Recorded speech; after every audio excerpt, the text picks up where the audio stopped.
in here for game 2 of the food fighters versus the kitchen. So we'll be right back.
This guy's gone.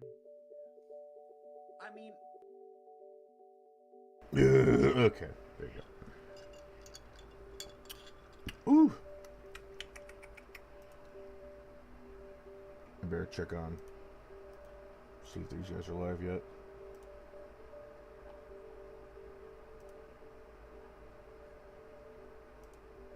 Finishers generate 40% of a venom bar. That's a good idea. Oh, hello. Get that one. Hi, Gizmo. Yo. Hey, Gizmo. How you doing? By So the we way, were just okay. we just got done talking about how Zeb Wells is continuing to ruin Spider-Man, and now we're going to talk about how What do you do now? Mags Visaggio almost ruined Superboy. Oh, Gizmo, fuck, I heard about did that. you- John no, Kent, no, that's Connor the Kent. second. No, that's the second topic. Oh, that's the First second topic thing. is College Hades versus Humor Heaven. is changing its name to Dropout. The name of the company subscription streaming platform the company launched in 2018. Yeah. Okay, the subscription platform that nobody knows exists and nobody cares about. It's not like College Humor is a fucking iconic like, name or anything. This is equivalent to when Funimation changed its name to Crunchyroll, you know? What? I know that both of them have names, but like this is worse. Yeah, this is about equivalent to HBO Max just calling itself Max, you know? Ugh. Yeah, I suppose so. Hey, So- Because a good thing about HBO Nobody- Max changing itself to Max, now it makes me want to read the Max comics and consume something else. Right. So anyway, now we get to the Superboy, where someone tried to ruin Connor Kent. Fucking. yeah, so Mags Visaggio, a alleged writer, Uncle Aaron, Uncle Aaron, why? Oh no, Uncle Aaron is turning on me. Who could have possibly seen this coming? Literally anybody who's read literally anybody who's read a comic.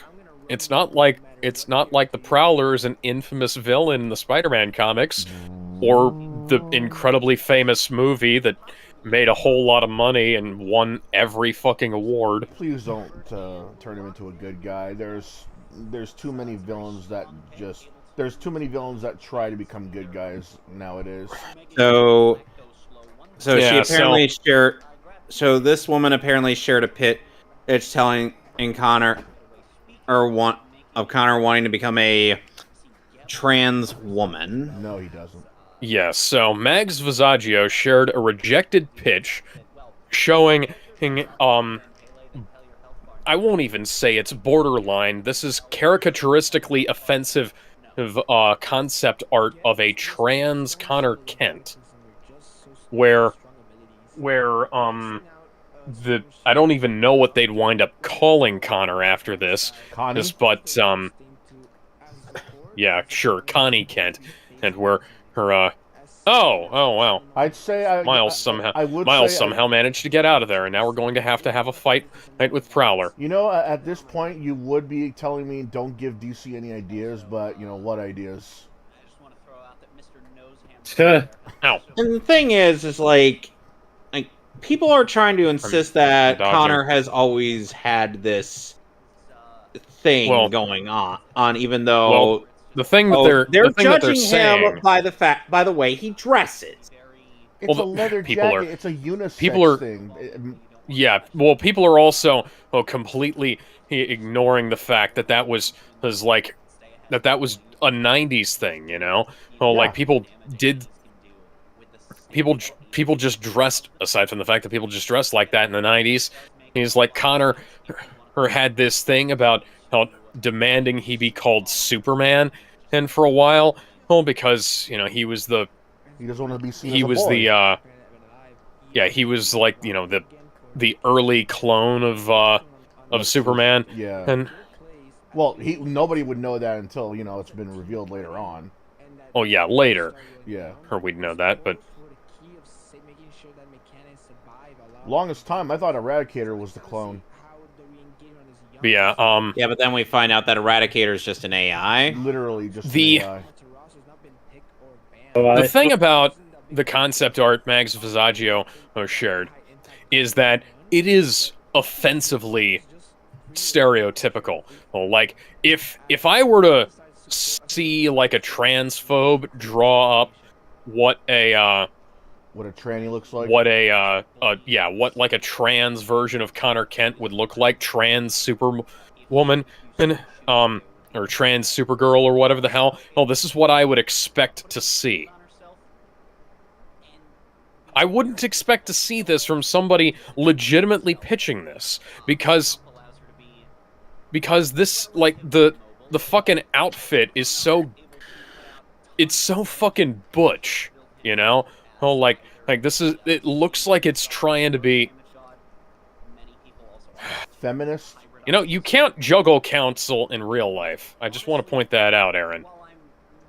You know what's worse? What's even worse is that with such a bad concept, you would expect the art to be horrible. Uh-huh. It's not well, it's that not bad. Yeah. It's not badly drawn, but one thing I want to point out here is that trans Kryptonians are impossible. Literally impossible. For a number of reasons, because, now, for one thing, good luck injecting any hormones and having them have any kind of permanent effect. And you need Kryptonian anything to cut something off. Surgery, well, here's the thing. Surgery would not work. The only way you could theoretically do that is if he were under a red sun lamp, but even then, that's stretching. And then he wouldn't retain... blades. He wouldn't retain his powers. Kryptonite blades also wouldn't work because spending any amount of time in red sun in yellow sun would cause... Superman regenerated from a nuclear blast from having spent time in a yellow sunlight. Right, he regenerated in the solar chamber. He regenerated from life-threatening brain damage, and his corpse in Batman v Superman and regenerated from a fucking spike to the chest. It's still like kryptonite. You can't. The kryptonite wouldn't matter though. Oh, in the comics and in the fucking movies, he's Superman and has regenerated from kryptonite wounds and kryptonite bullets. Hell, Superman regenerated from a kryptonite knife, from a kryptonite spear cut to the face. He's in Batman v Superman, and you remember how the scar healed up right. when he was in the yellow sun, right? Right. Yeah. There's nothing. You can't make this work. This is absurd, and Connor's a fucking 90s kid, and he's... Ooh, man. Oh, god damn it. God damn it, Aaron. Out of all God damn it, Nappa! Out of all the kids... Connor's a 90s kid, you know? Yeah. Well, claiming that his taste in music makes him trans is honestly... yeah, that's a little bit gender essentialist of you guys. That's a little bit stereotypical. So much for the open-mindedness of this current generation. Am I right, guys? Here's the thing also. I think we're all familiar with this argument. If this would have been a fresh, brand new character, while we would still have some problems with it, at least they're not taking an existing character and trying to fuck with it and say, this is mine. You know, because apparently they can't. They're making their own characters, but they keep. Yeah. I just don't understand what is the point of taking an existing character and trying to change it up and because they can only settle because they're not they don't have a creative brain cell in their body, and they need to give people sloppy seconds. I mean, they clearly do. Maybe not very good creative bones, but they clearly do have creative bones in their bodies, considering they keep making all these shitty, slice of life, very boring ass comics about social justice worries. Oh, my mom kicked me out because I'm a lesbian. No, I wanted to have a polyamorous relationship. No, I identify as she, they, that kind of thing. They clearly know how to make a comic book. Bad ones, but they clearly know. Unfortunately, they're also having Jonathan Kent and act as Tom Taylor or his insert for bullshit politics on his part. Bullshit. Yeah. Tom Taylor, isn't he the guy that looks like Chris Yes, Sabat? he's the guy that looks like Sabat. We've been over this before. Yeah. He kind of does, though, doesn't he? Yep. It's Yep. painfully obvious. And anyway, on to other news. Oh, I will say that apparently there's some new shit about Alan Scott, where they're Okay, Aaron, I would appreciate it if you'd stop trying to kill me while I'm talking about the news. There's some new Aaron, shit about answer. Alan Scott, where they're apparently writing a storyline where he's been blackmailed into having gay sex with J. Edgar Hoover. Oh fuck! Well, oh man, that's not gonna end well. That Yeah, is not. So I will remind everybody, this started back when they made Alan Scott gay, and completely erased Obsidian and Jade. Obsidian being a very good superhero and Jade character. being a really great Green Lantern character. Yeah, Jade just so happens to be an integral aspect of the Green Lantern mythos, being I don't know, the wife of Kyle fucking Rayner. Those who don't know who we're talking about, it's like he said so himself. He's the wife of Kyle Rayner, another well-known Green Lantern. She's the wife of Kyle Rayner. Yeah, and not many people know her, which is criminal. Jade is a really great Green Lantern character, and she's so powerful, in fact, that she doesn't even need a ring half the time. Mm-hmm. And She's awesome. She's basically- legitimately fucking. she's basically, And Obsidian is fucking is a goddamn powerful hero, by the way. She's basically Hey, like they go Alien on She-Hulk. and on about, oh, we need powerful heroes as representation and for all these marginalized identities, and yet they completely erased a fan favorite, obscure her, fairly obscure her hero character, who was a goddamn powerhouse. Like how do you where do you get off doing this shit? Speaking of, is Kyle Rayner single now, or what's going on with that?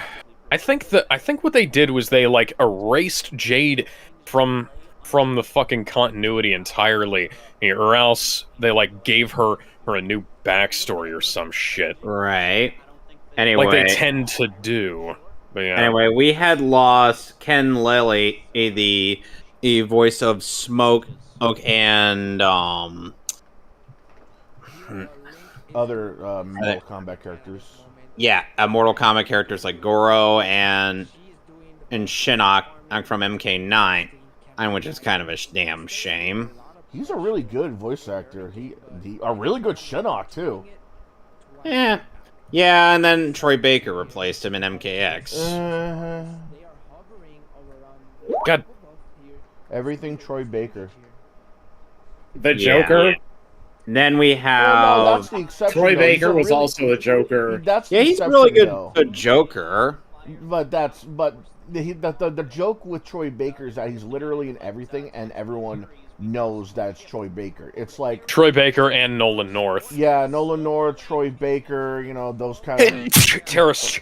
Damn it, Tara Strong. Well, no, Tara Strong to a lesser extent. She's mostly doing cartoons. Troy Baker and what was the other guy's name? Oh, you just said it. Fuck. Nolan North. Nolan North. Yeah, he was on the tip of my tongue. Doesn't help that Nolan North and Troy Baker are besties. Well, it helps because I guess. What I mean by it doesn't help, as in, they're going to be everywhere. Yeah, Yeah. well, in fact, they're good voice actors. I don't mind them in a lot of stuff, mind you. But the fact is, if you can get actual actors as well as recruit new voice actors, why don't you do so? You can literally make a lot of money by getting even more well-known voice actors and actresses, as well as hire more. You don't know if they're going to be bad. Just Jesus hire fucking more. Christ, Aaron. Aaron's motivation here is fucking weird, because he's like let somebody else risk their life to defeat these guys. Don't do it yourself. Oh, I'm gonna kill you to keep you from risking your life. You will die. I'm gonna kill you so that nobody can kill you. Wait, how does that work? You know the rules. If you don't want to die, then get killed. If you don't want to get killed, then die. Okay, so Dragon Ball Daima. Balls. Super deformed. They could have called it Dragon Ball SD because it's or Dragon Ball Chibi. But no. Oh, it's like this ends up being a legit thing where somebody wished on some Dragon Balls, wished the cast to be younger, and well, The monkey's paw curled. Monkey. yep. It does look good though. It Like does. the animation. Yeah, it looks well excuse me, the animation animated. looks pretty good. It looks well Excuse me. animated, much better than Teen Titans Go, but And Super at the beginning of the first season. I'm And just now that- not a big fan of the chibi stuff. And now that that's mind over with, we can get back to the actual I plot. really don't mind it. You just got to use it sparingly. I don't. It's sort of like if you use it in merch, fine. If you use it in promotional material, fine. You're gonna see that everywhere anyway. Like in terms of that. But if you constantly use it in, say, Dragon Ball Z, for example, like we're talking about right now, you got to be very selective. I don't see these as chibi. It's just exactly what the story said. They just turned them younger. Now, if it was chibi to the point of like Neko arc, This is your last chance to upgrade gear and abilities before the end of the story. The story's fucking over. What the fuck? Yeah, that's why there's a lot of side quests in that game, Alex. Miles Morales kind of feels more like just one of those add-on campaigns in the first game. And they wanted $50 for this? Yeah. It's an exaggerated swagger of a short story. Anyway, so we had lost Keith Giffen, and who is a Blue Beetle artist. Yeah. Not only that, but he also made Lobo and Rocket Raccoon. Mm-hmm. The original creator. 'Tis a shame. He will be missed. Dude, I bet he had stories though, about Lobo and Rocket Raccoon. I can imagine like the stories of how people would just look at him and ready say, to "There's go. no way you can make a comic book about a fucking raccoon in space." And and I bet he was just like, "Yeah, bet." Oh, I'm sure. Then we also lost Phyllis Coates, TV's first Lois Lane. Yep. Well, at least we know Lois Lane is finally meeting Superman up there. Well, Margot Kidder has already passed away. Yeah. A while ago, so... What the fuck? Oh, yeah. And... aside from depressing news, we also have rumors that there was going to be a pitch for a Mortal Kombat versus DCU animated movie. No, it's actually not a rumor. What it is that they did pitch it, but Warner Brothers they already said no. Why? Yeah. I'll be honest. I would have actually the movie- wanted that because that would have made a bit more. Because that would have helped to make more sense about that batshit insane story. And granted, that story is still better than quite a bit of the NetherRealm Mortal Kombat games because it makes sense why the character you're playing as is getting all the buffs. It's also better than Injustice. Yeah! I know it's weird, but it's true! Here's another thing. If they would have said yes, they could have gone any way, in any direction with That this. guy's fucking They dead. could have either made an entire recreation of the first game, or they could have gone with the other decisions that pop into my mind, like say a side story of what happened with the other characters, maybe an outright sequel to MK versus DC. Yeah, that would have Maybe been they could've- cool! Maybe they could have just would've done an liked to see all-original Mortal Kombat versus DC universe. That guy is so fucking dead. Hell, for all we know, Look at this. Look at this, guys. This guy is dead. What's that? Spider-Man doesn't kill people? I embedded this guy into the fucking roof. For all we know, if any of the movies have been successful, there could have been like a short serial, like a 3-episode arc kind of thing. Or you know what? Yeah. How cool dude. would it have been if we saw MK versus DC on the mostly the villains side? Like, let's say, like I don't know, Cabal and the Black Dragon invade Coast City, and like the Flash's Rogues Gallery start like beating. Yeah, see, we could have had so many interesting things happen, but no. Dude, that's Warner Brothers in a nutshell. Uh, They have stuff. They can do stuff with it. They can do amazing things, but they Zack fund Snyder things like pitched these things, and they're like, no. And when James Gunn does it, they're like, oh yes, James Gunn, woo! Here's what's worse though. It's not like they're gonna have any licensing issues because Warner Brothers owns Mortal Kombat. Yeah. So what is the? I don't understand how this would have been difficult in the first place. You own Mortal Kombat. You own Looney Tunes. You're able You to own get. DC. You remember when? Okay, so you remember here's when what they happened. canceled- Here's what they did. They couldn't agree on a script. Of course. This is how it always goes.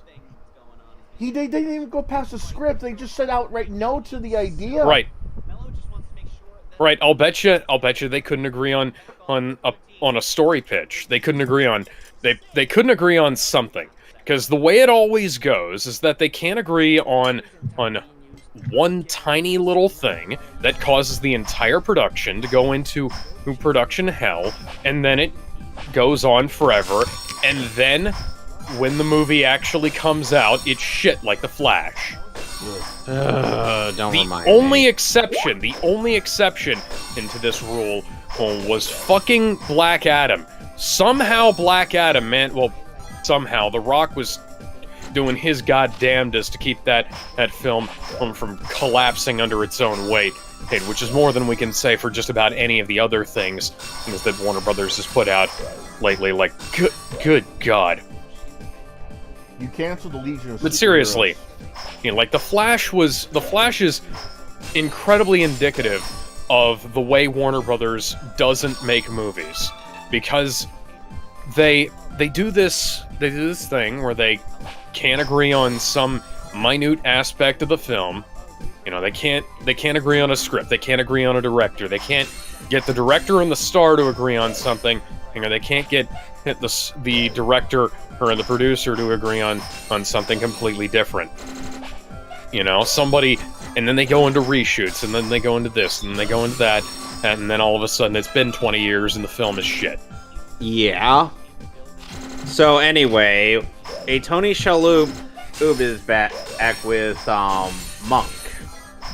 Yes, hot off of the heels of the release of Monk Season 2 on Blu-ray, Tony Shalhoub is going to be returning in a movie called as Mr. Adrian Monk, called Mr. Monk Returns. Dude, he's like a San Francisco Monk is type. one of my favorite TV series. He's one of my favorite detectives. Oh yeah. My grandmother used to really like watching Monk. Yeah. Tony Shalhoub is an amazing actor, and I fucking love... Why are you jumping around? There's nothing here.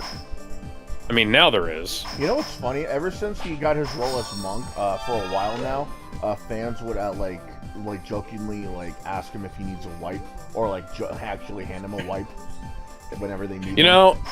That's better than it could be. Some people, some people would probably be doing grosser shit. Right. Yeah, you're not wrong. I mean, they're also they would be they would also have their hopes dashed because they think that their movie character is their real character. Sort of like that guy from American Pie, the party goer.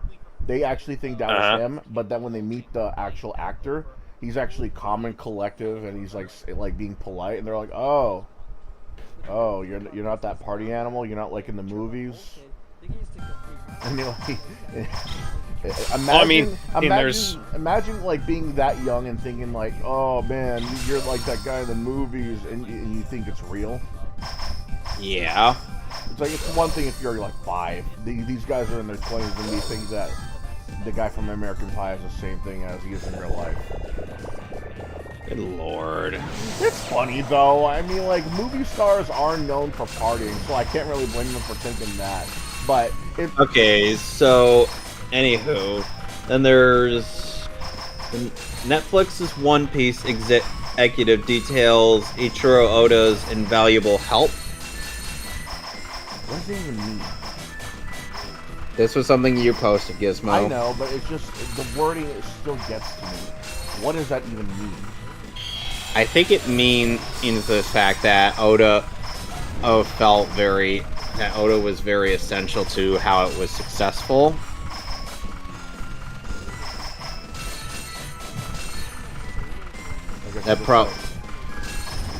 Anyway, and then there's also do do do do do do do do do do do do do do do do.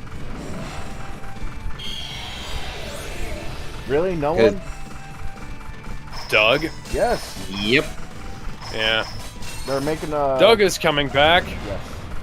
I don't care about Doug, so that... Neither do I. Miles, you just punched through a goddamn force field. You Really? can't None of lift you this watched gate. Doug? I don't didn't care really- about Doug. Yeah, I really don't. Yeah, I didn't. Yeah, I saw like previews for the movie back when I was a kid. I was like, not for me. The show's really good, and the movie was pretty funny too. I remember Yeah. when the girl that Doug was crushing on thought that monster or disguised as a girl was an actual girl. That was I think that was what's funny. I Like, can't get over the nostalgia critics' reaction to that. I think that was the funniest aspect. Like, no one could. Ludo really narrative believe- dissonance. I thought it was funny. I mean, it's fun. It's like, no, I don't think anyone would believe that a woman that looks like exactly like that is human, and yet they actually bought it. And But seriously, and that monster is the seriously, one that Doug got Walker's- the most Valentines. yeah, and keep in mind, Gizmo, I still like you look up Doug Walker's reaction to that scene, and it's just amazing. Anyway, then there's also Jason Blum, one of the producers behind the Five Nights at Freddy's movie. He revealed why it took so long to make. Why did it take so long to make? Oh, You don't know. Gizmo, you brought up this news. You tell us. Yeah, like I thought. The way you were speaking about these articles, I thought you'd be reading them. Okay. Yeah, I was expecting... Like, Kevin, I was expecting you to say, hey, that... So, you say Five Nights at Freddy's one of the most popular horror franchises out there. It managed to capture a sizable audience because, unlike something like Resident Evil or Silent Hill, it's not fucking ads. Sorry about that. My girlfriend called. Anyway, Welcome back. Yeah, my girlfriend called, so I had to step out.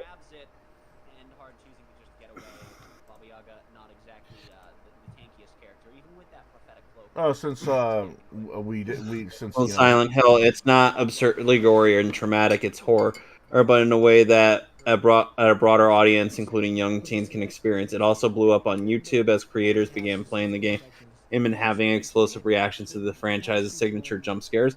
One would have thought that Hollywood would have capitalized on the success much sooner, but things aren't as simple. The first murmurs of a film based on the game began in 2015 when Warner Brothers acquired the rights to the series.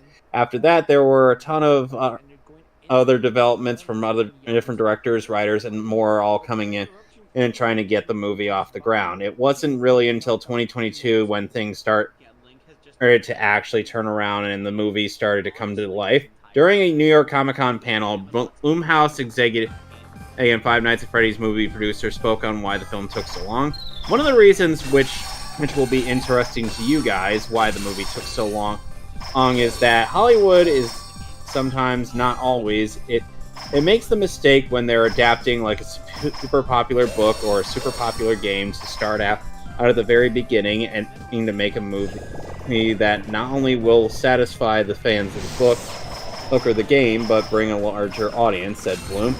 There's always that pressure to bring a larger audience. One of the reasons this movie took so long to do is how we started is because that's how we started to develop it, but what became clear through the development process is that not the only way to pull this off was to make it the movie for fans of Five Nights at Freddy's, and if anyone else came, fine. And whatever did so well, and what we finally figured out is that we should make a movie that works for the fans. If anyone else comes, that's great, but not try to please them too. Basically, what they're saying is Oh, that wow. they're trying to make a movie for the fans and only for the fans. Excuse me. And if anybody else, and if other people happen to show up and buy tickets, that's cool. Correct. Oh, it's almost like Jason Blum has figured out that, you know, something like this has a built-in demographic, and you should start by catering to the built-in demographic. And if anybody else happens to show up, that's fine. It's Okay. fine. But we can't go out of our way to attract them, because if we do, we risk losing our core demographic, Now, which is what Resident Evil did. like Sorry. what I have other this weird movies- cough that comes in. Do you think I should get that looked at? Probably. Well, anyway, so apparently Best Buy will reportedly stop selling games and movies altogether in early Why? 2024. Because Best Buy wants to die. This is a suicide attempt, and I This think we is. need to. I think we all need to band together, and find, call the suicide prevention hotline, and call 1-800 whatever the fuck, and tell them that Best Buy is you're very concerned about their fate. You know what's worse is that I heard that. I might literally do that right now. I might use my Hades voice to do it. Oh, good God, God. no, please, don't do it. Please, okay, so genuinely, please don't. That was a joke. Yeah, it was. You know what's worse about that though is that I'm hearing that even Walmart is going to follow suit. We do not encourage the use of I AI doubt. for malicious I kind of purposes. doubt that, but I wouldn't be surprised. But Best Buy has over the years. So Walmart and Best Buy both have a bunch of exclusive packaging and releases that they get. So it's really surprising that Best Buy is trying to get out of the physical media market, because Best Buy is, and we're just gonna take this and nobody's going to care. So yeah, But we don't even really need. Best We don't Buy even has really like need to exclusive steelbooks, Yeah. and things like that. Like the only combo pack version of The Flash was released at Best Buy, and I know that's not a good movie. Okay, but like Best Buy has exclusive shit that people want, and it's really strange. I don't know what any Like, store I don't- would do. Well, it's kind of antithetical to the concept of a store, Like, Yeah. I don't. It's I like, don't what's the understand- point of even going to this place if they're just gonna be like, there goes all the physical media. Here's what I want to know. Here's what I want to know. There's always a store that removes something, and then like later on they realize, oh, what did we do that was so wrong? Then they realize that We had people looking directly at us. Then, Oh, hi, Peter. Then they Hi, realize. Dr. Octavius. Then they realize that the thing that they removed from their store was what they relied on to make big bucks.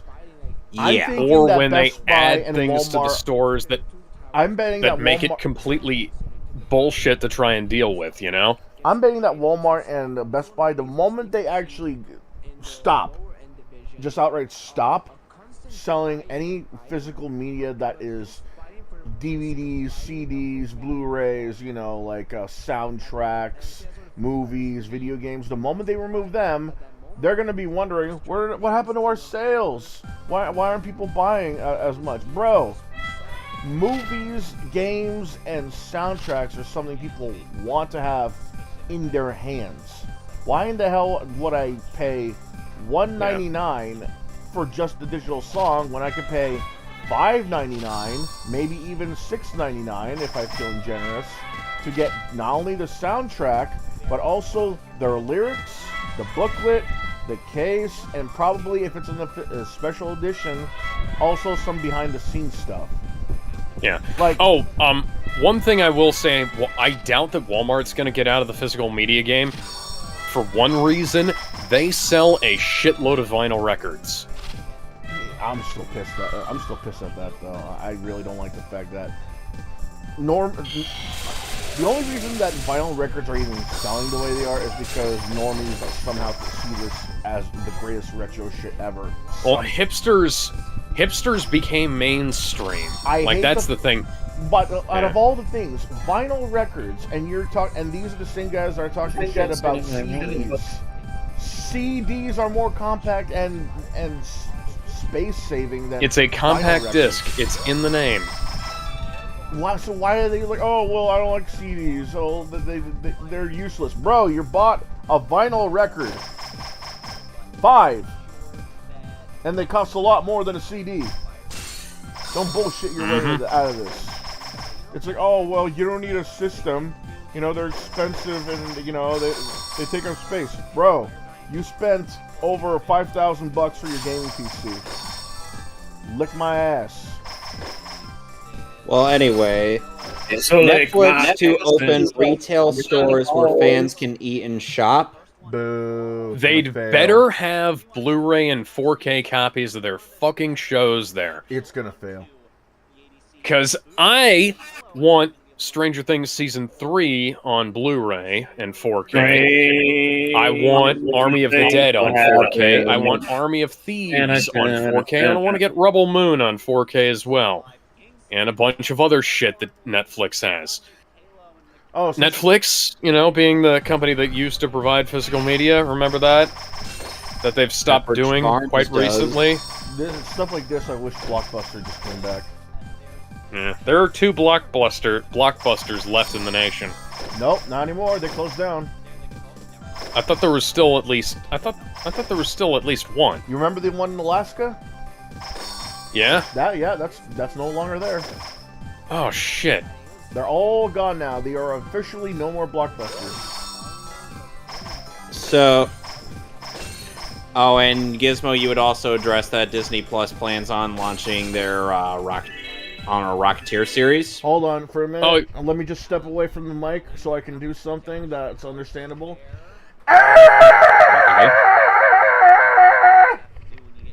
Okay, I'm done. What were you doing? I was screaming. Don't fuck with the Rocketeer. No, you weren't. You were fapping to Tara Strong. Well, The Rocketeer is one of the greatest films ever made, and the fact that it was a financial failure is practically criminal. But now, and have you seen the Rocketeer animated series? It's goddamn retarded. Oh, since nobody here has actually seen the Rocketeer animated series, it's not the Rocketeer animated series. You want to know why? Because it's not the same guy. It's a different little Latino girl. In a pink rocket suit. Yeah. Oh, how diverse! Great. How about you give us Rocketeer? That is remember Rocketeer. When bitch! they had animated series based on, you know, existing properties that featured characters that were similar to the ones that were in the original. They couldn't just you know, they might not have been the best, but they at least tried, which is more than I can say for just about everything. I don't get it. Like, Rocketeer is like, okay, along with the Shadow, Rocketeer has to be one of the most disrespected superheroes out there. Like, sure, it'll get like comic book reprintings and stuff like that, but they canceled plans for a Shadow animated series, and there was a canceled Shadow beat 'em up that is roaming around the internet. And the Super Nintendo game. Yeah, and the Rocketeer. Disney outright acts like that thing is the redheaded stepchild. when in fact the redheaded stepchild is in disguise, acting like they're brunettes, and that is the Star Wars sequels. They outright just ignore the Rocketeer. It's one of the greatest movies out there, dude. I loved it so much. I got it on VHS just for the hell of it. I loved it. I still got to get it on Blu-ray. Dude, it's really that film is good. amazing. It's really good, and here's how you know there was a lot of care put into the movie. The comic book creator himself said for the guy to act as the Rocketeer, for that actor specifically, has to be the Rocketeer. Otherwise, there's no movie. Everyone else was like, oh, why don't we get this actor, this actor? They kept on like asking for A-listers. And he was like, nope, it's got to be this actor or you're not getting shit. He made the right call. Because that guy looked exactly like the Rocketeer if you compare him in the comic books. And nowadays, nowadays, the comic book character looks like him now. And that's a good thing. They looks really good. I love that. And nowadays, it's like, oh, well, you gotta have an A-list actor for all these Marvel movies and DC movies and Valiant movies. You gotta have A-list actors playing characters that are completely inconsequential. Yeah, so, like, to be fair, a lot of the A-list actors, while don't make sense on paper, they did deliver. Like, Robert Downey Jr. as Iron Man, as well as, the Human Torch is playing Captain America. Well, look how wrong we were, but it doesn't change the fact that people keep relying on A-list actors. And a lot of them are getting older. I think it's about time they're not creating any new A-list talent. They're just recycling the old ones. Yeah, like I said though, they're getting older, so you can't keep relying on like the A-list actors for long, since a lot of them are like in their like 50s and like onward. Like I think Robert Downey Jr. is like what, 50 something, 40 something. He's got to be 50-something at this point. Yeah, it's like he's halfway there. He's halfway there. Living on a prayer. Yeah, living on a prayer. Oh, or halfway there. Yeah. But so you had a hate debate topic, which was we're saving that. Yeah, we can get to that in a little bit, I guess. Oh, but I want to read. I want to read a little bit of the article for Mortal Kombat vs. DC. It seems here that the game never received a direct sequel. That was obvious, but it looked like they were going to feature Scorpion as DLC, which I didn't know about. So they saved it for Injustice 2. Smart. Yeah, pretty smart. Oh, here's the conversation between the guys who reported on the rejected pitch. Now, I want to say, seeing as how you've written every installment of the Mortal Kombat animated features, Jeremy Adams, and actually quite a few DC ones as well, I have to ask, is this leading to DC Universe versus Mortal Kombat, or should fans lower their expectations? Because I have been wanting this for years. I would lower your expectations. I don't know if they have any plans to do more. I do know that we pitched that a while ago, but it was kind of rebuffed. What, did they hate money? Well, I think at the end of the day, I don't think if they're ever going to do any more. I hope they do, and I hope they call me to be involved. That would be great because I really love it. But I don't know. I think it would be really cool, though. Trust me. I would love to see a DC Mortal Kombat. That would be a super, super cool. So, yeah, don't hold your breath for a repitch of that idea. We'll just, I guess we just gotta wait until a fan film pops up on Newgrounds somewhere. That will immediately get taken down by DMCA. Not unless it's on Newgrounds. Mortal Kombat vs. Street Fighter has been a thing for years, and they're making a sequel to that after 10. Wow. Yeah. That's cool. Dude, it's a really well choreographed fan film. It was like using sprites from Third Strike, I believe, and Mortal Kombat 3. And it was really good back in the day. Now imagine that getting a sequel today. If they're using the models from SF5 and well, it's gonna be 2D. Okay, so I'm thinking arcade sprites, since right. Sprite ripping has become a little more advanced and easy. So I think we'll move on from. So I think we'll not discuss as the genuinely hate topic for now. We'll save that for last. later, for like Yeah. So we can Resident probably Evil skip 4 over a bunch of this. Resident Evil I was 4 gonna Ashley skip over figure that one, but exposes yeah. social media hypocrisy. Water is wet. God damn. Wait, what? Oh, so for What since, social media hypocrisy? Who? Mason here Oh, doesn't just know. people bitching about a sexy Ashley figurine when there are like naked Leon figurines So that they here's were. the thing: nobody's saying praising. anything about the naked Leon figurines, and the people who are actually against this have been found out that they've been locking a lot of the almost naked Leon mods in Resident Evil 4 Remake. It's another case of your likes are public. Yeah. So people are like, Yeah, oh, like this is sexist, this is disgusting. Boy, Yeah, I can people look at talking your about likes. how the mods were Leon is completely naked except for his penis. You know, like a Speedo. Yeah. Right. No, like he's wearing a fucking banana hammock. Yeah.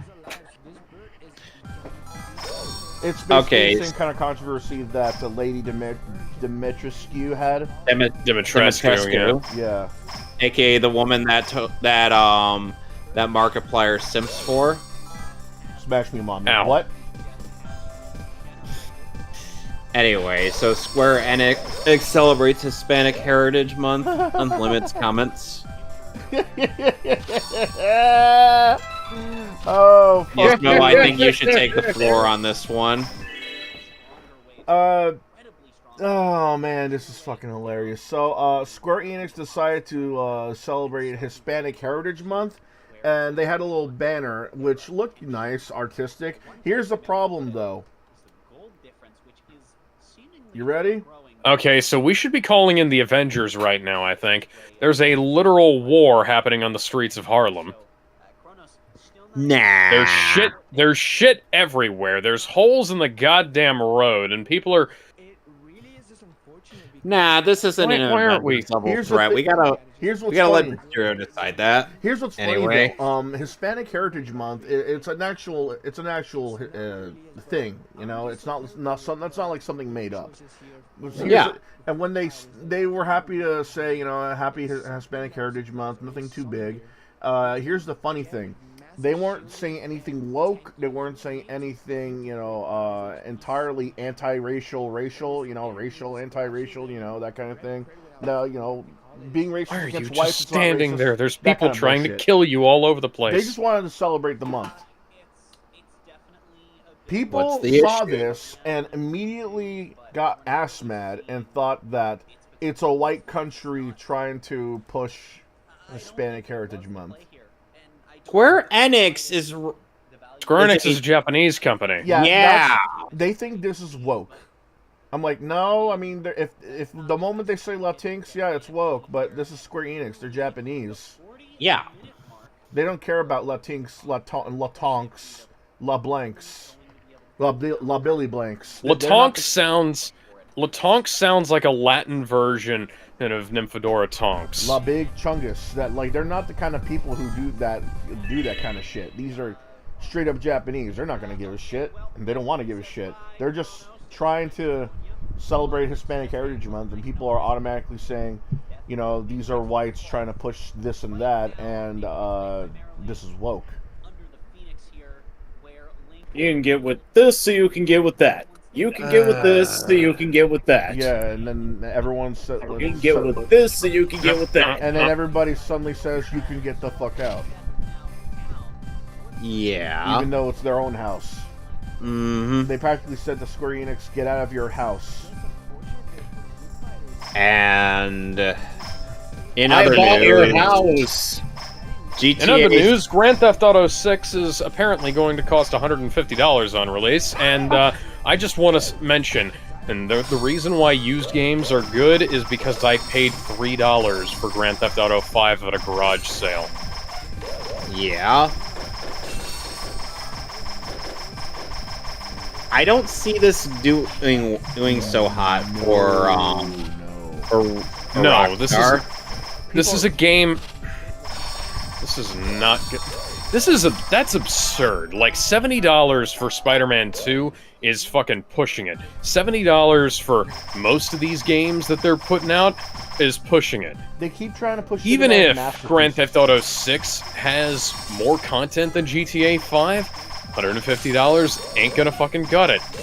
Nope, I don't care. Here's my theory. They're upping the budget on all these games just to give you a cinematic experience, which I think is wrong, because that's not how games are supposed to be. I mean, granted, it's nice if you gave us that. I mean, why do you think people love Metal Gear Solid? It's cinematic, but it also plays well. It's just that they're trying to make everything look more realistic, more artsy. You know, everything's gotta be big. Everything's gotta be open world. You know, everything's gotta have like a script that rivals the Hunger Games or whatever the fuck. It's like looking at a book Hunger in Games real wasn't life. a very you know, good that movie. kind of shit. I say that as a fan of the book. I don't give a shit about the Hunger Games. I think it's an overhyped piece of shit because people overhype the movies. Gizmo probably only cares about Jennifer Lawrence. Who? The movies.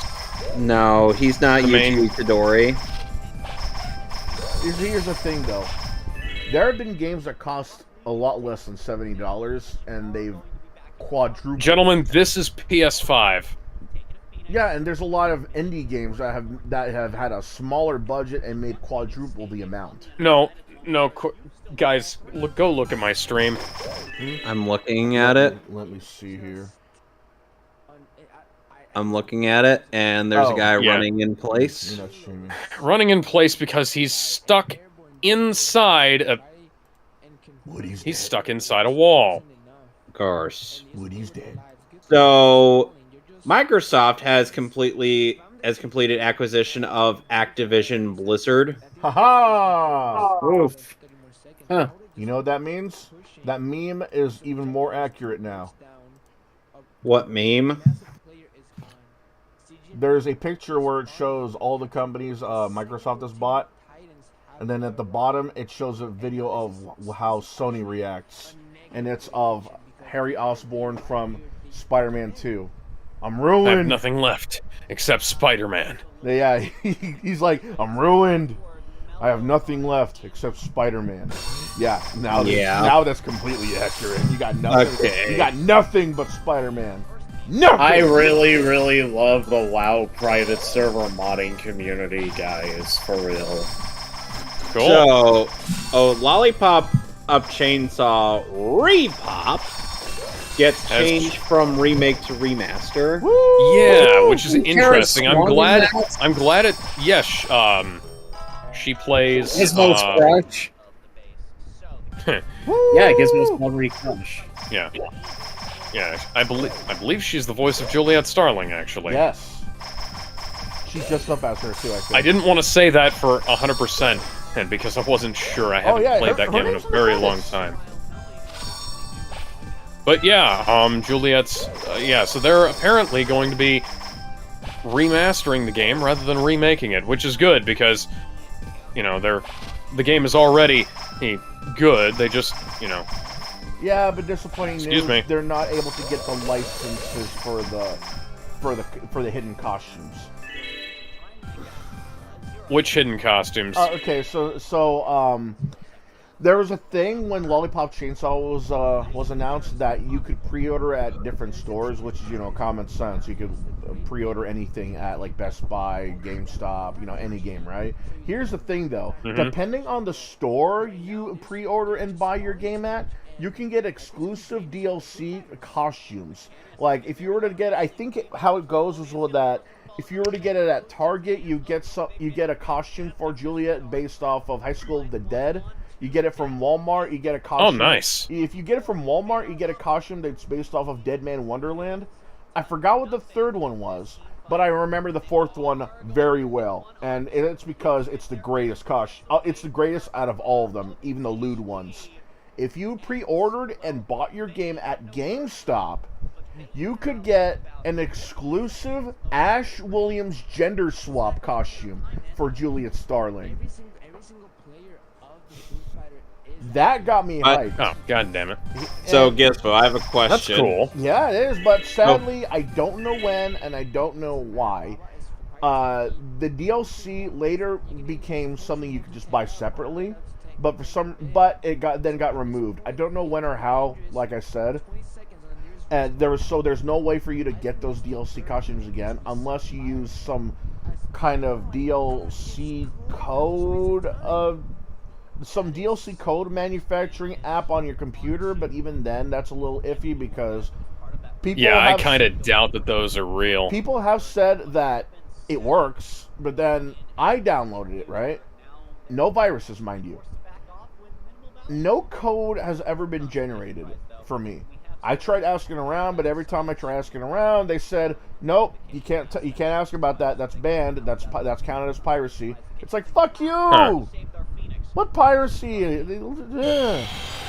If it's not available for sale, it Sounds like Neon can't Rainbow protect Lion, it, guys. But either way, I'm a little sad that I'm able to get the DLC costumes because that's some DLC I wanted to get my hands on for years. But what are you gonna do? I guess. So, mod your Xbox 360. no, I think we already discussed the Mario Brothers movie being put on to 4K. No, we didn't actually. So, I could have sworn we did. Umbrella. Nope. So, Umbrella Entertainment, not related to the Umbrella Corporation, thankfully, is putting out the Super Mario Brothers movie on 4K, complete with a, for the first time, HD version of the work print. Work print. Yeah, the work print, which was previously only available as a VHS rip on the previous version of the Blu-ray, put out by Umbrella. By the way, buy the Umbrella Entertainment release when it comes out. It's region-free. Umbrella Entertainment doesn't region code their discs. I have their version of Cowboy Bebop the movie. It's better than the Funimation version. Because it's also better than the original Sony version because it's in the proper aspect ratio, has a lossless soundtrack, and has the proper has actually good visuals. Unfortunately, the menu's kind of fucked up, so you can't really select the English language track without some fuckery, but it's still good. Okay, and then there's Atari wanting developers to pitch a new Bubsy game. Yes. Why? Why, indeed. They basically see the concept as good, like Having untapped potential? Yes, they actually see something in the Bubsy series that can potentially, do wonders.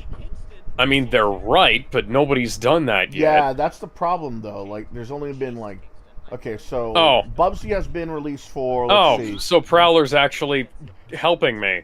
Bubsy has been released for, let's see. Thank you, Uncle Aaron. It's almost like we could have come to this conclusion without having to beat the shit out of each other. Genesis, Super Nintendo, let's see, what else was there? PlayStation. PlayStation 1. Right, PlayStation. Infamously. Let's see, I think Game Gear, Jaguar, PS4? PS4, I think the Game Boy. Yeah. Not the Game Boy Advance, that's obvious. Let's see, PC, I think it was back then when there was only not Windows PC, but MS-DOS, I think. Hang on. Let's see here. I'm talking about just the original Super Nintendo, Mega Drive, Genesis, Game Boy, Atari Jaguar, PlayStation 1, and PS4, Nintendo Switch, and Microsoft Windows. Ah, there you go. So yeah, those are the originals in Bubsy 2. As far as I know, they've been released on multiple consoles. Bubsy 3D, on the other hand, have stayed on a PlayStation 1 for obvious reasons, and Bubsy, the new one that was posted everywhere. And Paws on Fire, which was released for PS4, Windows, and the Switch. Paws of Fury, actually, but I don't want to. No, it was Paws on Fire is the most recent one. Paws of Fury is a different one. Oh, yeah. But either way, that game was not as good as the originals, and that game has gotten a lot of hate in the past, too. Think of it like how people hated the original Star Wars prequels, And now nowadays, and now years later, people are saying, you know what? I think I treated you too harshly. It's like that. People hated the Bubsy games back then. Now they love them because Why the fickleness, though? I mean, let's be fair here. Like the original Bubsy for the Super Nintendo and Genesis. Right. I only know They're game. they're kind of lame. And now I'm echoing off of somebody. I don't think they're as Probably lame. me. Sorry. I don't think they're lame. I think they have like a certain charm to them. But I see. Well, they have some cool stuff. Like the art style's neat, and they Yeah. have some cool gameplay ideas. It's just that there's some things holding them back from their full potential. And I Yeah. think that if they went back and That's where I see. tried out like the stuff that the good ideas that they had in the original Bubsy games and tried to hand it off to like Toys for Bob or somebody like that, that they'd probably be able to. I say Toys for Bob. Toys for Bob got destroyed in the Call of Duty grindhouse, but Yeah. Toys for Bob did some really cool shit. The Spyro Just a trilogy. shame they got fucked up. Spyro and Crash Bandicoot. So, Crunchyroll has once again been criticized for awful subtitles in their anime. Well, Crunchyroll was, I can't remember if we talked about this last week, but Crunchyroll was also cut capturing people's data and, No, I don't think we were selling part it. of that one, Yeah, but it's Sony, so that's that's mostly a Sony kind thing, of surprise. Western anime streaming site Crunchyroll has come under fire for having awful English subtitles for the first episode of the Yuzuki family's 4 sons, Yuzuki-san, Shino, Yon, Unkyodai. People on Twitter were sharing screenshots of the subtitles, which were oddly worded. It lacked in punctuation and other bizarre mistakes. More than Yeah. other So, words, man. this isn't just, usual political BS. Yeah, it's not like This is Funimation, Crunchyroll, etc. Being absolute dog shit. Now, the funny thing is, the name for Crunchyroll rips used to be called Horrible Subs. For a damn good reason. Oh, fuck. Yeah, so if you look at the subtitles for that particular show, you will see that there is a severe lack of punctuation marks throughout it when there should be, commas and whatnot. Yeah, grammatical errors as well. So Yeah, I pity the anybody people- who just wants to watch the subs of that. Yeah, And people I dread suspect- how the dub's gonna turn out. People suspect that Crunchyroll ran it through something like AI Google that Translate, some kind of machine translation, without actually bothering to perform from fine tuning on it. If they did, And though, Google Translate can give you a good idea about on how something is kind of supposed to be, but it's not like the final. You can't use it as final touches. It's good for making sure that you're not off in La La Land on a translation. I used to use it to check my translations in college. It's just to make sure that I had the right fucking idea. And it saved my ass a few times, because I'd go through it and it was like, oh, okay, this is just wrong. And then I was able to get a good idea of what I needed to say instead. And it's why was that hanging in the middle of the air? Right. And Yeah, You wanna read it? it's a good tool. It's not something that you use for your product. You want to read an example of the grammatical errors they've done? Sure. Oh, I thought. Okay, I thought Ridley. Never mind. Hang on. yeah, I'm also damn it. keep in mind I'm also trying to play a game here, so that Yeah, I'm getting doing my the ass same. kicked. I'm trying not to die. I'm doing the same. Okay. Alright. Well, Alright, so... Oh, for the first episode... Oh, we've had... And, like, Minato... Oh, when do you want to eat? You are going to be late. There's no period, or... There's no period after the word Minato. Oh, and there's a capital O W for when, and as though to indicate the start of the next sentence. That should... Yeah. It's not even an 8 o'clock. You won't be late. 8, so they have an apostrophe there.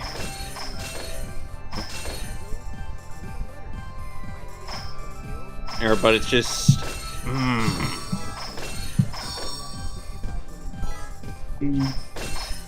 Oh god, these are like run-on sentences. Oh yeah, Gizmo, did you listen to that WAV file I posted earlier? The one with Gaston singing Green Day? What you are doing No, the one where is Hades makes makes fun of Kevin singing.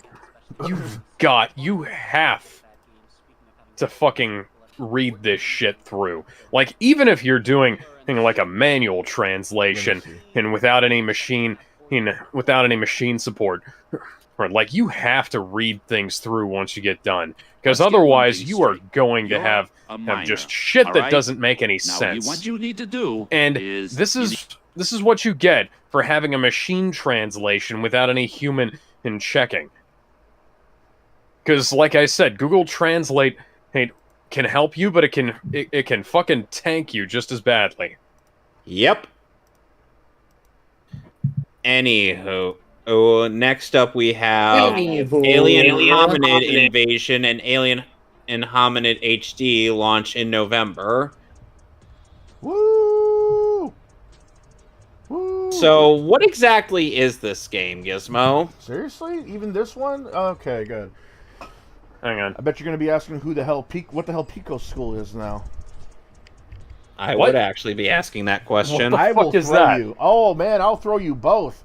So You physically can't lift me. yes, I can. Like this. So Alien Hominid is an old school 2D shooter that originated from Newgrounds. It was literally just about a yellow little shit of an alien that was sent there by accident and decides to kill everything in his path. You start out by killing the kid right in front of you, and then that triggers a bunch of FBI agents with large-ass fuck-off laser guns that look like something out of laser tag to start shooting energy beams and energy blasts at you, up until you go to the final boss, which is the giant-ass fuck-off robot as well. It's hard. It was hard on the PC.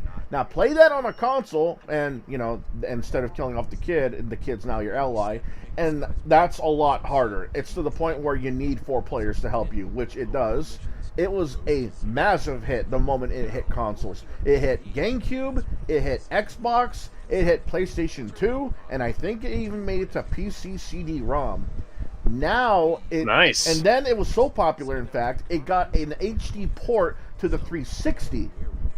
And ever since then, we didn't really hear much about it except for maybe cameos and appearances. Like, say, for example, an appearance in what was it, Castle Crashers? You get to play as Alien Hominid with an adjusted blaster that acts like a sword.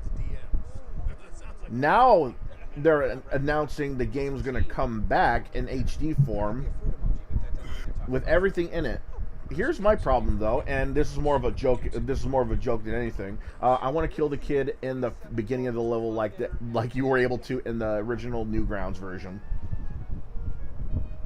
Otherwise, it's just not Alien Hominid. But jokes aside, yeah, I'm excited about this. This gives me hope for more Newgrounds games to actually get the console treatment, because it's a shame that Newgrounds games are just Newgrounds games, except for this. Alien Hominid is the only one of its kind that actually get treatment like this, and everything else, it only has the Newgrounds look. Like Castle Crashers has like the Newgrounds look. You know, there's like a platformer or something about Berry Kingdom, or I think it was Berry Kingdom or something like that, and that has a sort of Newgrounds look, like a Flash Games look. Everything else is just stuck on the web and on Newgrounds. You know, like Yeah, that happens. yeah, like Friday Night Funkin' is sort of trying to bring back the old school look of Flash, but that's just it, just an old school look. I love it, but I would like to see stuff like damn it, like say Pico. God damn it, Nappa. But like I would. God damn it, Nappa. I legitimately would like to see someone try and bring back, let's say. I legitimately like to see someone try and bring Pico School, or like as like an M-rated point and click, or just bring in Pico for his own game, you know, something like that, or like maybe like bring home like make a game based off of the old school stick figure like Flash games back in the day. Dude, that would be fucking amazing. And like stick figure combat. Yeah, like stick figure combat, the Xiao stuff like that. I was hitting dodge. That I would love to see happen. Like, oh man, or even Stick Figure Arena. That needs to make a comeback too. That was the shit back in the day. Stick Figure Arena, bring that on Switch. 4-player arena, 8-player online. That's gonna come back sooner or later. But yeah, this gives me hope that Newground style games might make a comeback soon, and not just as fan projects.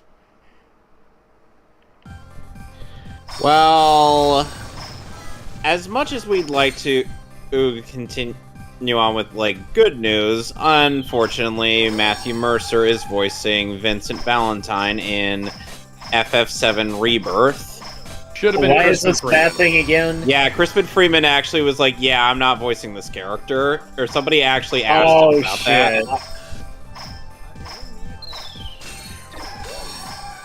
And yeah, it's like, really, we're giving Matt more roles that he doesn't need. Okay, Matthew well, Mercer is a good voice Matthew actor, but unfortunately Matthew Mercer is also a giant fucking tool. Oh, okay, that's why I know who that is. And his D&D campaign is not funny.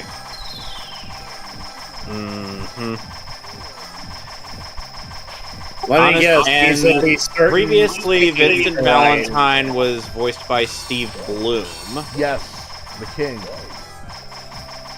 Yeah, Matthew Mercer can't really hold a candle to Steve Bloom, unfortunately. No.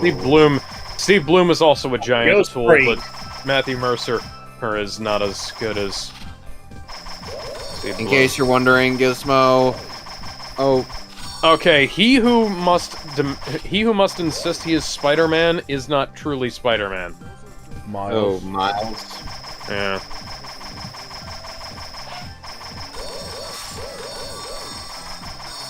I guess Yellow Flash was right. Yeah. Oh, I just quoted Game of Thrones there, so. And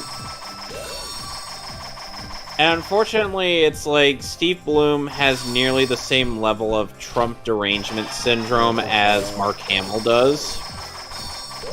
Well, at least he's not telling. At least he's not telling his own granddaughter to fucking abort the baby. Oh God. That was fucking painful when I read that. Wait, who said that again? Mark Hamill outright told his own granddaughter to abort the baby. Oh, he told his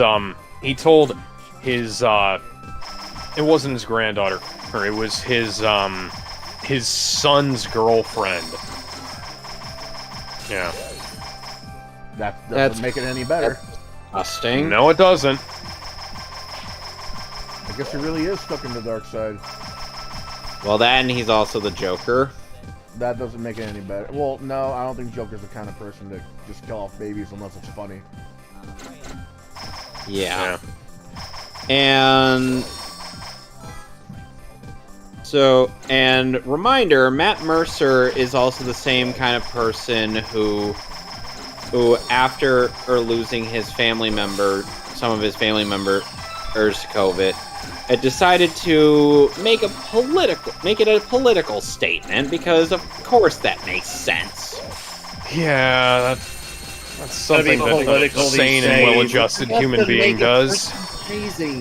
Let's just say he needs a big cup of warm shut the fuck up. And of course, he also complained when Kyle Rittenhouse was proven innocent. How many times we gotta Oh, say yeah. he's innocent? They attacked him. Well, that was at the time. I'm like, we've already kind of gone over that. But yeah, Yeah, but people are still well, bringing Sniper Wolf doxed SS Sniper Wolf doxed Jack's Films on Instagram and went to his house in real life. We're Wow. going there now. Yeah. Oh my god. For those of you who don't know, Jack's Films is the guy who's been making. Why didn't this bitch get Gwen Stacy'd? He's known were as saying- Miles, why are you taking your mask off to do this? Now, this is why we shouldn't have a computer in the fucking mask. Why do you need a video screen in the goddamn mask? Just one more thing to go wrong. So for those who don't know about either or as well as the situation, Somebody stop me! Jack's Films is an old school YouTuber that has been around practically since almost the beginning, like 2006. Yeah, or so. I've seen his content off and on for almost 20 years now. Yeah, he's. Oh known god, I feel for- like an old man. He's known for what was it called? Trailers with lyrics. Yeah. You know, sort of like he. It's not. It's sort of I like thought that was Brennan Power of Flaws. the sun. Yes. It's sort of like The power of Brennan the sun in the palm of my hand. It's sort of like Brennan Flaws, except it sounds a little more improved. Like he doesn't like it, you know, like it's not like how Brennan Flaws where he's got a rhythm, he's got a song dedicated to this one subject on this one game. No, this one it sounds like he's improvising on the lyrics as he's watching the trailer for the first time. That kind of thing. I can't hurry, game. You won't let me. Example. Why are my earmuffs still on? Example when Hang on, why did I need earmuffs when I was in the mask? Sorry, keep going. Example is when he made a trailer with lyrics for The Legend of Zelda, I think it was Skyward Sword? You're talking Tobuscus, dude. Oh, fuck. Then, fuck me then. All I know about is Jack's Films is an old school YouTuber that has been around since 2006 or so. Tobuscus, I guess is another guy. I keep forgetting that they're not one of the same. Did Tobuscus ever successfully sue that bitch?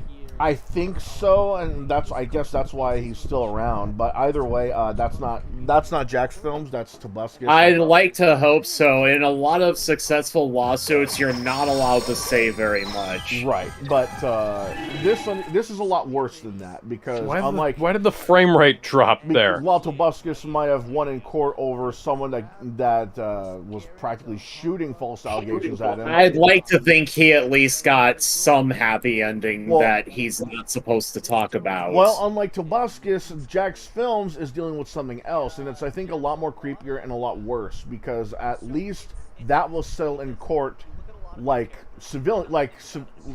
any civilized person would have it.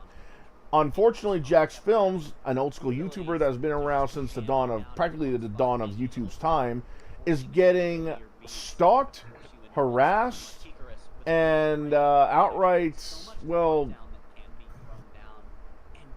harassed. Just I don't know how. Well, yeah, stalked and harassed. I don't know how to put it in any other way. He's outright being harassed because the other person I have to bring up is SS Sniper Wolf, or Sniper Wolf as people just pronounce it. She used to be a video game YouTuber back in the day when gamer girls were like a fad. You know, like, oh, I'm a gamer and I'm a girl. I'm a gamer girl. You know, that kind of thing.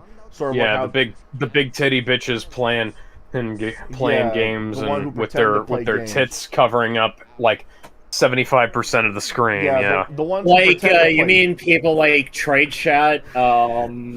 What's Yeah. her name? I Answer. You guess, remember but her, Alex? this was a You time ever when heard gamer her? girls were trying or only doing it just so people can stare at their tits and pretend they know and play games. Now, Gizmo, you've heard of God. that gamer girl. I know you've heard of that gamer No, girl. I You haven't. follow a lot of e-girls. No, I haven't. I really never really liked gamer girls back then, and I don't like them now. But the difference is, Sure you do. the Master, difference is gamer girls back then were just posing as gamers. Nowadays, there's a lot more legitimate gamer girls who just game that happen to look sexy. You know, but back in Yeah. the day, Sniper Wolf was one of those girls. Here's the problem. She didn't play games and just suck at it and just use her looks as a way to get views. She outright cheated just to make herself look like she knew how to play games. And because of that... Yeah, wasn't she one of the people who was having somebody else play the games while her hands were, like, off-screen? Yeah, some people say that she was using aimbots, too, but, yeah, she was outright just cheating either way. And that's why she stopped. Then later on, she starts doing reaction content. And I'm not talking like how we usually do it. I'm talking like Jinx Reloaded levels of reaction content. Just staring. Jinx Reloaded, just slightly better than Hassan Piker. Blasphemous HD, you know. Hassan Shop! Here's the problem, though. When she reacts to her content, she's not really... While she does say something, unlike Hassan or XQC... She basically says the obvious or steals jokes. Like, for example, let's say she was reacting to a video of Mudahar, you know, and he's talking about a conspiracy theory in the soda industry, right? He hasn't made a video like that, but let's just say he did. So let's say Mudahar is saying stuff like the sugar industry gets $1 billion, and they do that by trying to coax kids into drinking sugar early, sort of like the tobacco industry. Then once she hears that, she outright repeats it like, "Oh my God, they're going after kids for billions of dollars? It's like the tobacco industry. Wow!" She's literally repeating what he said. Yeah. And even if there were no words, and let's say... Ultimate Sacrifice trophy. And say there's a chicken laying an egg the shape of, I don't know, a fucking ramune bottle. She'll outright say it like a play-by-play. "Oh my God, the chicken laid an egg and it looks like a soda bottle. Is it ramune? It looks like a ramune bottle." She does that for like long periods of time. She states the obvious. She does play-by-plays. She repeats words. And what's even worse, if there are watermarks, she'll outright zoom in enough in the video so that the watermark so that you can't see it, so like it's not visible anymore. Sometimes she'll even cut off videos of certain jokes so she can act like she made the joke. This example is another good one. When someone made a TikTok video of himself recording his car, showing the damage, one of the things he says is, someone did a Hadouken on that car. She cuts that part out and says, "Oh, someone outright did a Hadouken on that car," acting like it's her own joke. Jackson Films pointed that out and exposed her, saying that this is theft, this is not right, and it even exposed how YouTube was playing favorites, somehow thinking that she's one of the better content creators on YouTube when she's not. Like, think about it like this: there's game reviewers out there. There's speed runners. There's speed runners out there. There's competitive gamers out there, right? There's animators. There's singers, right? There are people who make great sketch videos. Out of all of them, out of all these people, they're going after Sniper Wolf and saying she's the greatest one of the greatest YouTubers out there when all she's doing is reacting to content. When Jax Films pointed out, I'm the best there is at what I do. When Jax Films pointed out the hypocrisy of YouTube, how YouTube was treating her, as well as how she herself was stealing content in so many ways, she got so pissy that she went after him and started throwing petty insults like going after his hairline. Ha ha ha, he's going bald. Like, And then afterwards, she starts saying stuff like how he's harassing her, as well as going after her because she's a girl, and saying stuff like, "Notice how he's only going after girls who are doing my kind of content." When your kind of content is garbage no matter who's making it. That's false, too, because she's not the first one who made this kind of content, and people have been going after those people, too. Jinx Reloaded, Blasphemous HD, XQC not to that degree, because he wasn't XQC is worse. Hassan's worse. Well, no. Well, the reason I didn't bring those guys up is because they haven't really been doing that stuff back then. You know, in the Jinx Reloaded days, you know, in the Blasphemous days. Only now. But they were doing this before she was.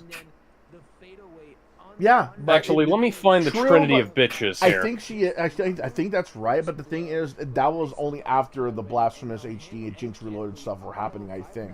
You know, and XQC was like still a pro gamer and stuff like that. But I'm getting off topic. Afterwards, though, after being called out and throwing petty insults, she goes to Instagram Live and shows everyone that is watching that she's standing in front of Jack's Film's house with captions saying, "Hey, let's talk," you know, as if they're just gonna outright, like, he's gonna outright get out of the house and talk to her. The problem with that is that he showed where he fucking lived to everybody on Instagram, and now there are screenshots and videos spread everywhere on the internet showing where he lives. What makes it worse? What makes it worse is that Jackson Films has a wife and kid that are not in any way associated with YouTube. He's the only YouTuber in the house, and now his wife and his kids have to worry about a lot of things happening to them. Having people stalking them, having people harassing them, and possibly even assaulted, because when people get doxxed, there's a high chance that they might get hurt in some way. You know, people will dox over her, like, completely irrelevant bullshit. Like somebody was actually posting. People got into an argument over something, and that was going on in one of my servers, and one of the people, the docs were completely unrelated to the content of the argument, but this person just casually doxed somebody else in the server over the argument, and it was like, oh, hey, look at this, I know your real name, and I know, like, where you live and shit, and, okay, buddy, what the fuck does this have to do with the argument? And now, anyways, this isn't the end of it. And you would think I'm done. No, after this happened, she deleted the video off Instagram. She went to Twitter and tried to rationalize this, saying that she was trying to be an adult and trying to spark up a conversation with Jack's Films like adults. No one bought it for obvious reasons, because, you know, she doxed his house, and not only that, she tried to play victim again by filming herself going through her phone on Jacksepticeye's parody channel, JJJ Jack's Films, where he parodies Sniper Wolf by reviewing her reaction content and saying, "Oh, you made all these videos on me. This is outright harassment." Oh yeah, Denims and Relevant are also some of the bottom fucking tier for reaction content, by the way. I had to look up who the Trinity of Bitches were to try and figure out what that was, because I just haven't paid a whole lot of attention to them yet. Also, I have to remind people... Gizmo, where would you rank Emmer in reaction content? Emmer, like top 10, if not top 5. He's maybe like the third, number 1. Emmer Previs, he's like ahead of his time. He was ahead of his time. He was actually doing reacting content correctly and in his own way at the same time. You know, this was back now then. We get to see things Emmer Previs, that people actually bought the game for. Emmer Previs, unfortunately, you know, I wish he lived long enough to see this, because then he would give his 2 cents on how reaction content can be, you know, cancer. But here's what else that's happened. Because of this, people who are fans of Sniper Wolf, I don't know how you get fans, but okay, are trying to defend this, saying, you know, well, he didn't get hurt. Okay, fucking he still doxed him. And she even outright tries to say, oh, I don't know how to dox. Bro, how long you been on YouTube and you don't know what doxing is? It's in the name, posting people's documents online. And she claims that she found Jack's Film's address on Mick Wingert was one of the escaped prisoners. Alejandro Saab was in this game. She claims that she found the address of Jack's Films on Google. That's sus because I don't think that's how it works. No, it's not. You don't just no. look up a YouTuber's name on Google and say Aaron his house, Strassman. and then you type in his house. It doesn't work that way. I mean, granted, you might catch some hints here and there. They might outright say, "I live in this area," and then, okay, yeah, that's understandable. Yeah. Like, for example, ASL VO coach, ASL voiceover coach, a voiceover coach for American Sign Language. I'm sorry, what? Why did you need a voiceover coach for something that doesn't involve using your voice? Did you say Sorry. ASL coach, age, sex, location? ASL VO coach. Okay, so last since last thing I have to bring up. All of this, Yeah. you would think that Oh, someone, all of this, sick bastard. all of this happening, you would You think sick that Sniper somebody. Wolf would get into some kind of trouble with YouTube, right? You know, it's sort of like how Yeah. someone would get no, she didn't. No, she did not. Jack's Film tried to bring it up with YouTube on the channel as well as on Twitter, saying how she not only broke TOS rules, but she outright committed criminal acts, doxing him, as well as just outright stealing people's content. It was just the content stealing at first, but when the doxing happened, that's when they outright said that she needs to be banned off the platform, period. And YouTube has not responded to this at all. They haven't mentioned it. They haven't even hinted at it. They haven't even mentioned Sniper Does she Wolf. have a Patreon? No, I don't think so. I wouldn't be surprised Okay, if she hang on. does. Let me look I this would up. not be surprised if she does. So, since we already talked about what's in the link below, the next one on Just Then, and Michael Caine has retired from acting. To be fair, and I wish him nothing but the best. Patreon.com SS Sniper Wolf. She has one then. Yeah, I'm not surprised. Of Yeah. course she does. What is she getting Patreons for? To cover up more of her ugly personality? What the fuck? Probably. It doesn't help that she's an and- actual criminal too. Like, she was involved. Oh in yeah, some she is shit. a convicted criminal. So okay, yeah. So Sniper Wolf has a Criminal history. Sniper Wolf does have a. No, okay. So I'm trying to find her Patreon, and I'd swear she has a fucking Patreon. If she doesn't, if she does have a Patreon and she's still on there, her like dear God, like Sargon of Akkad got thrown off for less. Yes. Okay, so like I was saying, in the news below the next link, I think we already talked about that since that has to do with Sniper Wolf. Of the I already mentioned that Michael Caine is retiring from acting, and I wish him nothing but the best.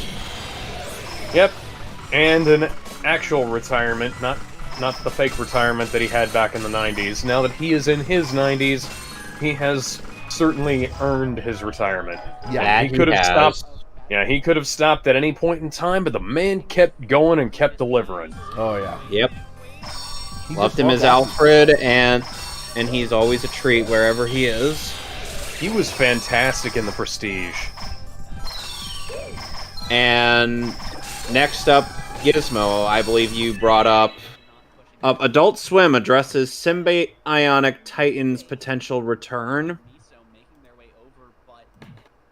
Oh yeah, I did post Let's that. see here. Yes, you did.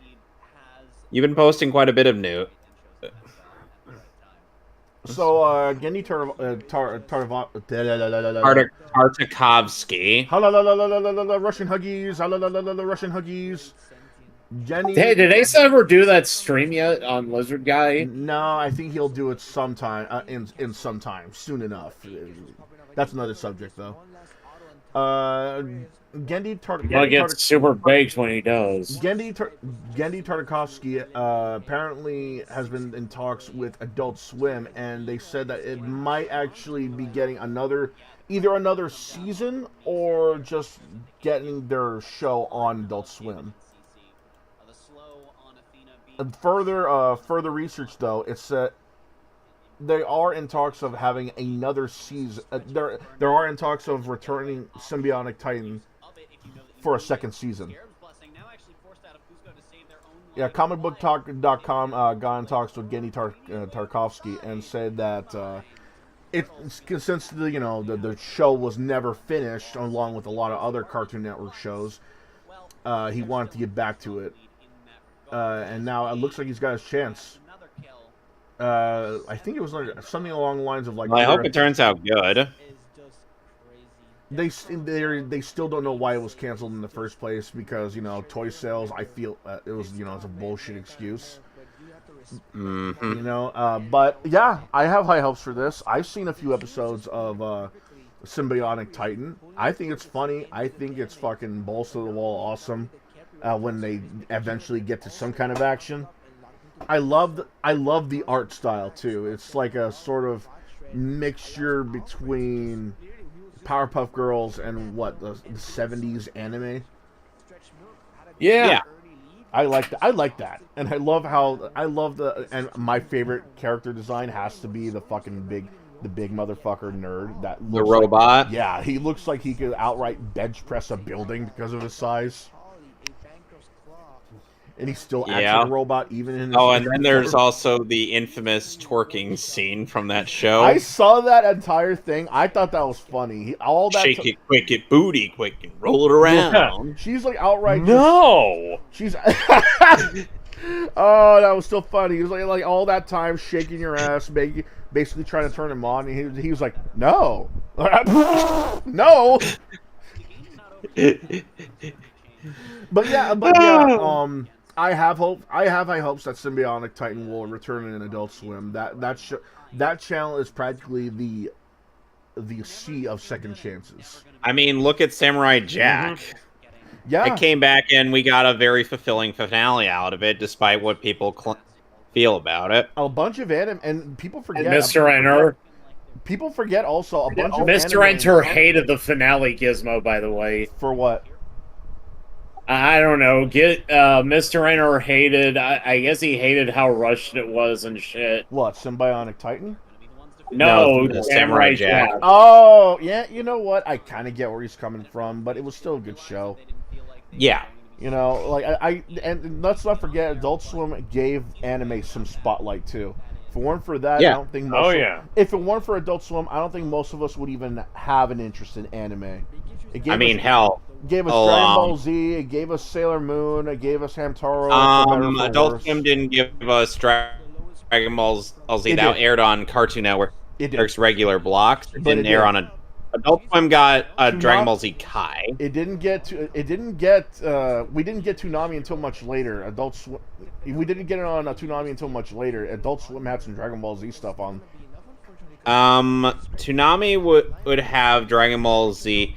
After Kids WB ended up dropping it. Adult Swim had some anime, and Dragon Ball was one of them.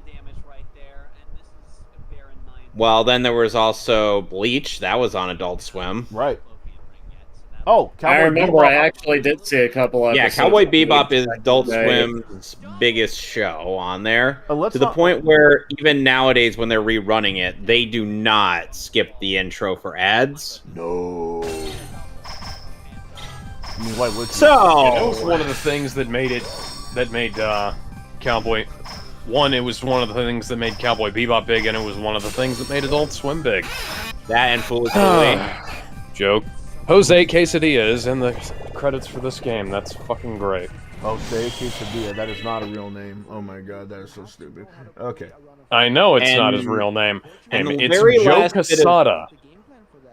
And the very last topic for this week, besides the friendly hate discussion, Super Mario RPG Remake has removed Mario's peace sign and replaced it with a simple cap wave.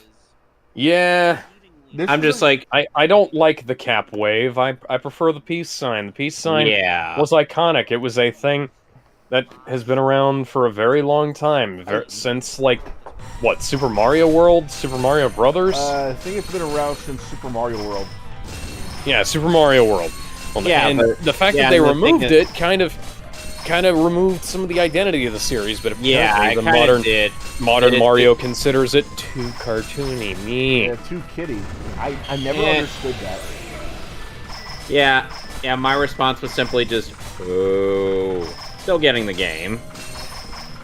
Yeah, it's on. one of those things that doesn't affect the fucking game, but it's lame, man. It's really Yeah, lame, it's just though. kind of I don't lame. get it. This is one of those things where it's like, okay, it's inoffensive, but why? If it was not a big deal, I wouldn't remove it at all. I would. This is just. I'm not gonna say this is a form of censorship because it's not like it's offensive to anybody. You know, like it's not like the Brits are like. It's not like the Brits are looking at it like, oh my God, how dare you show that? You know what that means in our country? That's an entirely different thing, but you know what I mean. Yeah. Yeah. But it's still really odd to see something like this removed and replaced with something like a cap wave. It's not like the peace sign is outright lewd or like dangerous or anything like that, because that's the kind of thing I expect when I hear that something's been removed and replaced. You know, being offensive, that kind of thing. It's sort of like how the Squidling in Mario Kart 8 event got a gesture removed because it meant it meant something else. So now she just waves or lifts her fist up. Yeah. Yeah, like I think it was the sign of like suck it or something like that, but then they removed it and just replaced it with a raise of a fist instead of like doing that gesture. I don't even know what it's called, but you know what I mean. The one where you put your arm on your hand on your arm and raise your fist. Yeah, that one. Yeah, that one. Yeah, I know what you're talking about. Somebody apparently that's supposed to be like an up yours thing. In some areas, but I mostly remember that as being the motion that Luffy does right before he punches somebody in the face. So yeah, this peace sign removal, it just doesn't make sense to me. It's a gesture that's supposed to be. That is a lot of legalese. Confidence That is a lot of legalese at the end of this game. It's a peace sign, though. It's really harmless. It's not even offensive. Yeah, I know. Oh yeah, that's the thing. So that's all for the topics of this week. Or of this week. Oh, so, one more thing. I really want. One more thing. There's some new additions to the comic book universe database that I should read off. Very few, so this is probably going to be quick. All right. Let's see. I left off with Wasabi. The newest additions are Ranger Slayer from Power Rangers, Bombietta Basterbine from Bleach, or Basterbine. Yes. Bombietta Basterbine, in aka the Explode. Oh, who is Stern Ritter E, the Explode. She can anything she hits with her spiritual energy turns into a bomb. So Gambit's power. Meninas, yeah, pretty much. Meninas McCallan from Bleach. Yes, as Stern Ritter P, the power, or she essentially has absurd superhuman strength.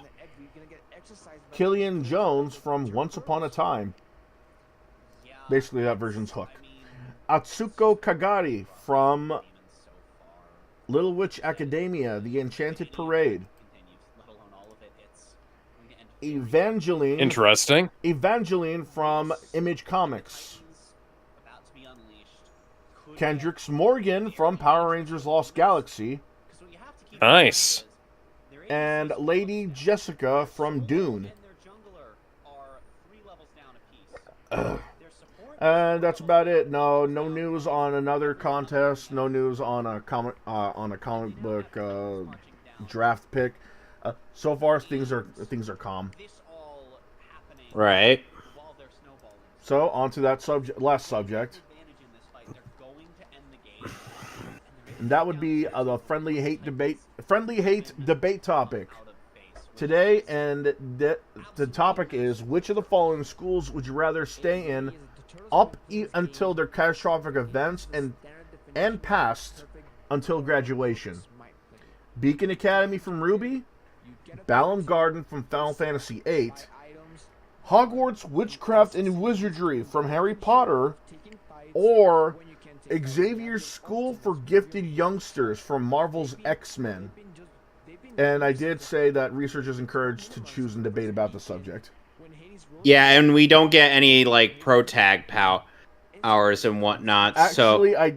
no pro-tag powers. Yeah, I do also... Well, for X-Men, and that's one of the things where you have to have a superpower, or otherwise you're not a member of the X-Men. Well, all these schools require you to have some sort of ability. That's why I said that. That's why I decided to make it a little more fair and say that you have mid-level powers, like mid-tier powers, like street level, at the very least.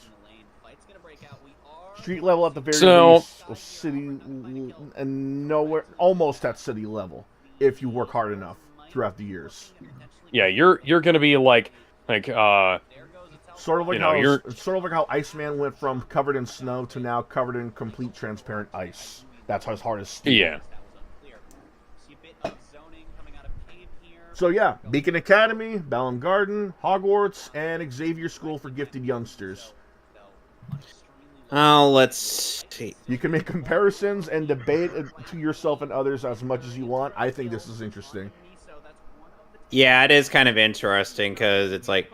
Sadly, Beacon is definitely the first one out, because... Yeah. Good lord, Ozpin. You ran that school into the goddamn ground. Quite literally. So... Hold L1 and R1 to yank down stealth cocooned enemies, causing them to impact the ground and web up nearby enemies. If all the other more ways to murder bad guys. Are literally better. Are you sure about that?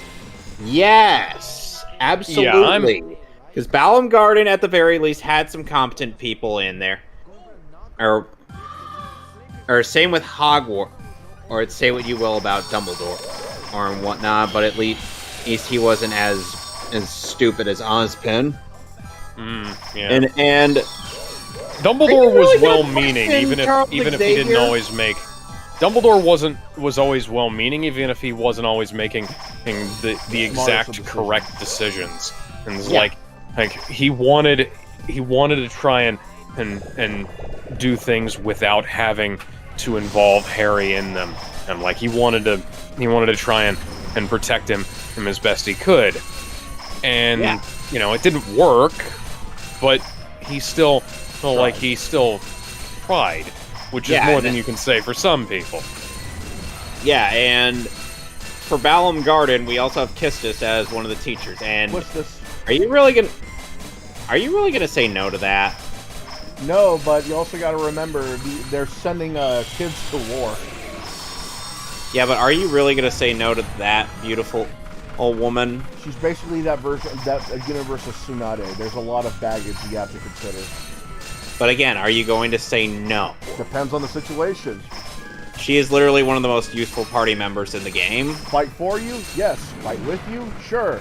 Get sent to war where kids are potentially going to die against a military regime? Fuck no. And then there's also Ultimecia. Don't even get me started on her. Did you research on Final Fantasy VIII? I know the basic plot of Final Fantasy VIII. Because there's a part of it there's a part of it that you're really leaving out. There was a point in Final Fantasy VIII where you return to Balam Garden with news that another school is going to wage war on them. Oh yeah, that part. And then it actually happens as you're entering Balam Garden, where students of all ages have to literally fight to the death against some soldiers. Right. So now I'm not talking 17. I'm not talking 17 or 18. I'm talking like outright 14 to 17, like everybody of every age. Okay, so Balam Garden is also out, and Hogwarts is probably going to be like second, and so Xavier's School for the Gifted. Juggernaut, Apocalypse, Magneto, the Brotherhood, Magneto, Wolverine. Brotherhood again, Magneto again, Apocalypse again. Wolverine, can- Cyclops, On- Psylocke. So, assuming I'm a Ray when she's mid-tier, not insane. Onslaught. yeah, assuming I'm a mid-tier hero in the X-Men, or the Marvel Universe in general, well, a lot of mid-tier heroes survive encounters with the bad guys in those, and they wind up becoming more powerful through their struggles. So, I'm gonna say, hey, probably X-Men. Right, but that doesn't But change the Harry fact- Potter, Harry Potter would be great because I can use my real-life skills to fuck those wizards up. Yeah, it's like that's why Hogwarts is in second. I'm out here for the wizards barely know the concept of taking cover and moving around.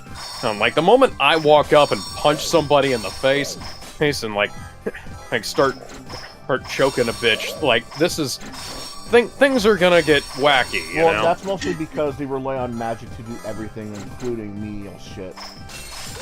By the way, Alex, never forget that part in Angry Joe's review of Harry Potter and the Deathly Hallows where you hear, "Look in my face, step in my soul, I begin to stupefy." Ah! Oh yeah, you gotta also remember one more thing. Wanda made more than half the mutants disappear. Yeah. Listen. Go fuck yourself.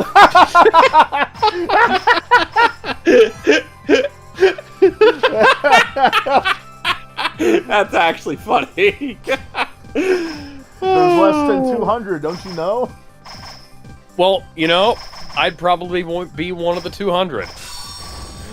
Especially if we're assuming that we're doing this right now. Also, you gotta remember the Sentinels have been activated and reactivated more than once. The Sentinels are made out of fucking plastic. And metal and rubber, and depending on who makes them, they could look entirely human. And kill off even Omega level mutants. Remember Nimrod? Okay, but are they immune to D's nuts?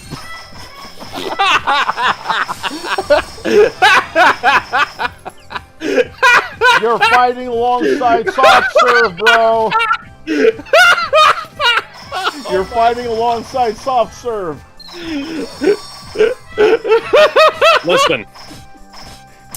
Listen, Soft Serve is getting a one-way ticket to the pain dimension.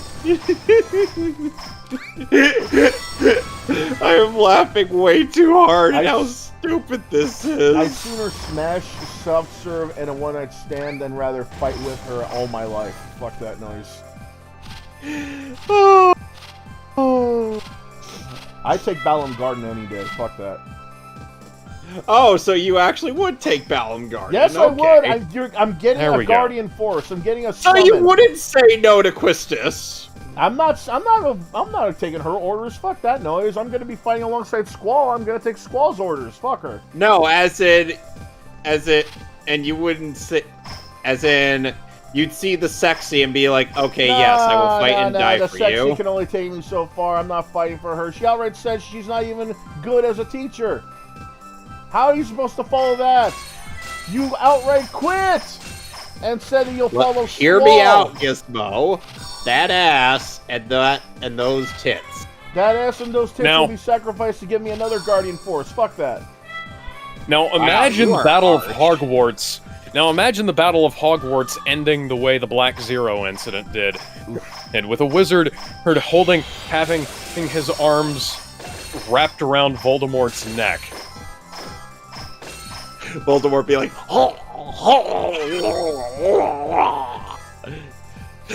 Hack your way out of this, you snake-nosed bastard, punk! You sounded Voldemort like be like, Kirkman. You "What?" sounded like Millhouse's dad for a moment there. How No, about thank you. How about you, Mason? Which one would you rather stay in up until graduation, despite the catastrophic events happening? Huh?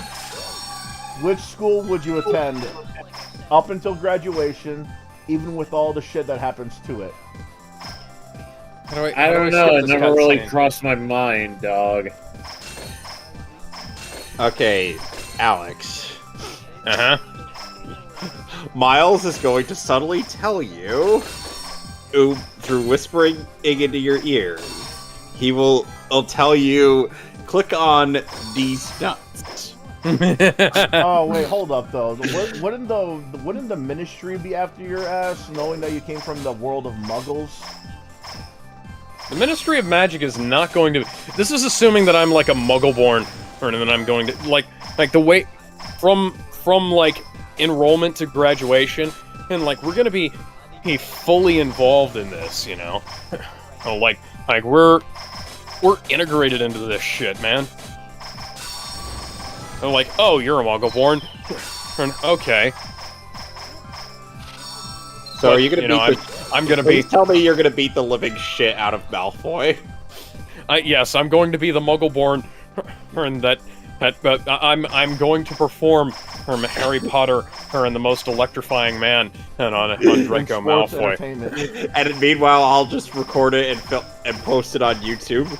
Yeah. Yeah. How the fuck did that Muggle-born get his phone camera into the school? Well, you know, Yeah, funny thing about that.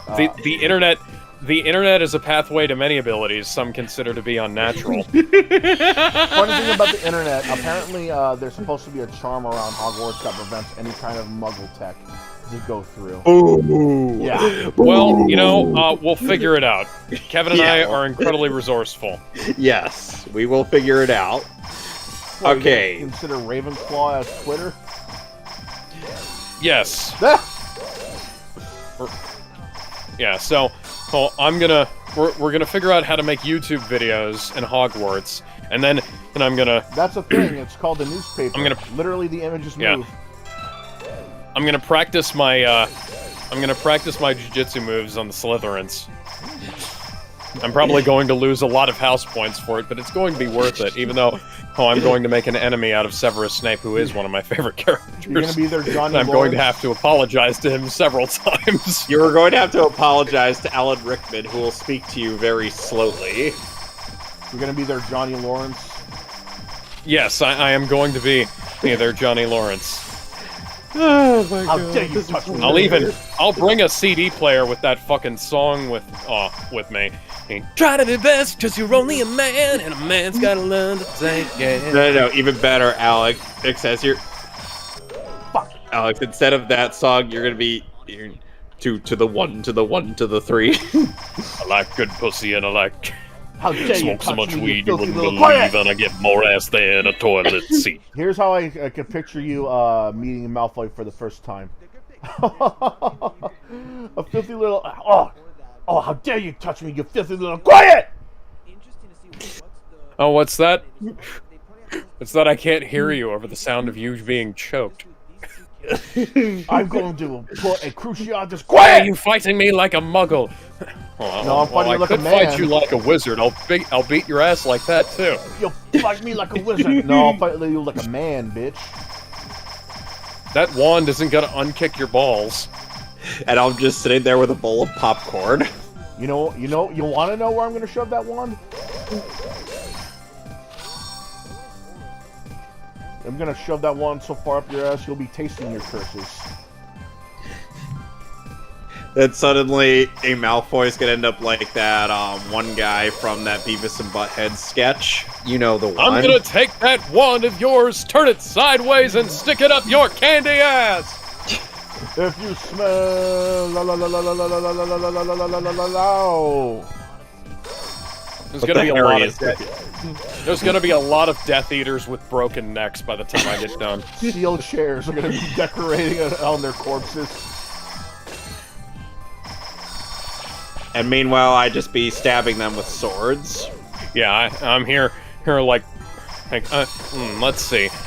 Hey, I'm gonna put on a mask so they can't see me, even though my voice will 100% give me away. You know, I'd be like, excuse me, hello, how do you do, fellow Death Eater? How do you do, fellow Death Eaters? how do you do, fellow kids? It's like, where did They'd you just be like, where'd you come from? where'd you get that giant stick? Like, how'd you bring that to the Quidditch World Cup? Don't worry about it. Yeah, Bonk. don't worry about it. Bonk! I'm one of you, fellow Death Eaters. That's a broomstick. Oh. Yeah, this is... What's This that is over there? 100%. Where? This is definitely a broomstick. I'm definitely not going to use this to bash your head in. I have my own. I'd just what's be like that, with Carol? the sword.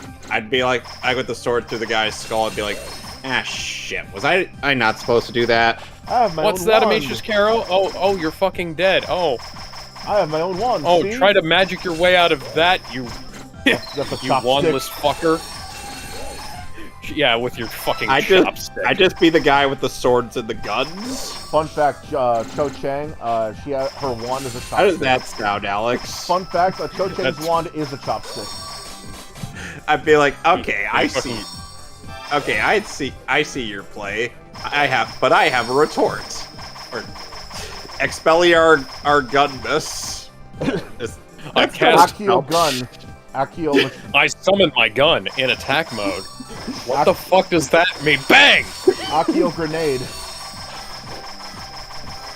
Oh, you know what though? Final Fantasy's got you beat. I can outright steal your magic. Yeah, drawing magic is a thing in Final Fantasy VIII. Also, I can ride a chocobo. Beat that with your fucking broomstick, bitch. Beat that, Iceman. Bum. Okay, so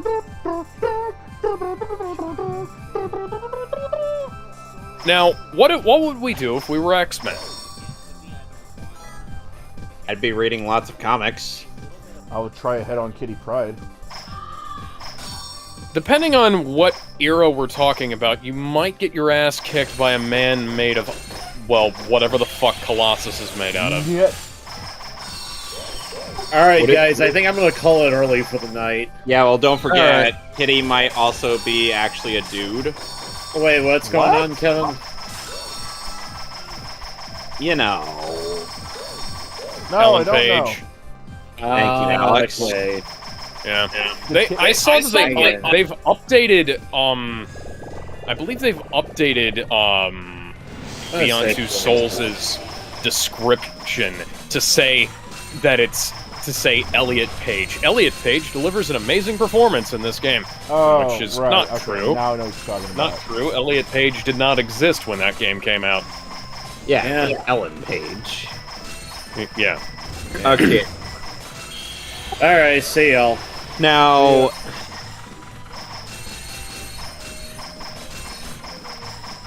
And Rhino just clipped through something. Oh, here's another thing. That's I'll great. be. wait, are you doing New Game Plus? Yes, I'm just doing that to fill out runtime here, because I don't want to start a new stream. Aren't you at Good. all like curious how Squall's Gunblade works in the slightest? Well, obviously, I yeah, am, but yes. I'm not that. I'm honestly not that interested in Final Fantasy VIII. Like it's a fine game. I care more about like X-Men and fucking and Hogwarts and things like that. Yeah. Like I'm here for that shit. And like now, what would we do if we were X-Men? What would you do in a battle against Apocalypse? Run away. Because I'm not an X-Man. I Okay, just happen what's to your hang out with power? them. You can pick one power, Gizmo. What's your X-Men power? I'd actually have to think about that because I can't just have something generic as flight. Literally, everyone can fly. Super Everyone, all kinds of people can fly. Yeah, and if Angel, you can't, you can at Banshees. least simulate it. Yeah, Angel, Banshee, Storm, Jean Grey, Professor X when he could walk, Professor X when he doesn't walk. Technically, Professor X can still fly. he could still fly, but you know, It would be very difficult to do. Let's see, I can't do. How powerful is time stopping in this context? Very. So you'd basically have you ever seen Heroes? Alex, you should know by now that the answer is always going to be no. Oh, well, that's unfortunate. Have you at least heard of okay, so Heroes? the first 1.5 seasons of Heroes is good. So there's a character in Heroes called Hiro Nakamura.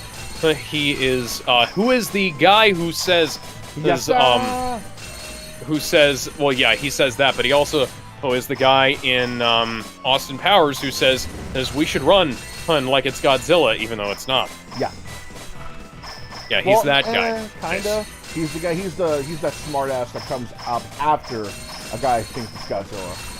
Oh yeah, legally he's speaking, it's not Godzilla. Yeah, he's the guy who says that. Yeah. But so Hiro Nakamura can stop time, and like rearrange stuff in in there, but it requires a lot of concentration and can cause brain damage if he does it for too long without practice. That'd be worth the risk. Brain damage, bro. It's not like you're getting. Well, like okay, a broken no, bone. he's right, because it's like in a do or die scenario. So a little bit of brain damage is nothing compared to like not having New York City get nuked, you know? Yeah.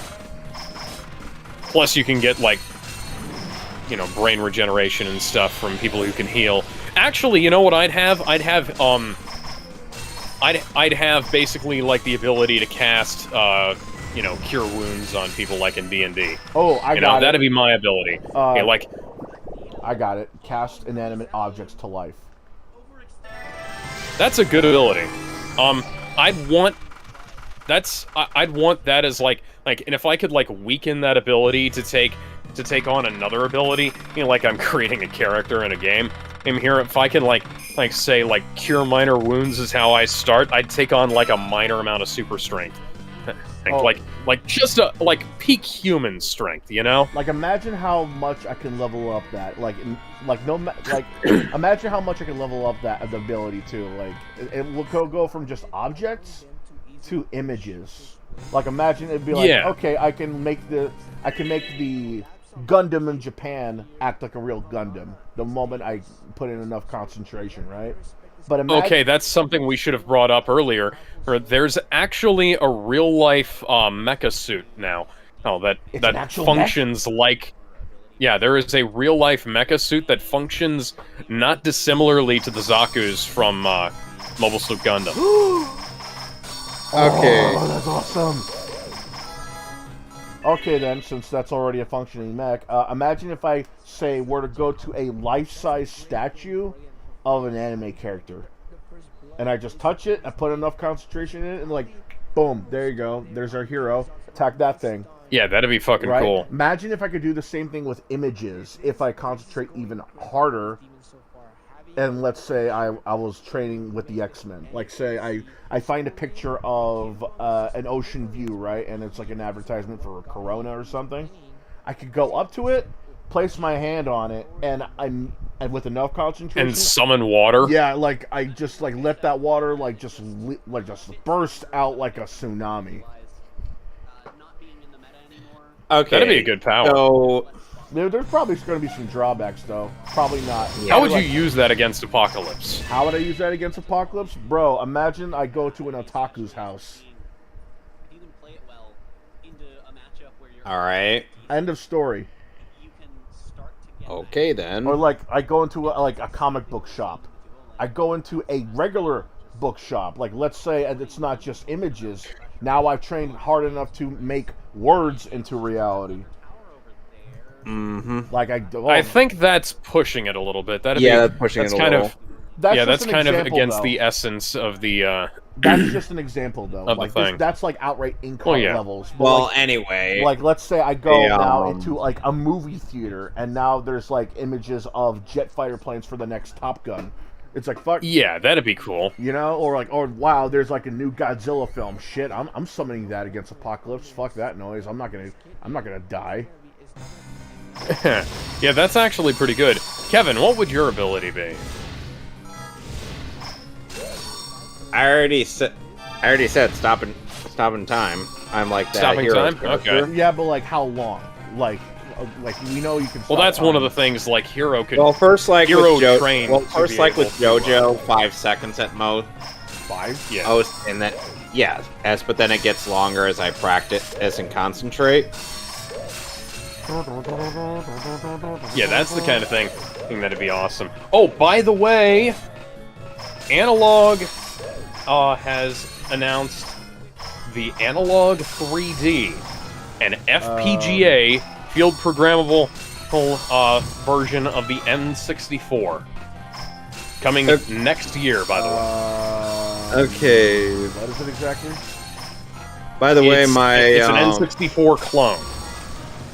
By the way, my Steelbook 4K for Army of Darkness and my 4K for Evil Dead 2 has arrived. Nice. Awesome. I was gonna say another Nintendo 64 clone, but there's only been one. I don't think there's been any of N64 clones aside from this. There's only the one clone. Everyone else is making NES, Super Nintendo, and Genesis clones. Well, which one was it? Because I think the one that you might be thinking of is the one that was just like a redesigned case. I think I don't know what it was called, but I do remember it had like an orange, like transparent case. Yeah, was it like an odd shape? Yeah, like a pentagon. Yeah, that wasn't like a clone system. That was a new case for the system, and like you have to put an existing motherboard inside. It just has stuff that like converts it to HDMI and things like that. Huh. I really don't like the shape, so You know, one of the dumb things about the new DVD, the Ultimate Collection for TMNT 03, is the fact that the menu is kind of basic and there's no subtitles. How are they not? Yeah, that was something that I complained about when it's also matted to widescreen, even though it was a 4x3 show, because the guys who put it out, the Paramount, slapped the Nickelodeon logo onto the start of every single episode, and that logo is animated in widescreen. Isn't there a way to just? That's not really that big a deal to me. It kind of is. I don't like it when. To me. Well, think of it like this. TMNT has been a property that's been going around company to company to company. It makes little sense as to why you would want to just deal with the fact that there's a Nickelodeon logo right there in the corner every time you see a show like that. Well, it's no, it's not in the corner. It's at the start of the episode.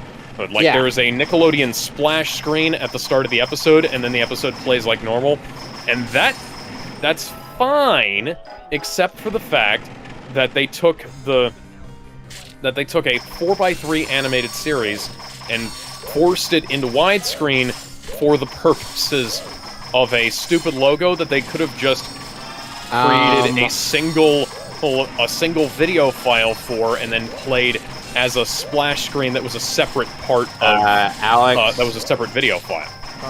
Only the logo is 16:9. The rest of the show is 4x3. No, it's not cropped to 16:9, but it is matted in 16:9. And there is it's presented inside of a 16:9 window, even though it is still 4x3. Which means that if you were to play this on a 16:9 TV, you won't notice any issues, but if you were to play it on a 4x3 TV, as it was originally meant to be seen, then you will see it, you'll see it matted to widescreen by the anamorphic transformation inside the player. It completely defeats the purpose of the anamorphic programming within the DVD spec. It's not a big deal because a lot of people don't have 4x3 TVs anymore. 4x3 TVs anymore. CRT TVs can only be really sold at like a Goodwill or something, because you're not gonna get. It's not a big deal, but I'm a fucking AV geek, and this shit, there's no purpose for the way they did this. Like I said, they could have just taken a single video file and said, okay, hey, we'll play that. And play that at the start of the episode, and then... But don't forget it's one still thing, the best Alex, version of the fucking series that you can get, unfortunately. Which is sad. And don't forget, Alex, there's also, remember how from in the Teen Titans animated series, it looks to be animated in 16:9, but the season 1 episodes, for the most part, don't really use the rest of that space. Yeah. And there's at least 2 episodes in season 1 where it looks like Cyborg just disappears from the frame and when he goes too far to the left. Yeah. That's both in Divide and Conquer and Nevermore. Yeah. That problem where Cyborg just disappears from the frame doesn't happen with Beast Boy in that instance. And Beast Boy's like running away as a llama. Cyborg's chasing him. Beast Boy walks off the frame just fine, but Cyborg just disappears. Yeah. It's weird. Yeah, I'm not Like, saying they should have, I feel like season opened up the 1 animation. I'm not saying they should have opened up the animation to 16:9 for this, and that probably wouldn't have been a good idea, honestly, and I don't think they would have necessarily been able to. I'm just saying that when they encoded the video, well, they should have just encoded it as a 4:3 stream. There's no reason to encode the black bars on the side of the screen on a DVD. For Blu-ray, it makes sense because Blu-ray doesn't have Blu-ray. anamorphic high definition in the 1080p. Yeah, this was this was like this was for like the Blu-ray. And unfortunately with the Blu-ray, because of the lack of 4:3, because of the fact that it's not a 4:3 show on the Blu-ray version, and there's also some noticeable animation errors and whatnot, like certain characters are just missing in certain frames.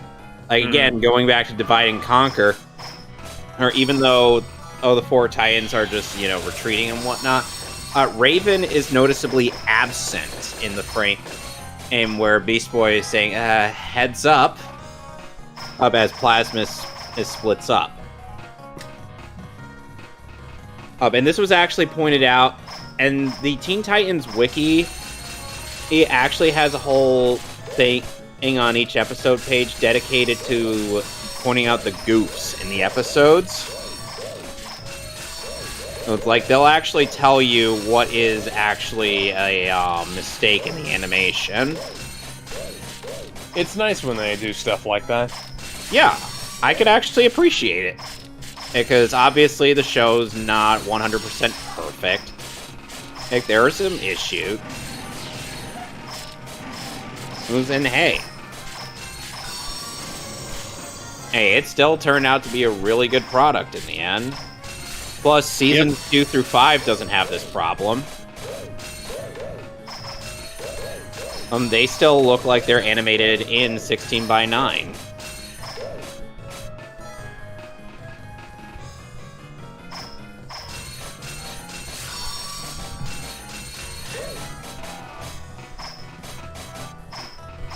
And so this Friday afternoon, Seamus and I are going to go and watch more, are going to start watching Season 2 of 03 Titans.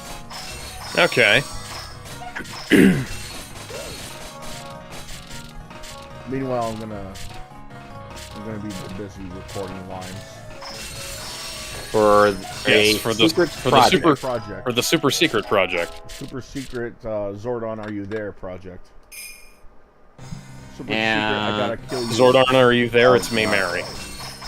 Super secret, I gotta kill you if you find out project, because I have the license to. Okay, so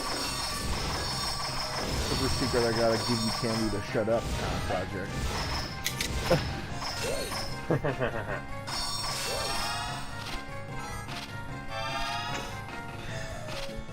And the thing is that I've gone and made like a whole Twitter threads about the various episodes I've watched of Season 1 through Amazon Prime for TMNT 03.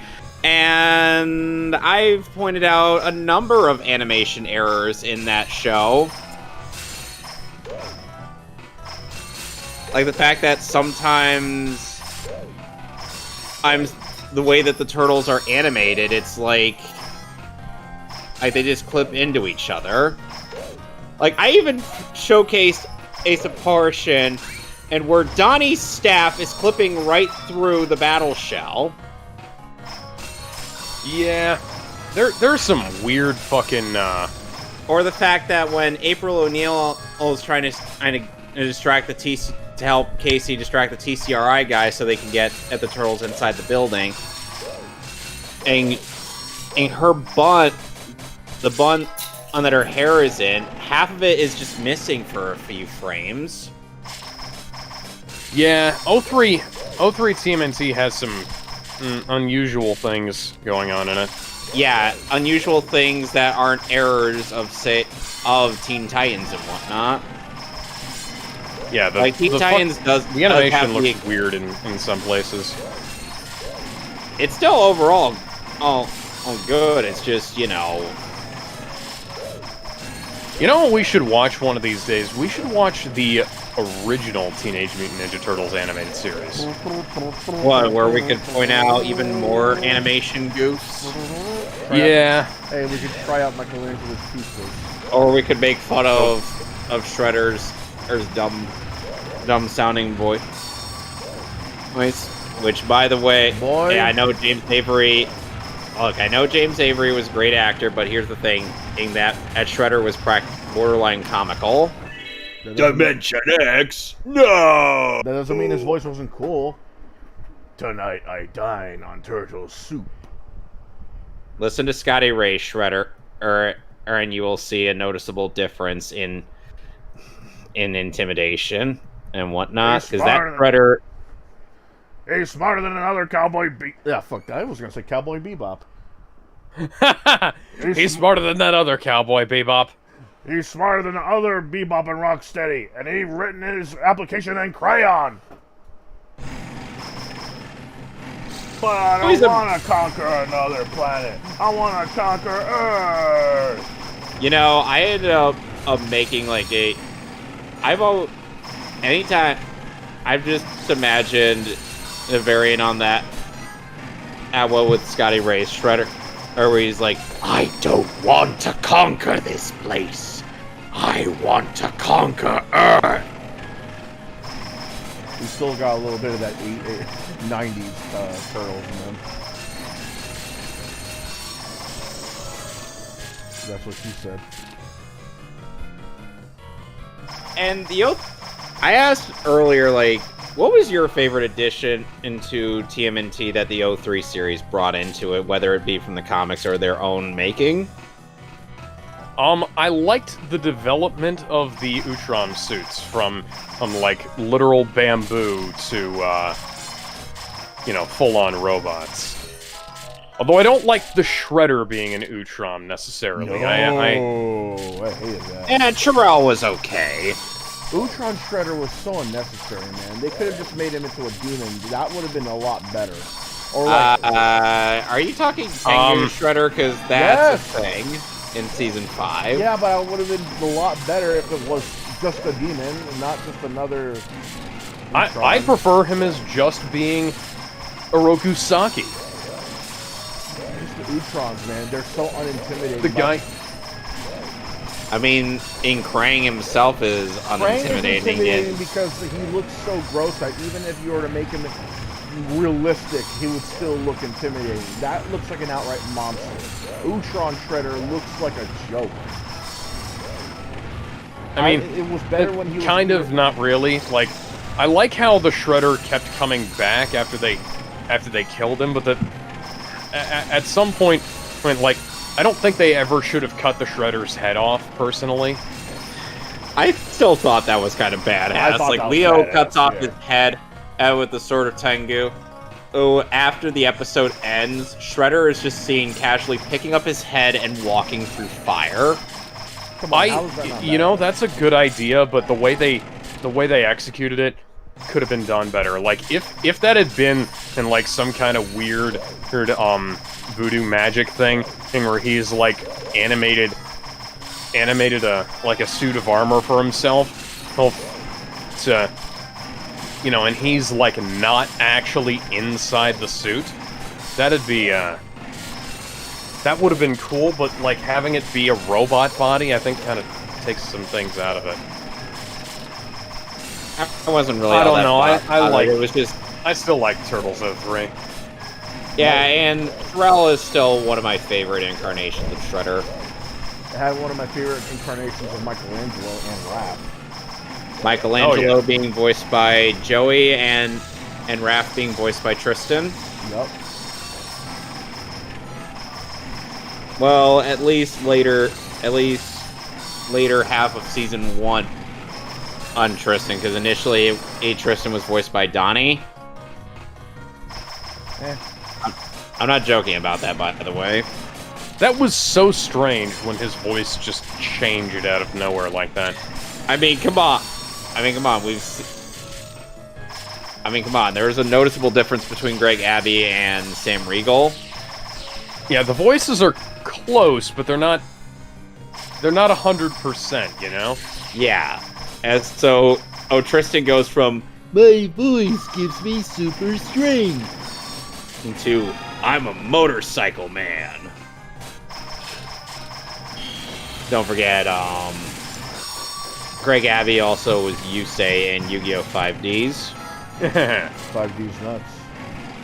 The weird thing is that he's not really that good a screamer in that show, and yet with Raph he does some pretty raw screams. Meanwhile, Leonardo, being voiced by Michael Sinterniclass, as is certainly interesting.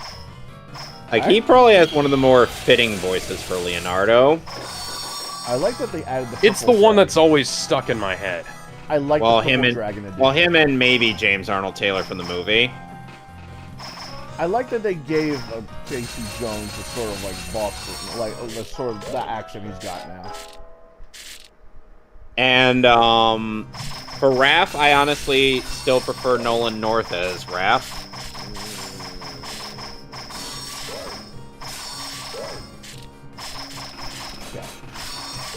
Like, he's got the aggression and the accent down.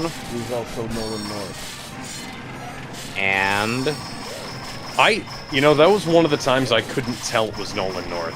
yeah, he really did. He did great in that movie.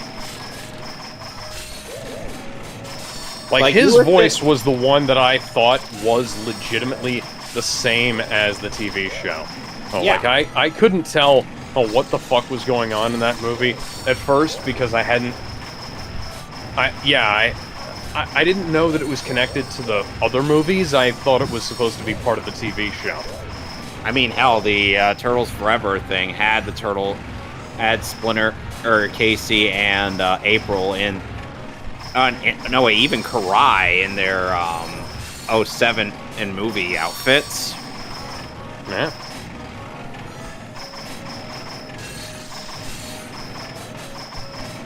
It's still weird knowing that it's like Karai's actress in the 07 movie was actually in Godzilla King of the Monsters. Huh. Zhang Ziyi is the actress's name.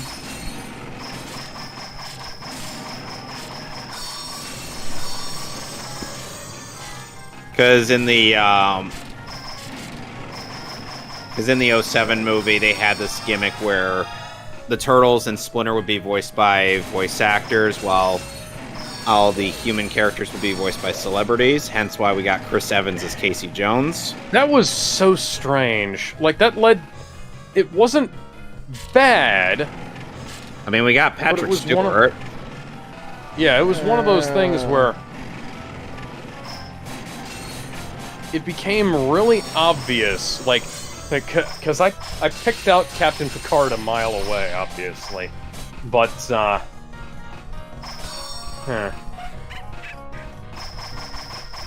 And another thing is, like, then there's Sarah Michelle Gellar as April O'Neil, and as I said, Zhang Zi as Karai.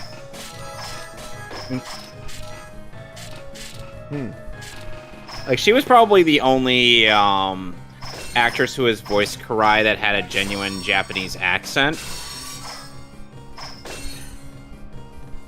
Because we have Karen Neal from the 03 show who fakes an Asian accent. And Alex, you could definitely tell that that was fake, couldn't you? Yeah. And Karen Neal was is Shizu from Yu-Gi-Oh!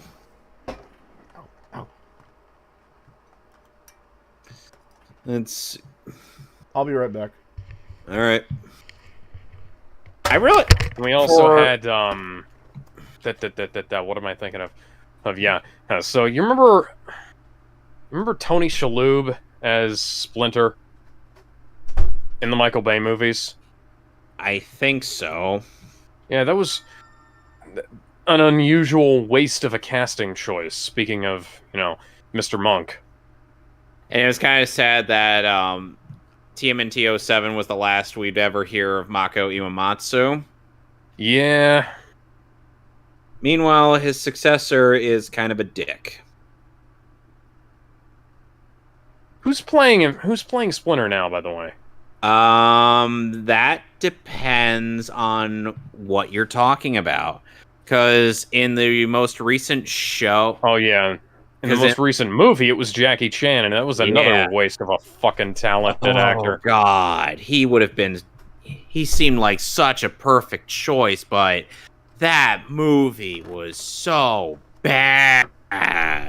It has some really cool ideas and some decent action, but unfortunately, the character writing is just not there. What is? Yeah, and April O'Neil looks like a dumpy sack of potatoes. And Benjamin, I do not care what you think. I think this movie was abject garbage. What, the TMNT movie? The Rise of the TMNT. No, not Rise of the TMNT. Mutant Mayhem. Oh, Mutant Mayhem. Rise of the TMNT was also terrible. The one with the Ice Cube in it? Yeah. I thought that was... Oh, wait, Rise of the TMNT. Yeah. The Rise of the TMNT. Yeah, that was the one with that was the movie, the CGI movie. No, it had it's not the had a really CGI. cool art style for the turtles, but everybody else looked like shit. I thought it wasn't Rise of the TMNT the movie based off of the Rise of the TMNT cartoon? Yeah, Alex, you're thinking the movie that... Oh, yeah. You were thinking the movie that's based off the TV show. Well, no, I wasn't, but the TV show looks... The TV show is shit, too. The one where they have female Casey Jones. Yeah, that's not Casey. Mm-hmm. My friends call me Casey. No, they don't. No, they don't. Don't even try. And... That's my mom. No, it ain't. Yeah, but close to that? people will try to tell me, the animation totally carries, blah, blah, blah. And I'm like... No. No. Kano. I've seen way better. Kano carried the Mortal Kombat characters in the movie. That doesn't mean he carried the story. That doesn't mean he carried the movie. Yeah. The animation can be Miles. spotless. Keep running, Miles. That doesn't mean that doesn't mean it made the movie better. By the way, Alex, since you're in New Game Plus, you'll have access to more power-ups. Yeah, I saw that. The new TMNT movie that just came out though, that's actually pretty decent. No. Yes, it is. No, it's I've not. seen it. It's really bad. It's not. I wouldn't necessarily say it's an terrible. abject failure, but there's a lot of things wrong with it. The like designs for everybody but the turtles look like shit. April O'Neil. That's not April. April looks like shit. Splinter looks like shit. Bebop and Rocksteady look okay, but the piercings, bro. The references were actually surprising. Shredder should have been the main villain. I don't care about all this other bullshit that's going on. Oh, I really hope Shredder makes up for this. He's not. This is one of those things I hope that they make a sequel and the sequel heavily improves, because that's what they did with the last Ninja Turtles thing. Here's how you improve it. Get rid of Seth Rogen. Here's also how you improve it. Take the turtles out of school. That too. Hashtag make April hot again. Yes. Oh, funny thing. The homosexual relationship that Splinter has, that's actually a mistake. Oh yeah, no, we already talked about it when the movie came out. Oh, okay, that was a fuck up by the toy people. Well, kind of like how quote unquote cyborg Spider Woman is a fuck up by the toy people. That is not Spider Woman. You cannot convince me otherwise. No. Spider Man, more like. Cyber Hulk. More like Spider Ma'am. It is ma'am. I forget where that's from. That's from a GameStop video. Yeah, so apparently some guy... Oh, yeah, that's right. A guy called some other guy sir, and then it turns out that it's some trans dude, and he got upset, so he's like, it's ma'am, it is ma'am, and threatened to beat the shit out of the GameStop With that exact voice, by the way. Yes. It is ma'am, bruh. I can hear you. You sound like a bruh. You sound like one, you look like one, and despite the fact that you're wearing all pink, well, you know. You couldn't Sad even... thing is, gentlemen, and I would enjoy watching the '87 cartoon of Ninja Turtles, but I have no means of getting Oh, it. it's on DVD. Yo ho, a pirate's life for Alex, motherfucking how out of kidding print are us those and Jesus DVDs? Christing me. They're still in print. I saw them at Walmart yesterday. The only Teenage Mutant Ninja Turtles series I've seen at Walmart is the 2012 show. I actually got my copy of the '80s show on at Walmart. By the way, But it is on Amazon, I believe. It is uncensored, unlike the YouTube version. How do you feel about Kevin Michael Richardson as the Shredder? Who's that Good. again? Trigon from Teen Titans? Yantu from Lilo and Stitch? Yeah, he's the second black guy to actually have voiced the Shredder. Obviously, the first being James Avery. Doesn't really scream Shredder to me. That's fair. I'm not saying he's a bad actor. I mean, granted, No, he's not. He's nowhere near actor. that, but fuck, that doesn't really sound like a Shredder to me. It sounds more like a Hun, leader of the Purple Dragons. This is kind of why I still always imagine Scotty Ray when I'm thinking Shredder or voices. Yeah, me too. Or the guy from the 90 movie. It's either. This is your family. I am your father. It's either 90s Shredder for me or 2003 Shredder. Those are the voices that come. Have you seen the that Nostalgia Critic skit where I believe it's Blair Witch Project 2? Oh, where he's like, imagine if a movie he did something like this and just cuts to TMNT, in the 90s movie where Shredder's trying to give his big speech, but then he gets cut off numerous times. To the point where he's like, okay, fuck it. Bathrooms to your right. We're fighting turtles. Oh, god damn it, I got hit even though I was dodging. Blair Witch Project 2 is a really strange film. It had Jeffrey Donovan in it. That was a thing?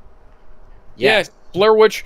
There are 3 Blair Witch Project films. There's the Blair Witch Project, there's Blair Witch Project 2, and then there's... there's Blair Witch 2, and then there's Blair Witch. Why? The Blair Witch Project wasn't even that good of a movie. It was okay for what it was just a gimmick. It was okay. Well, it was a fucking gimmick film. It was shot on a fucking non-existent budget, you know? I get what they were trying to do, though. It was like a found footage film, but... Oh, yeah, it's not a bad idea. Yeah. But it's like it basically caused the metastasized cancer that existed within the movie industry for like a decade at that point. Paranormal Activity comes to mind. I hate Paranormal Activity so goddamn much. You know, somebody actually made an edit for that skit that I'm talking about. How about with the 03 Turtles? Those in Shredder. I want to... can you link me to that? I will... Give me a... I don't know, man. No matter how many versions of Shredder I watch and hear, it's either 90s or 2003 Shredder that comes into my mind. It's sort of like how Michael Keaton's Batman is just... no, not Michael Keaton. Kevin Conroy. It's sort of like how it's his voice that rings through your mind whenever you read a comic of Batman.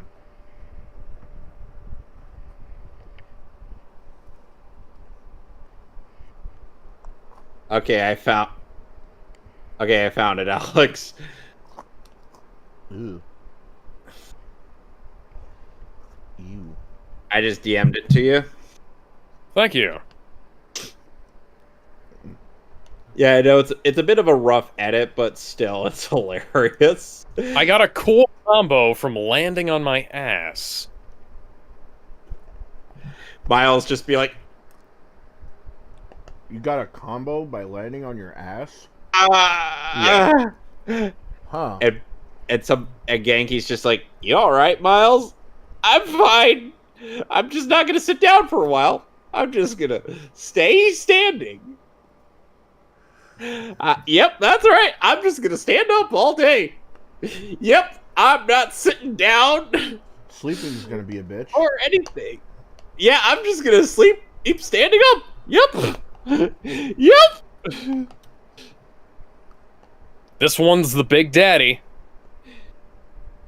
Moo. Moo.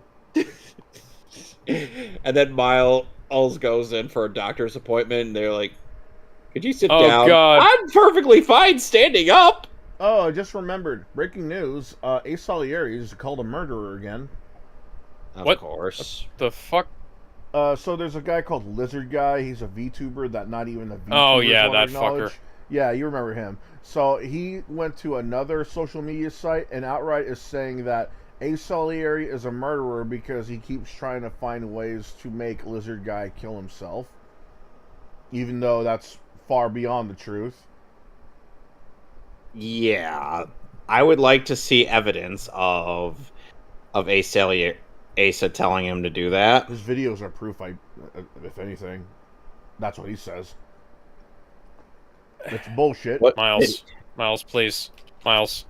There we go. Because he thinks that Asa made like 3 videos on him from 3 separate incidences that he thinks he's trying to go after Lizard Guy, stalk him, and make him commit suicide. That's retarded. It is. He's got protagonist. He's got like main character syndrome. He thinks it's all about him. It's like, yeah, okay, Ace Salieri wants you to kill yourself. In other news, I found the sword and the stone, and the moment I pull that out, I become the next Kryptonian. You know what that is? A lie. Just like how what you're spouting off is a lie. Fuck. You dumb bitch.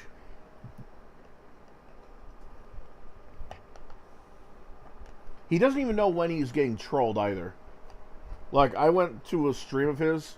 I randomly put in like a certain amount of bits just for the 69? just so I can make the voice chat say la la la la la la la la la la huggies la la la la la la la la la la la.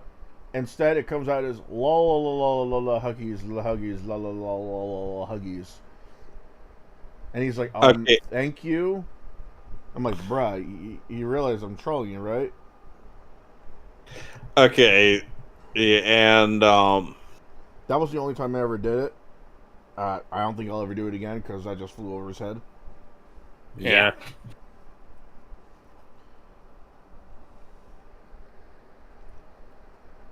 Let's see what is here. with these damn currents? He's like, Guess I need to go to the next story mission before I can Talking unlock about any how more much- extras. talking about how much he thinks that Ace Salieri is trying to kill him by making videos. It's almost something out of a Borderlands 2 game. He's like an NPC. You're trying to kill me! Trying to kill me with internet videos! You're making me want to kill myself with the internet! Okay, so Tyler the Creator had an amazing tweet about this. Okay. Just close your eyes. Okay, yeah. Guys, so this area that I'm in my game. Sorry, guys. Spider-Man is too busy pulling off sick tricks to Hey, Alex, bother look at my stopping any stream. crimes. Can you guess what this? Can you guess what this means? Hang on. Guess what means? NPC, Russian look at bots this. human Is this loss? Nope. You want to know what this is? Unknown code? It's Braille. Oh, it's Braille. Someone typed in Okay. Braille. No, it's telling me to dive. Use dive here. Oh, I thought it was telling you to die. No. Why did I do that? Eh.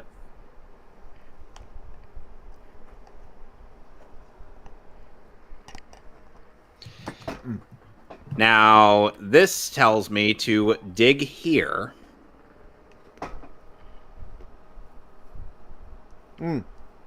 trailer for Omni-Man came out for Mortal Kombat 1. Yeah. He looks coinciding with the trailers for Invincible. Just saw that, yeah, it was pretty good. I have faith it'll be good. I just hate the fact that he's with Amber still. Yeah, nobody First likes comes Amber. Whale Lord, then comes Relican. So I would need to get so to make use of this place, I would need to get myself a Whale Lord and a Relican.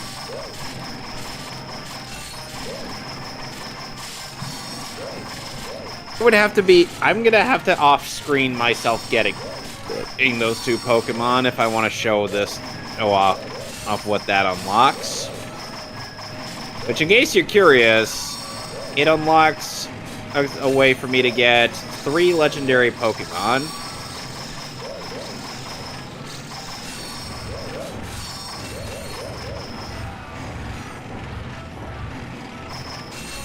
Oh, and you know what his fatalities are, right?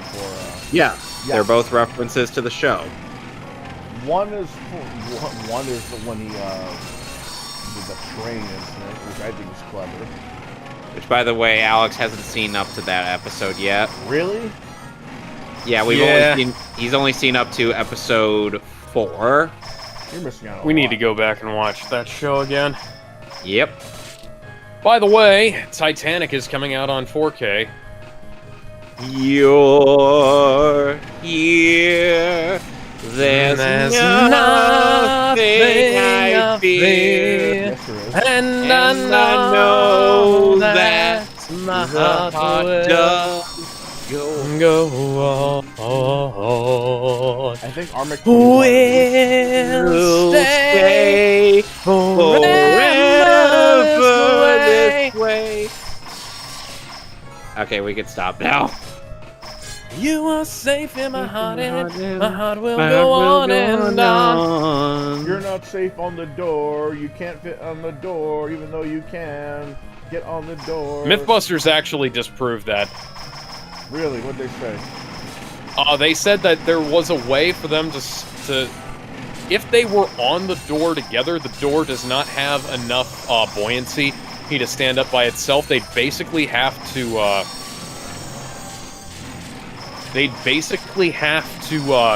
have access to a bunch of life preservers that they'd have to use to, like, prop up the door and, like, rope it together. Damn. Yeah. It's possible, but highly unlikely is basically their conclusion. Huh. Mythbusters also disproved the whole air tank exploding thing in Jaws. Smile, you son of a... Yeah, that would have had to be some other kind of gas for it to explode like that. Propane. Yeah. Propane and propane accessories. Propane and propane accessories. How many times are we going to be quoting Hank Hill on this? How's propane? All the time. Dangle, dangle, dangle, dangle, dangle. And Alex, I have to imagine when and if we eventually get to watching Digimon Adventure 2, you're just gonna be like, oh, so that's who this is in regards to some of the in regards to some of the kids we'll end up meeting later on.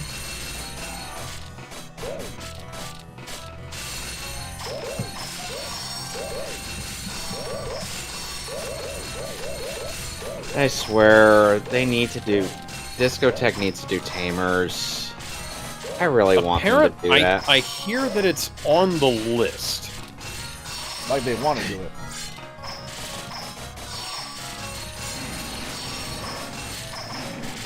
Well, now I gotta use both rare candies.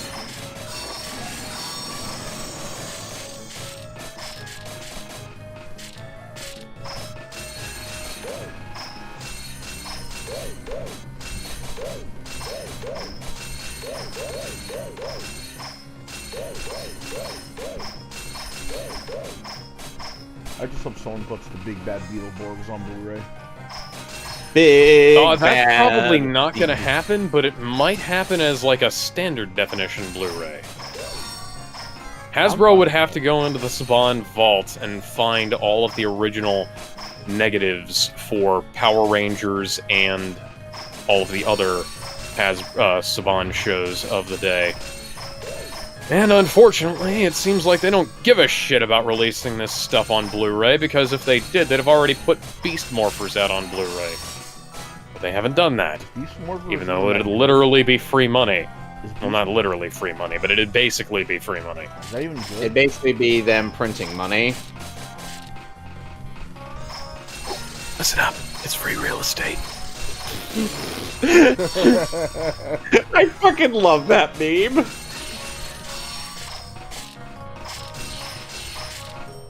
Fuck.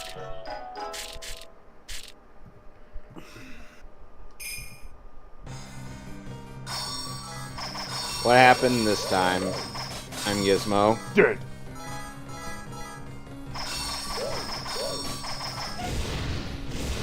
So in case you're wondering, what is this mermaid Pokemon that I have on my party? I'm not. This is, I said in case. This is a Milotic, the evolved form of Feebas.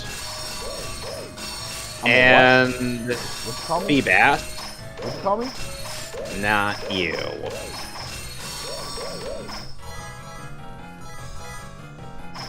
In order to get the Feebas to evolve into a Milotic, can you please not interrupt me? Ow.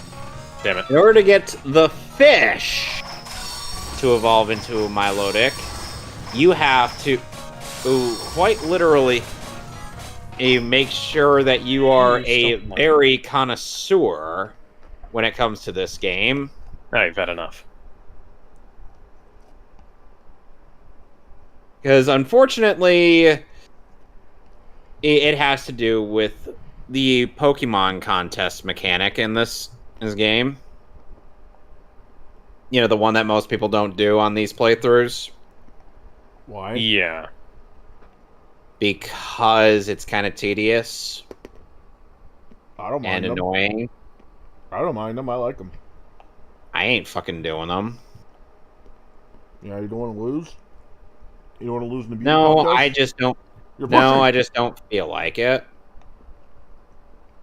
Miss Congeniality 3, Pokemon Edition.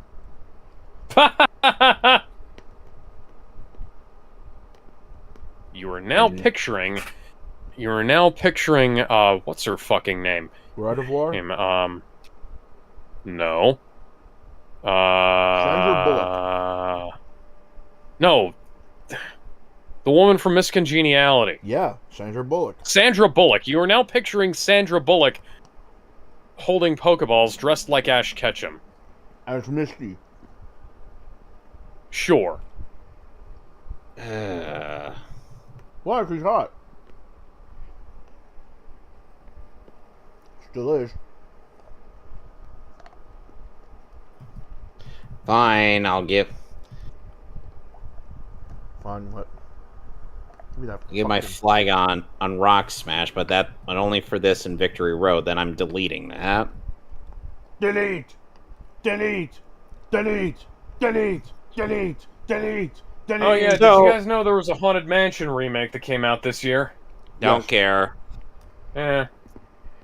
Every now and again I see it pop up, and it's just baffling that it even exists.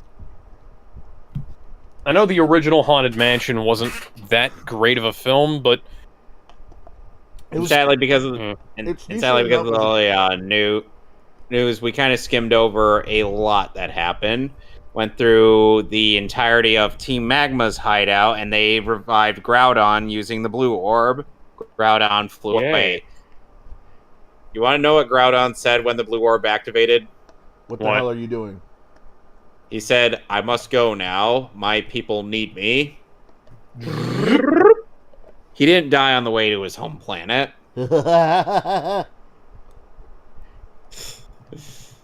Oh my god. That bit from The Simpsons was just so random.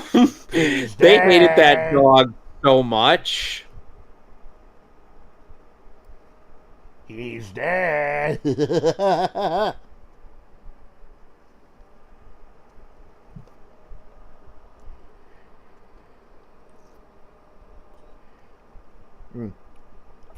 god, that's so good. Yeah, maybe you shouldn't have moved to Harlem. Maybe you should have moved to somewhere a little less chaotic. Maybe Queens.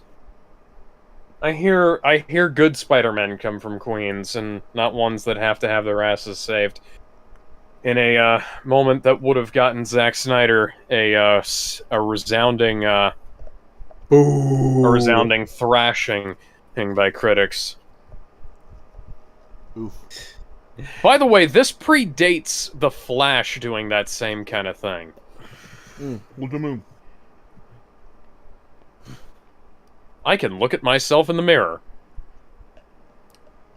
And I have no idea why that's possible. Oh, apparently there's some. I found out something about the Flash movie. Apparently there's an after credits scene where the Flash hangs out with Aquaman. yeah, And he was drunk, yeah, and he fell asleep Yeah, in a puddle. yeah, we know that. Yeah, I've seen it. It's fucking lame. It is. Took away all of what made Aquaman cool all in just one scene. Thanks a lot, guys. Also, James Gunn, fuck you. I mean, I can imagine this version of Aquaman wanting to party.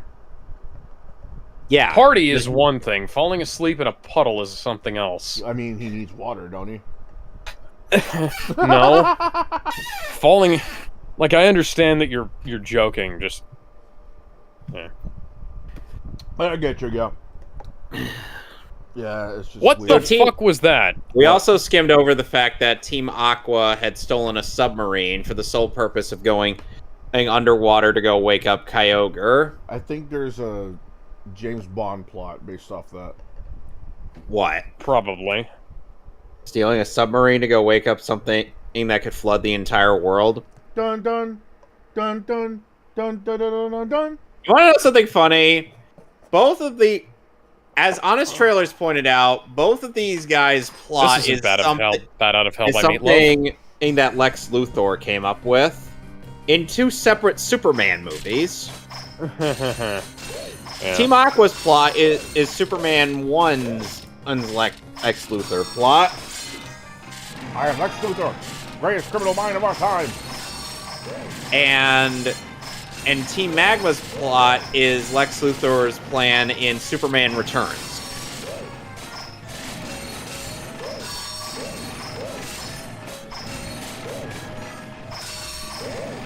That was essentially what they said. Does that sound inaccurate, Alex? Apparently my No, Adventures- it's accurate. Oh yeah, I heard that My Adventures of Superman is getting a second season. Lame. Yeah, I think that happened a little while ago. Nice. Unfortunately, it's not going to get any better. The Council of Loises is, Stupid. you know, while I would normally be enthused at the prospects of a Council of an all Lois Lane orgy, this is Especially different versions just with different art styles. it's kind of lame. Not as good as Reject. There's a better tomboy.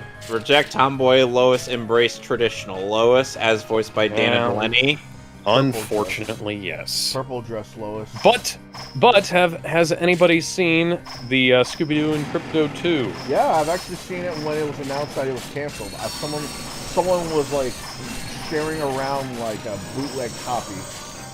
Yeah, and then it's actually getting released. Yeah, that's kind of Or rather, it actually got released, and the DVD is coming out on December 3rd. I still think it's funny that after all this time, they're now releasing it. It's like Yeah, well, they needed to get some actual fucking content out there. So yeah, I've seen it. It's really good. It's funny, especially with Lex Luthor. Like there was a bit where I don't know if you guys watched it. Did you? Nope. No. I haven't. I'm waiting for the DVD to come out. So I'm just going to reveal this one joke. This is a reference to when Lex Luthor was president. So he's lost in the Hall of Justice, and they're trying to get a snack out of a snack machine with his dog by his side. Yeah, Lex has a dog now. Just roll with it. And he's trying to use his dollar in there, and then the Scooby Gang are like, "Why don't you just, flatten it? Use another dollar?" And he was like, "No, I'm using my dollar." and he shows the $1 bill with his face on it. He literally meant his dollar. Oh my god, that sounds like Lex. I thought that was funny as fuck. He's like, oh, what do you mean your dollar? Goes, oh, you meant your dollar. It was fucking hilarious. He was like, remember that one time when, remember that one time when Batman was trying to constantly tell Superman how much he gives zero fucks? Oh my god, that was pretty funny. Batman committed to that bit. Even to the point of actually... Yeah, even to the point of actually having a dollar to go buy a fuck from the fuck machine. Because Superman thought that he was just gonna be like, oh, you're just gonna say, oh, but I don't have a dollar, so I can't give a fuck. But then Batman's like, yeah, but Batman's like, but I have a dollar. You gotta wonder how much bat dollar. Here's the bat dollar. Go call somebody who gives a bat fuck. And the actual fuck just got stuck in the machine. Oh no! Fresh fucks, yeah, the hot fucks. You haven't get the fucking. No, you left. There's quite a few gems in Robot Chicken. I wish Robot Chicken did more video game stuff proper. It's a lot of the very obvious stuff, or it's like very tired tropes like... Show yourself, Dracula, or I will tear Castlevania from its foundation. Dracula's the least of your worries, Simon Belmont. He then proceeds to whip them into submission. You know what? Outside of Street Fighter and Mario, I'm glad they did something new and they went with something like Castlevania. They got Jean-Claude Van Damme to voice Dracula in that skit. I thought that was fucking funny. So we meet again, Belmont. You know your father died in exactly that spot. And Simon proceeds to whip Dracula in both his head up above and his head down below. I felt that. Yeah, I felt that too. I really felt that, especially when he specified to hit the tip. Oh, you son of a bitch! Oh, the tip! I'm the master. Oh, the tip! I don't have to stand for this.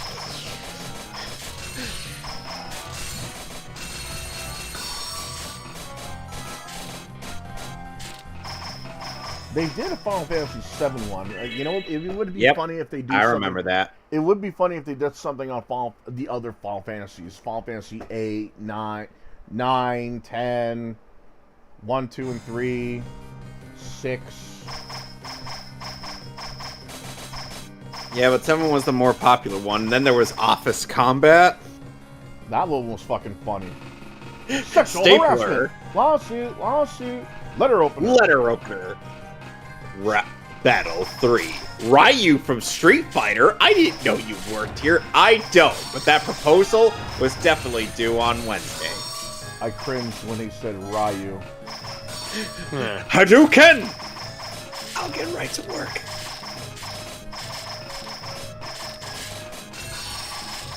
So, the new season of Rick and Morty premiered last night, featuring Ian Cardone as Rick Sanchez and Harry Belden as Morty Smith. I've seen clips of Rick. He sounds convincing enough. Yeah, Morty is the one that sounds a little bit off, but I do still think he is an improvement, because the Morty voice irritates me. And the more I watched Rick and Morty, the more Morty's voice became the reason I stopped watching Rick and Morty, you know? Right, but at the same time, you need someone to fill in that role, considering how hard it is to do Morty's voice, depending who you are. Oh, you do. It's just that, like, the higher it get and the more screechy it was, the more irritating I found it. Oh, jeez, Rick. Oh, Rick. Oh, Rick. Oh, Rick. Ooh, I found Earthquake. Yeah. Oh. Apparently, people are saying that the new episode isn't that great, but to me, Rick and Morty's been on kind of a downward spiral since around season 4 or 5-ish. Is it the one where with like it didn't? Seasons like 1 through 3 were like concentrated good episodes, and then as the series went on, when some of the stuff was like more. They had a lot more hit or miss stuff, if you know what I mean. Are you talking about the episode where they try and get Poopy Butthole to get back to his wife? That's an I can't remember what season that. That's the reason. Yeah, I know that's his actual name. I can't remember what season that was in. He was in season 1, 2. This was the episode where. Kyogre. This was the episode where like. Oh, hi, Archie. This is an episode where they had parasites that would invade people's minds. Give them. That one, yeah. Here we go. Yeah, now we gotta fight Rick and Morty. Archie. Like I said, Rick and Morty was generally better in like the first few seasons, and then as time went on, it kind of got there was a lot more hit and miss. So I don't know. And I'm not gonna say that it's... Oh, come on. Come on. There we go. Trying to do the launch. There we go. I don't know. I'd have to go back and watch more Rick and Morty again, because I kind of dropped off a while ago. Just so everyone knows, so Mr. Poopy Butthole's wife went hooked up with the Predator. Because why not? I guess. I mean, they do own the rights, do they? No, that's Fox. Rick and Morty is Warner Brothers. What the hell? Get the rights to Predator? Okay. They probably paid a lot of money that Warner Brothers doesn't have anymore. Unless they make another Injustice. I don't want more Injustice. Well, too bad. Injustice is an injustice. You want more, you want more justice, Alex. That's what you want. The sad part is that they're going to make it. But they're going to have to leave out Batman. I want truth, justice, in the American way. Why would they leave out Batman? You know why. Do I? Kevin fucking Conroy. Oh yeah. He was the. They're gonna replace his voice. Yeah, they're either gonna get Roger Craig Smith or Bruce Greenwood to do it. Honestly, I think it should be Roger Craig Smith, considering he was in Arkham Origins and did a really good young Kevin Conroy.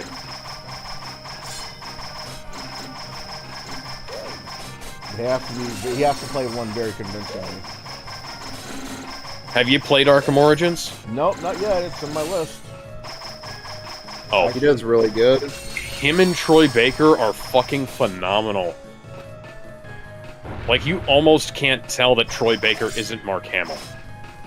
Yeah.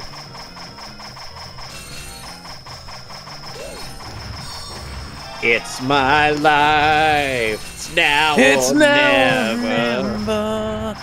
I ain't gonna live forever. What prompted that? My Manectric is named My Life. Oh, okay. You forget my team is named after a Bon Jovi motif. Why do you think my Blaziken is named John Bon Jovi? Oh, yeah? Yes. Yeah. And now Archie is going to use the Red Orb to awaken Kyogre. Archie Andrews? No. Archie as in Team Aqua's Archie. Because I could believe that, given, you know, the fucking nature of Riverdale. Well, Kyogre had to go now. His planet needed him. Everything's Archie.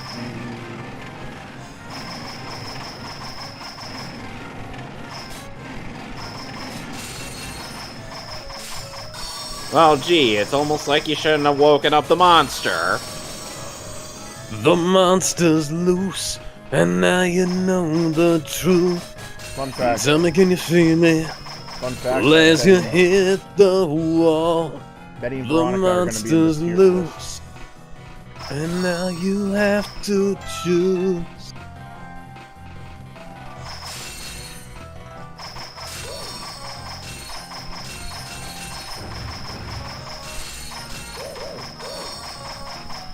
So now it randomly starts downpouring, and then it also starts to get.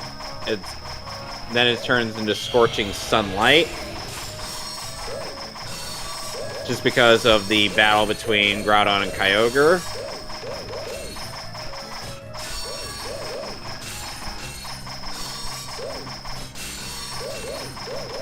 And apparently we gotta go to Sutopolis.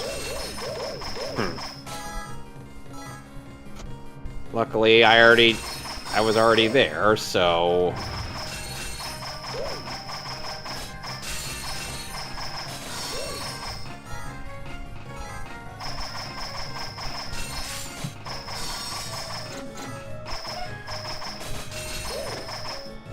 Now we see these two kaiju dueling.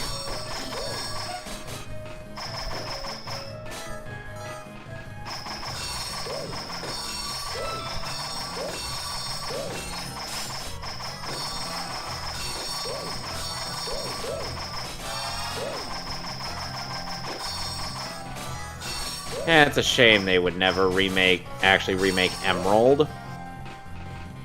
As opposed to what they did. I was hoping that they'd do like a remake of Emerald. Yellow instead of. They should have done a remake of Yellow. They should have done a remake of Platinum. They should have done a remake of Yellow. It's a Let's Go. No, I was gonna say Let's Go Pikachu. Yeah, Let's Go Pikachu and Let's Go Yeah, Eevee. And then there's also the version of Pokemon Yellow that's on that's a ROM hack of Fire Red Leaf Green. That doesn't really count, but yeah, I know what you mean. Well, I mean, I would take them on myself, but I'm not feeling very suicidal, Steven. Cigarettes and ramen and a But suicide is painless, and it brings on many changes, and I can take or leave it if I please. By the way, the Pokemon Adventures manga version of this storyline ended up concluding with Ruby summoning Celebi via a Hadoken Pokeball, and saving the day. Is there such a thing? What? Never mind. A Hadoke Ball? Hadoken Ball. Yeah, sounds stupid. Let's see. There's a ancient legendary Pokemon named Rayquaza. Oh, yeah? Yes. Why would I know this? I haven't even been to the Sky Pillar. Whatever, Wallace. Let's go be your new champion self. Ooh, Like, Wallace is here. Where's Gromit? That was a good one. Damn it, Gizmo. Anyway, I'm just crackers about cheese. I'm crackers for cheese. Cheese. if I show you what this game's Wallace looks like, I'm sure you will not think the Wallace from Wallace and Gromit.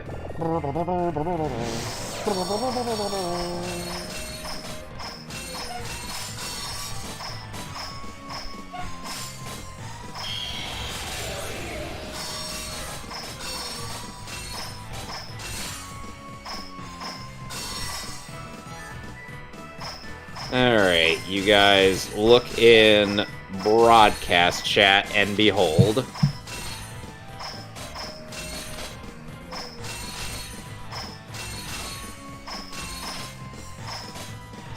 Doesn't he look fabulous? Good God, those hips are cut low. Gizmo, your thoughts? What? I posted the image of Wallace from Pokemon. Let me see. Look in broadcast chat. Yup. What is that? Sorry, Uncle Aaron, I'm currently too busy side questing to help you with your stupid, stupid plot. You're actually doing the side quests now? Well, yeah, because I finished the game. Congratulations, there's not a whole lot to it. This game should not have cost, what was it, like, what was it, 50, 60 bucks at launch?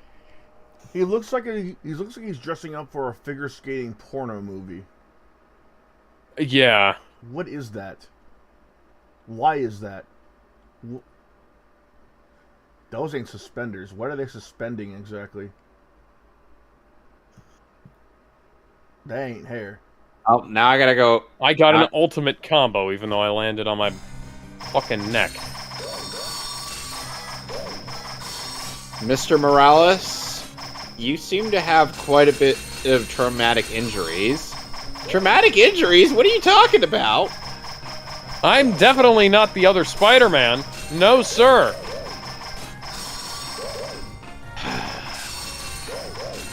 You know your mother's gonna ground you for this, right? Is she? Can she? Please. Miles then sits in his bedroom, dressed in the full costume. He's like, this is bullshit. You can't ground Spider-Man. And now Rayquaza had to go. His people needed him. And we're about to fly off to Sutopolis as well.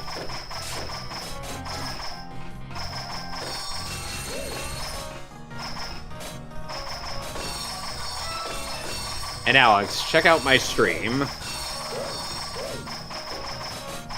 Hang on. Check out my screen. What's up? Holy smoke. Wait, what?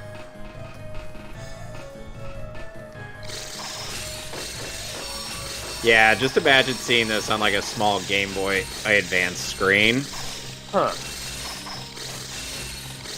That's pretty fucking cool. Music also helps. Yeah. You know what Rayquaza says to these noisy people? Shut the fuck Shut up. the fuck up. Shut the fuck up! They're like, okay, I'm okay, sleeping. we're sorry, we're sorry. I'm sleeping! Ya bitch! Why is this just out in the middle of nowhere? I'll call the cops, In ho! the open. The pokey cops! You little bitch Oh. ass, stop making noise. I'm sleeping. Oh, all's well that ends well.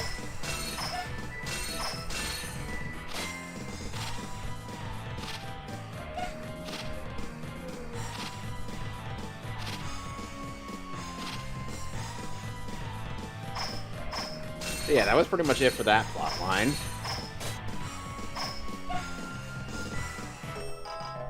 Motherfucker.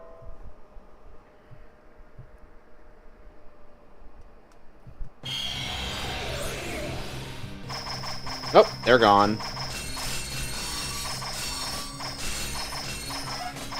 And now I received the hidden and move waterfall.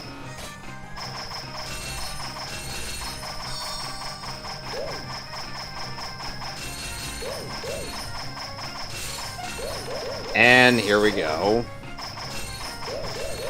Oh, did you hear? McDonald's is trying to remove more fountain drinks from their restaurants. Why? Okay, I don't go to McDonald's, so I don't care. Sanitation, but I'm hearing now that there's like more restaurants doing that. You know, Wendy's, Burger King. I don't get it. Well, Burger King needs to improve I get the their distinct standards before impression they that remove based on all anything. the women that are in this gym, that the gym leader is a ladies' man. Or Just he's a man let's whore. call it a hunch. Or he's a man whore. Does he think he's cute and know he's sexy? Does he have the looks that drive the girls wild? I don't even know what you're Does he not? referencing. Does he refer to him? Does he not refer to himself as a boy toy? Does he say that he makes Is he them just a sexy boy? Does he say that he makes them hot and he makes them shiver and drives the girls wild? The knees get weak whenever he's around.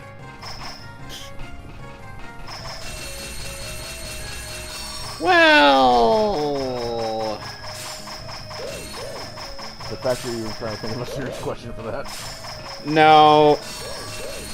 No, I actually have a response. Oh, yeah? Yeah.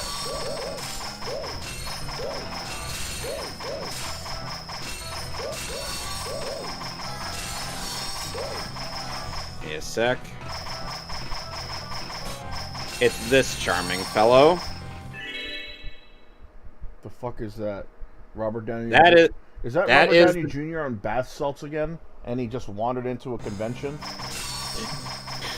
That is Juan, the gym leader of Sutopolis City in Pokemon Emerald. That's not Juan, that's Juan. Bon Juan Jovi.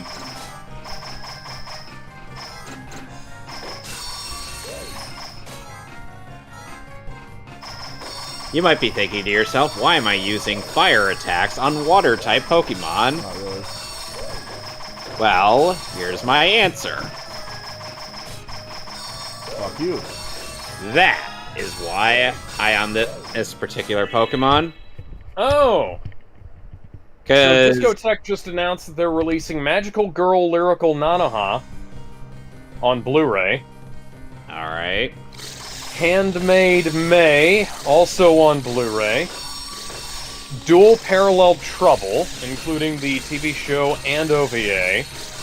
Okay. They're going to be releasing Lupin the Third Sweet Lost Night on Blu-ray soon. Lupin the Third! Shame they're not releasing part 2. Any bit of part 2 on Blu-ray. They're releasing Bella Humanoid Monster the Movie on Blu-ray. When are we getting... Dude, the Fatal Frame movie is coming to Blu-ray. There's a Fatal Frame movie? Yeah, there's a Fatal Frame movie. Yeah, the Project Zero film, yeah. Didn't know. There's also the movie Kamikaze Girls is coming to Blu-ray. What the fuck? This looks fucking insane. Oh! They've got the rights to Hurricane Polymer, Hurricane Polymer! which is an adaptation of a Tatsunoko series. Oh, they're putting out Extreme Dinosaurs on SDVD. That's cool. Extreme Belladonna of Dinosaurs! Sadness is coming out on 4K in a combo pack. Surprisingly. It's the first time they're doing one of those. Now, Alex, based Blu-ray on... for Kurokami the Animation. Now, Alex, Ooh, based on new! The, The Last Fist of the North Star film is coming to Blu-ray from them as well. Anyway.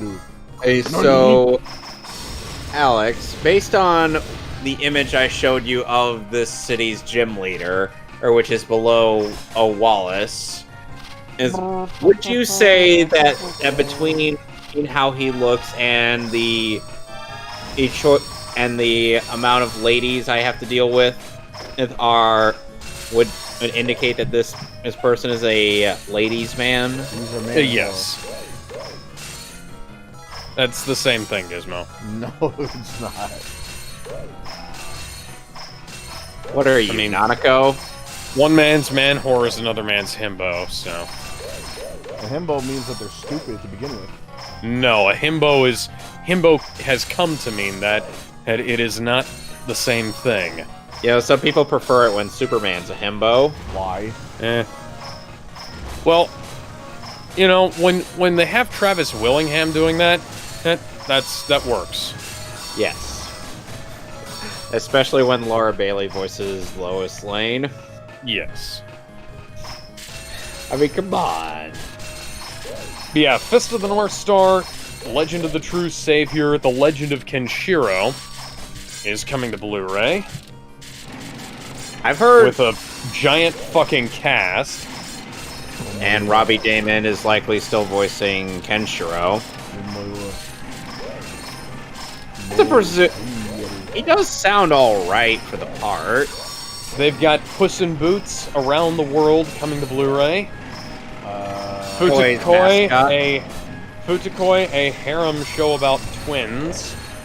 That's not really a harem then, it's just about twins. No, it's a harem show about many twins. Ah. I mean, that's a fantasy. Twins, Basil. Twins!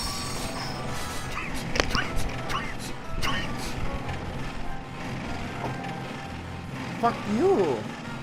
You kiss your mother with that mouth. They've got Chie the Brat coming to Blu-ray. Rainbow coming to Blu-ray. Not familiar with that one.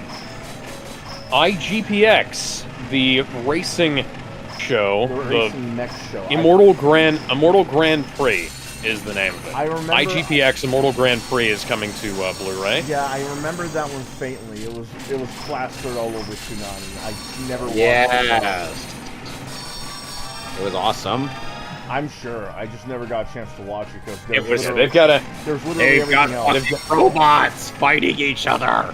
yeah. They've run it through the Astro Res, and it looks fucking amazing. It's kart And I'm racing sorry. robots. I'm sorry if my fondness of G Gundam has influenced, and it's the way I see, the way I desire giant robots fight, hitting Senpu each other. Haten Kyoken. Yes. They've got a show called Lovely Complex coming out. I'm sure it is.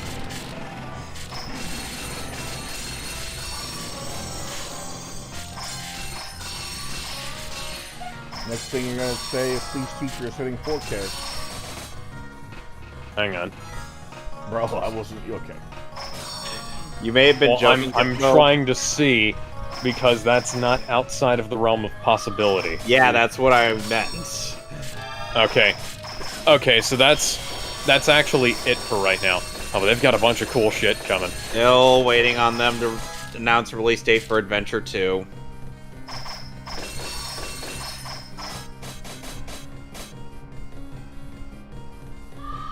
Sea King! Fuck yeah.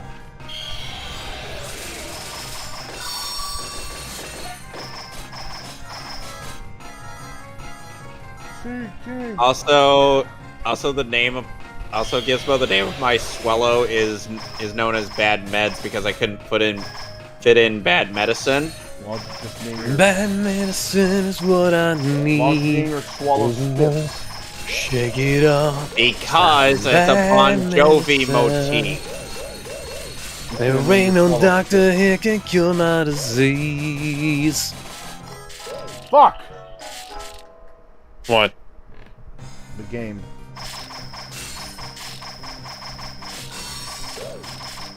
You should have named your swallow Spitz. Why? So people can wonder what his real name is. Spitz or Swallows. I mean, that's kind of random. Which one do you prefer, though? Spitz or Swallows? I would prefer my bird to have an actual name. But would you prefer Spitz or Swallows? I don't know. I mean, if you secretly enjoy Swallow, I mean, I'm not gonna judge. Oh my god. Now I get your stupid joke. We needed a goddamn butterfly net to catch that. Hey, butterfly nets can catch fairies. Never mind a tennis racket.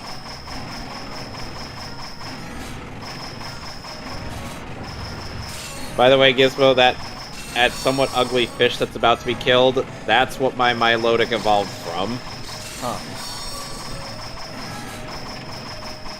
You have to raise its beauty stat using Pokeblocks that you feed to it in order to give it the eligibility to evolve into Milotic. However, you need high grade beauty Pokeblocks in order for it to really work, because otherwise you're not getting in that beautiful mermaid. Did you just say beauty fruit?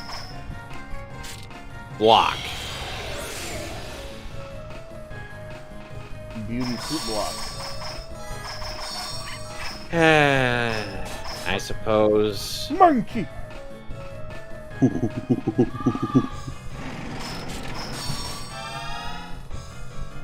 They really There's- used to trick having having that joke and not having Donkey Kong in that film.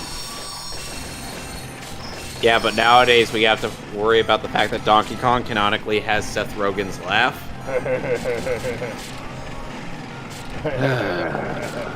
Can't do it right.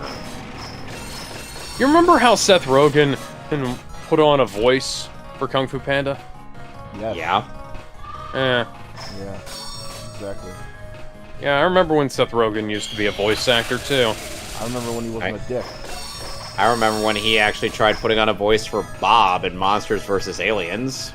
Oh, yeah. Speaking of voice actors and Tara Strong, by the way, Tara Strong has lost a voice acting role in a Kickstarter production that she helped promote because of her support for Israel.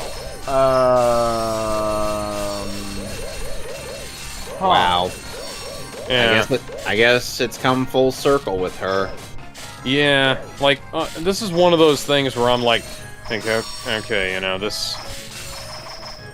I can't say that this wasn't deserved, but at the same time, if you poke the hornet's nest enough, they're eventually gonna sit. Yeah. What did she say exactly? Well, she supported Israel. She's Jewish. She's...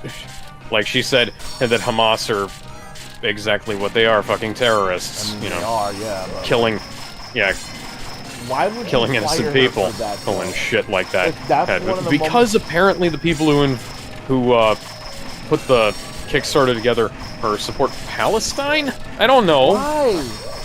People are fucking retarded, man. Why would you- And like, the cancel culture never made sense. Bro, these are the same people who murdered babies with AKs and chopped some of them their heads off. Well, yeah, the fucking IDF found an entire Entire house village. an entire village full of people, chopped up and left inside a building. Thing like the fucking Hamas went to the Israeli side of the Gaza Strip and raided a fucking concert, man.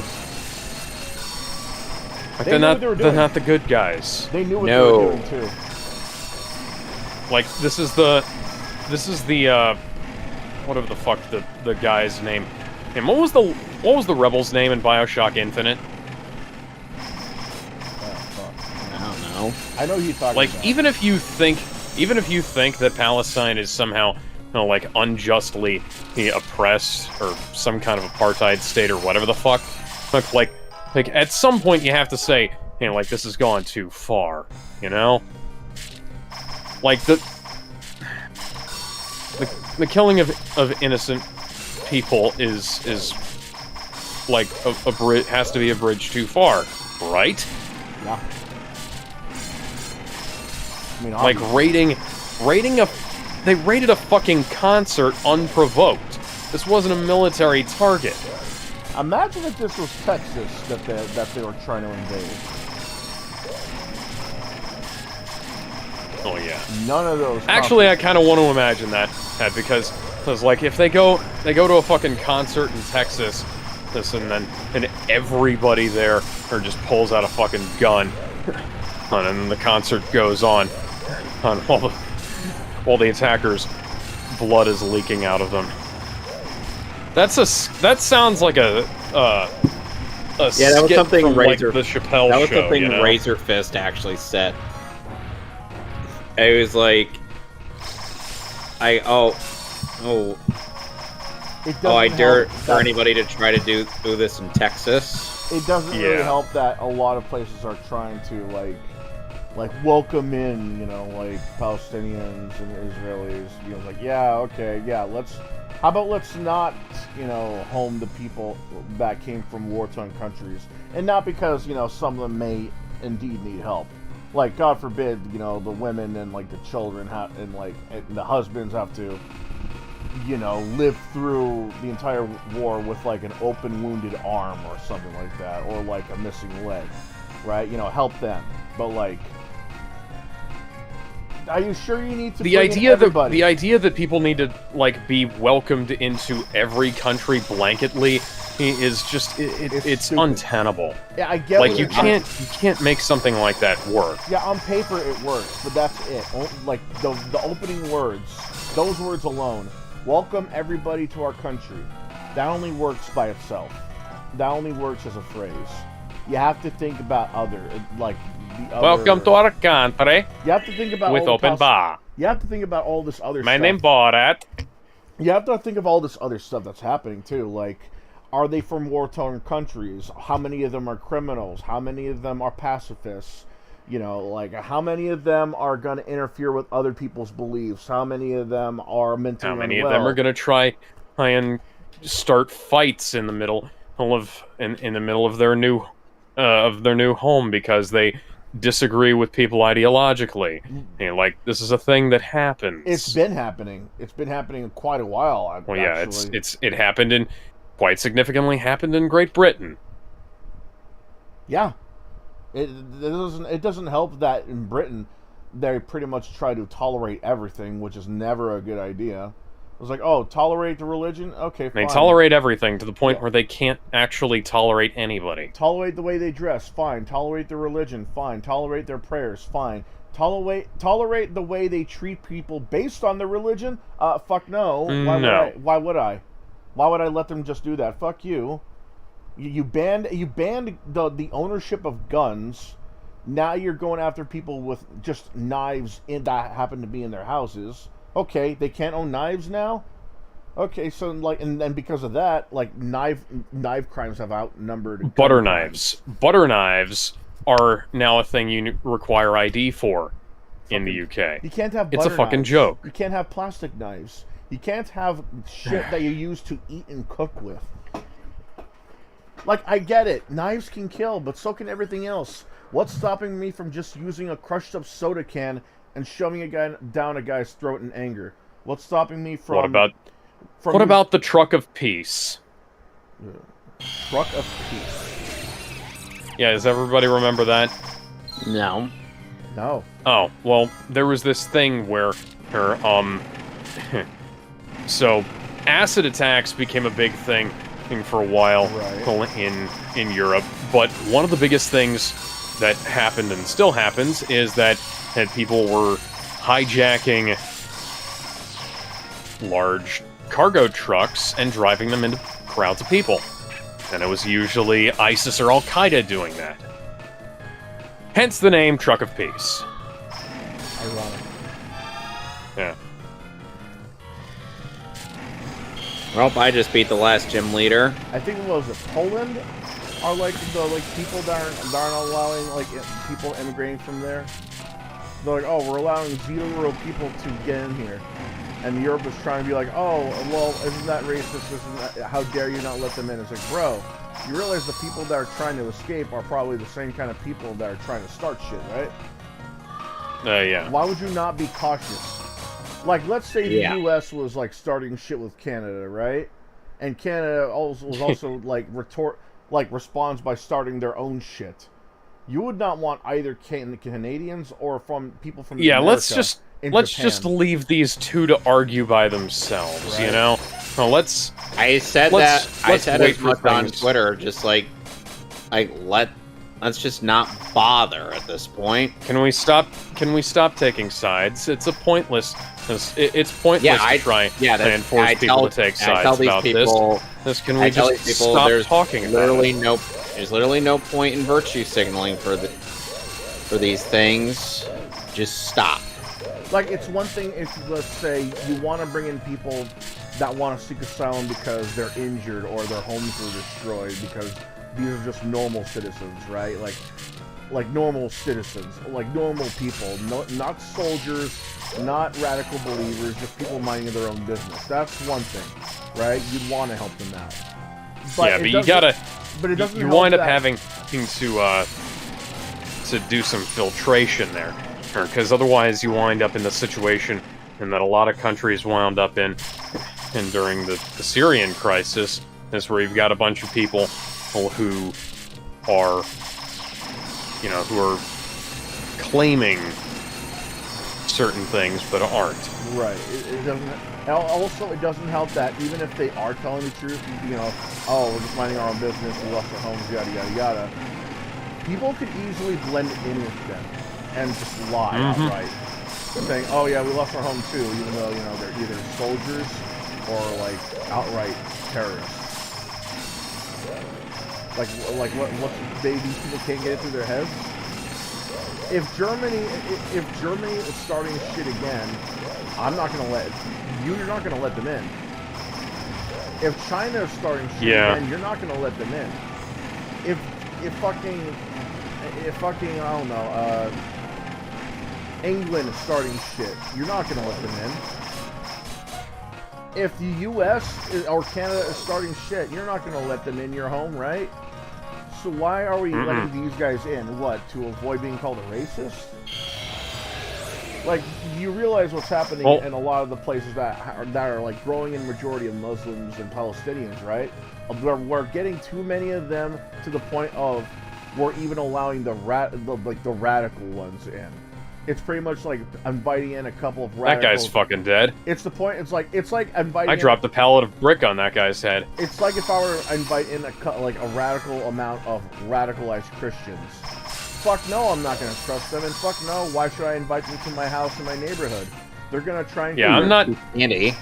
Like they're gonna. Yeah, I'm not letting Carmen into my house. Like I'm not gonna have them go on a crusade in my neighborhood. Just like how I'm not gonna get a bunch of radical terrorists go around and start killing bitches in the name of their god. No, I'm not gonna do that. It's simple as I'm not gonna let a Scientologist into my house. Yeah, it's as simple as tap water. If you don't want them, you don't want them. Don't bring them in. Don't even talk to them. But they're overthinking it.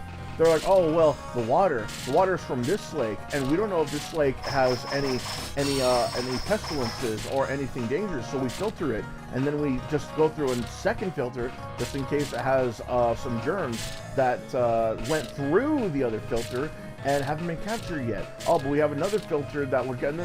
No. It's water. It's simple as that. Water, not ultra filtered not quadrupleized filtered water that comes from the Himalayas. It's like that. They're trying to oversimplify something that's simple enough to understand. Water is water, drink it. The bad guys are bad guys, don't let them in. It's as simple as that. Don't try to go into this diatribe of like, oh well, you know, it's racist too. No, it's not racist too. You just don't want to be caught on either side of the fence. Yeah. It's not even a gunfight of cops versus robbers, or like cowboys versus robbers, or in. Yeah, can we like step back, stop being so emotionally involved, and just kind of think about things rationally? I know that's a lot to ask in this day and age. If you want to talk about it, but don't go all trying to play peacekeeper and say that you'll invite a lot of them into your neighborhood or invite them in your house, when the fact of the matter is, you know, a lot of them will literally hate you because their religion says to. Like, fuck that noise. Oh, and if YouTube wants to say that I'm inciting hatred and encouraging harassment, fuck you. No, I'm not. I'm saying don't get involved in this kind of thing. You have no idea what you're talking about, and the only ones that know what's going on completely are the people reporting on it and the people that are involved in it.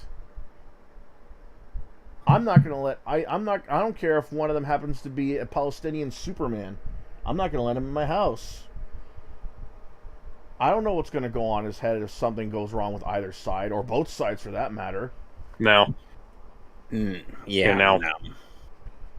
Like, okay, there might be some Palestinians and Israelis here that have been here for the longest before this, right? If I know them, I know them. Yeah, we're not talking about, like, this isn't a discussion about, like, oh, what do we do with the people who are already here? Well, the people who are already here are the people who are already here. Yeah, the people who are already here, that's fine. not the issue. They are literally fine. They're literally better than the ones that are, like, attacking each other, because these guys are literally just minding their own business. Opening up a business, taking care of kids, getting married, just chilling at home. hanging out with friends. Hell, I know a couple of like, I know a couple of like I know a couple, and they're fine. They're sane, right? They just have a couple of them just happen to be wearing a hijab. Just so happen to, like, literally, they just happen to wear it because it's part of their culture, not religion, just their culture. Come on. There's a difference between, Spider-Man. but, you know, I'm not going to get into Things, that. Spider-Man. There we go. Right. They're sane. Because they have the common sense to know that killing babies is wrong, and, like, getting into a war just because of difference of religion is also crazy. Those guys are fine. They've been here for the longest. But the people that are just coming here, we don't know them. Yeah. They're escaping. Okay, from what? From What are they escaping from? Yeah, like, are they escaping from harm? The hell? Or are they escaping I just from lost being audio. accused of- Are they escaping from harm, or are they escaping I've from lost being audio accused of entirely, harm? huh? That's why, like, while I'll say, like, either side might be crazy enough, or just outright crazy because they're doing this or that, I'm not going to outright say I'm on either side because, fuck, what do I know? They're just both crazy because one just hates the And other. I just can't hear anything. That's fucking amazing. One just hates the other. How did that because happen? One just happens to hate the other over religious beliefs, which is stupid, and the other side are outright savages for killing off babies. Like, okay, there's the case of, like, a lesser of two evils, but it's still a crazy war. Yeah. Alex, how did you lose audio on your end?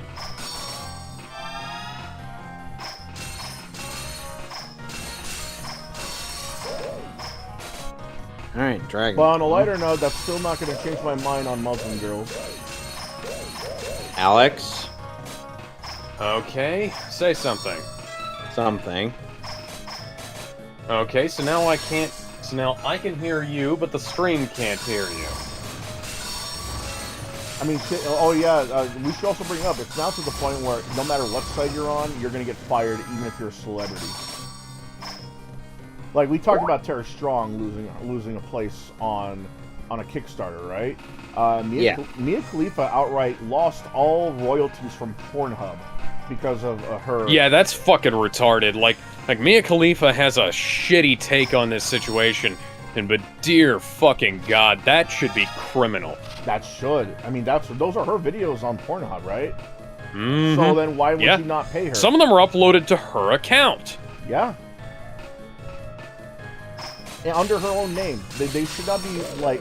They should not, like, keep her from her funds. She's one of the more popular porn stars that just happen to keep on being popular without even doing much. Yeah. Like all other porn stars, they're still trying to keep themselves relevant by still doing porn stuff and stuff like that. Her, she's still relevant because she turned into such a meme. The glasses are itself a meme. Just her name is a meme. Just seeing a girl like that in a hijab with glasses, that's a meme. Like, she's become... Oh, yeah. But the fact that she filmed that video means that she picked the wrong fucking side in this conflict. Oof. You know? Yeah, but either way, don't keep her from her funds, man. Don't do that. Yeah. What are you doing?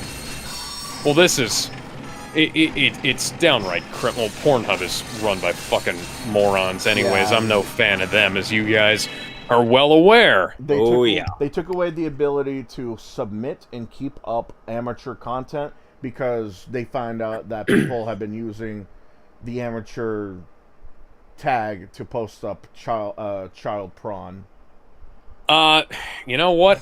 At this point, I think that might be safe to assume whom might have been might have not actually been true.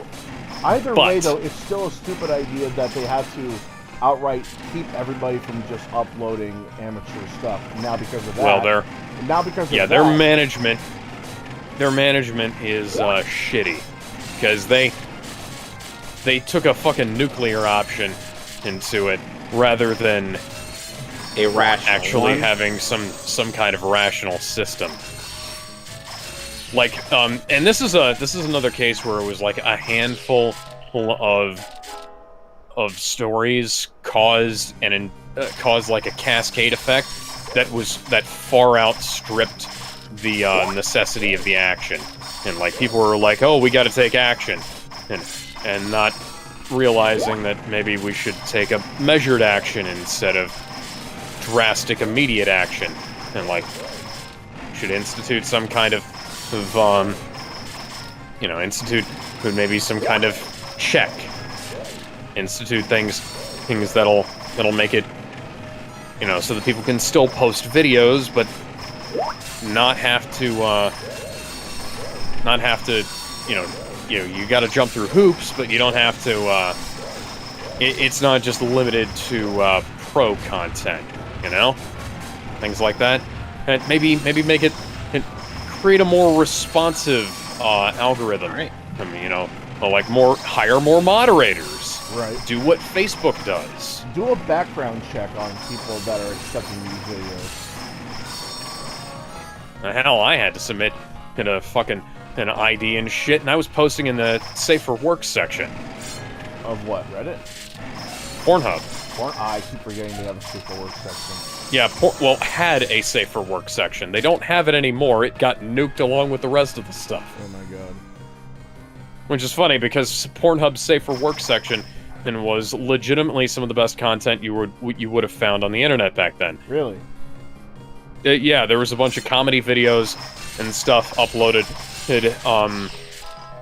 Like there was this guy who had a channel where he like posted like just goofy content, and the joke doesn't work anywhere else. Some people posted like comedy videos that you couldn't find on YouTube because they were like, they were a little bit raunchy, a little bit too many swear words, things like that, and people got good traffic and got monetization. I posted Neon Genesis Evangelion Abridged on there, or the Alternative Saga, and I got a shit ton of views on there. And then they said, oh, this is copyright infringement, and I said, no, this is an abridged parody. And I got one of the videos back. And then they banned my account when I tried to get the second video back. Wow. Yeah. That's petty. It is. Yeah. Mm-hmm. Yeah, people, one thing they did have issues with was copyright, right? Because people would upload full movies to Pornhub. And not only that, but they would also post up like clips of like full-on like porn and hentai movies. Yeah, stuff they didn't have the rights to, and that is an issue that you got to deal with. But there have been times I found like clips of like Japanese adult films, and that they were lucky that some of them even were up there for so long. Hell, a bunch of that stuff got nuked when JAV Archive went down. And there was a JAV Archive that had stuff that you can literally only find on like DVD and Blu-ray over in Japan. There's no streaming for it. The only place you could find it is by going to like a place like Mandarake or like an adult video store or something like that, and finding it in person, which is not something that's easy to do. Or like J-List has some of it, but again, and like some of the stuff was difficult to find, some of the stuff was expensive. And then I can't remember if it was JAV Archive or if it was if it was a different JAV website, right? But there was one of the sites that was like an archive for all that stuff, and you could find it wasn't just an archive for the material.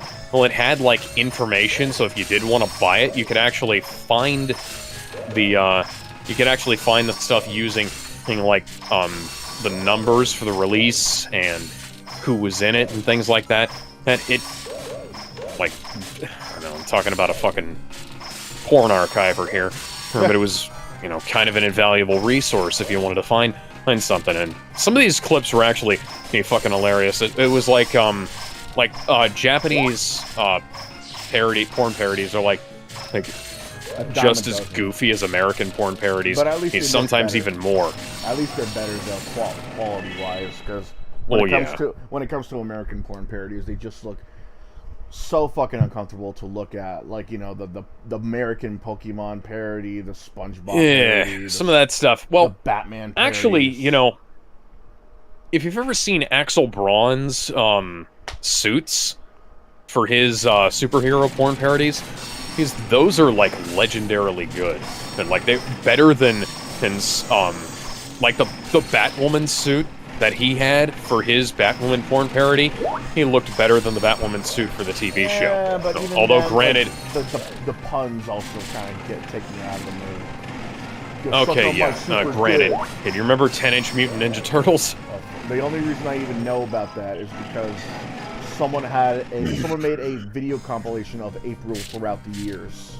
Oh, jeez. Like it showed April. Well, April, played by the porn star April O'Neil, Casey Bones, who took that name because of her resemblance to the cartoon character April O'Neil. She looks exactly. That makes sense. Got a Casey Jones? Well, instead it's Casey Bones. Casey Bones. And it's Michelangelo. Donatello. His name was Donatello. Do you know what Leonardo's name was? Leonardo? Leohardo. What the fuck? Yeah. Oh my god. Give me the... And Raphael, guess what his name became? What? Raphaelis. They didn't even try. Fucking man. You know what's funny, Master though? Splinter's name. Guess what Master Splinter's name was? I don't know if I want to know the answer to that one. Pole, I don't know. I am Master Sphincter. Motherfucker. My god. Why? Oh god, you know what's worse though? This has better production value than the live-action TMNT sequel. Okay, I wouldn't necessarily say better production value, better used production value, because those suits are 100%. Well, it's more accurate to the those suits are source material. 100% out of the show. Well, it's more accurate to the source material. The original movies. Yeah. Casey Bones look like Casey Jones. April O'Neil looks like April O'Neil. The Turtles look like Turtles. Mm-hmm. They're funnier too. Guess what the Shredder's name was? I don't think I want to know the answer to that question. Okay, so the Shredder was a, yes, actually, the Shredder was a girl, and her name was the Spreader. Oh my god, why? Why? Because everything had to be a pun. It was a Wood Rocket parody. And April O'Neil had a threesome with Casey Bones and the Spreader, and then at the end of the movie, he had an orgy with the Turtles, and they came green. Why? They came green. Oh, I just yes. Why? They came green. Oh man!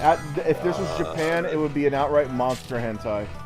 Oh my god! You know what's even funnier though? If this was Japan made, it would all be straight laced. It would be played straight, which I admire. Like everything, and whenever it's a porn parody, it's outright parody. When in the U.S., if it's a porn parody in America, in Japan, they play it straight laced as if it's canon. A Naruto porn parody? Well, if Naruto's banging Sakura... There was actually a really good Spider-Man porn parody. Oh my fuck. Yeah, it was made around the time of the Raimi films, and it had a guy who looked about as much like Peter Parker as Tobey Maguire did.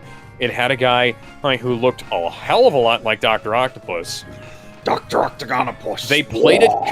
They did play it completely straight. It was like a Spider-Man film but with fucking. And then, yeah, and then, like Are the Peter and dildos? Gwen and MJ, Gwen, and MJ had a threesome in it. Oh, At the so, the only reason I know about this is because Brad Jones reviewed it on his show. Oh, and it ended on a cliffhanger, and then the next one that was produced by the studio was completely unrelated. Even though it had a bunch of, even though they were legitimately, he had good writing for the first one, and then the second one, and I guess they said that the good writing thing was too expensive. The good. This is Japan. It was a better Spider-Man movie than Homecoming. I will throw you. Well, it's getting It was a late, better, and it was a I better made quite a bit fan-made of Spider-Man progress. film. It was a better fan-made Spider-Man No. film than Lotus. Alex, I think I'm gonna put a stop to the Okay, stream sure. now. You know what? I'll. Yeah. Yeah. I'll go ahead and end it. I'm gonna go Anyway, grab next this time on last Pokemon Emerald, suitcase. I will be going through Victory Road and challenging the Elite Four. And next time, I will be hopefully not having any major issues with my PS5 for, Spider-Man 2. Alright, so This is gonna be the first time I'm playing a new game close to release date, I think. So until then, toodles. Bye-bye. Bye, everybody. Bye-bye. And we are done. And we're clear.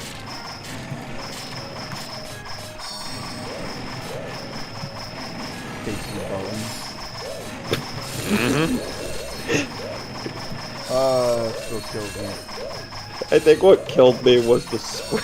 Oh god, I can't even say it! The spreader. Oh, you know about the spreader? The Contra gun or the porn parody? Yes. Oh my god. Anyway, I'm gonna go now because it's late. So I'll talk to you guys tomorrow. See you later, man. Laters. See ya. Can I redeem my Spider-Man code today?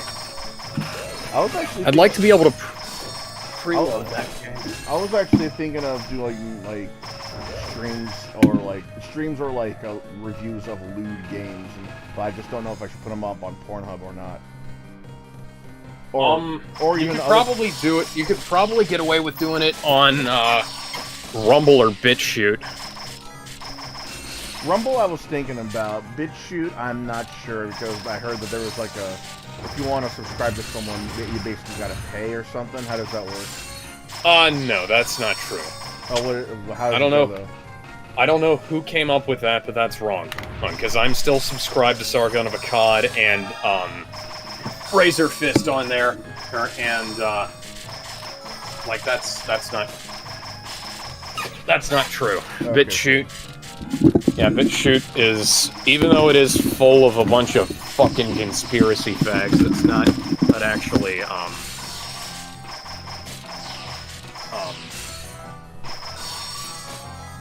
it's not actually that bad of a platform.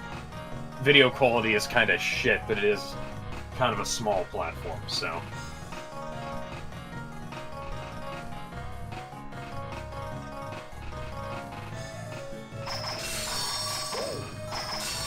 I just thought it would be funny if I were to do like a marathon where I stream banned Twitch games. You know what? That'd actually be pretty cool. Like, some of the games on there just make no sense to me. Like, okay, Rapeplay makes sense. It makes sense why they don't want that game on their platform, right? BMX Triple X, I get it. You're able to actually customize your character to look naked. But like, Okay. Any Honeycomb- ESRB game that's AO, okay. But stuff like Hatred, stuff Fuck like is Radiator 2. Honeycam Studios, it's like, come on, man. All of the Sakura game. Suck my dick or die? That's an actual. That is an actual visual novel. What it is, someone actually gave me a copy of this. I laughed at the fucking title. What it is that Genital jousting is banned. Genital jousting. I've seen videos of genital jousting on YouTube. The Game Grumps played genital jousting. On YouTube, yeah. But Twitch are bitches. There's a funny Battle Rape is a game. I think that's a fighter. Hang on. Yeah, Battle Raper is a real game. Yeah. It is fighting games, yeah. Suck My Dick or Die, though, that one's actually a visual novel that's played straight. Where apparently you play as some dude that's taking shelter in some woman's house, and some corrupted soldiers come over. I wish I had it looked up Radiator, too. Because Radiator... Oh, I know about that one. That's very homoerotic. That's really weird. Good God. All of a sudden, bears. Fucking... Honeycam still doesn't make any sense to me. Like, that, they show no nipple, they show no dick, they show no ass, they show no pussy. It's as M-rated as they come, and they just want to ban it like it's an AO-rated porno game. Honey Pop makes Okay, sense. Battle Raper 2. Battle Raper 2. Here's a quote. Reception. The game has gained some notoriety for its controversial content and being associated with the infamous predecessor. Satirically reviewing the game in 2005, Something Awful Zach Parsons wrote, I want to say that I am glad they took the rape out of Battle Raper 2, but sadly I just can't. If you're going to make a game with rape in the title, there needs to be rape in it. He's not wrong. Yeah. He's not wrong. I mean, it is a joke, but seriously, like you made a game called Battle Raper, and you took the rape out of it. That's like making a game called Assault of the Dark Elves, and it takes place in the train, right?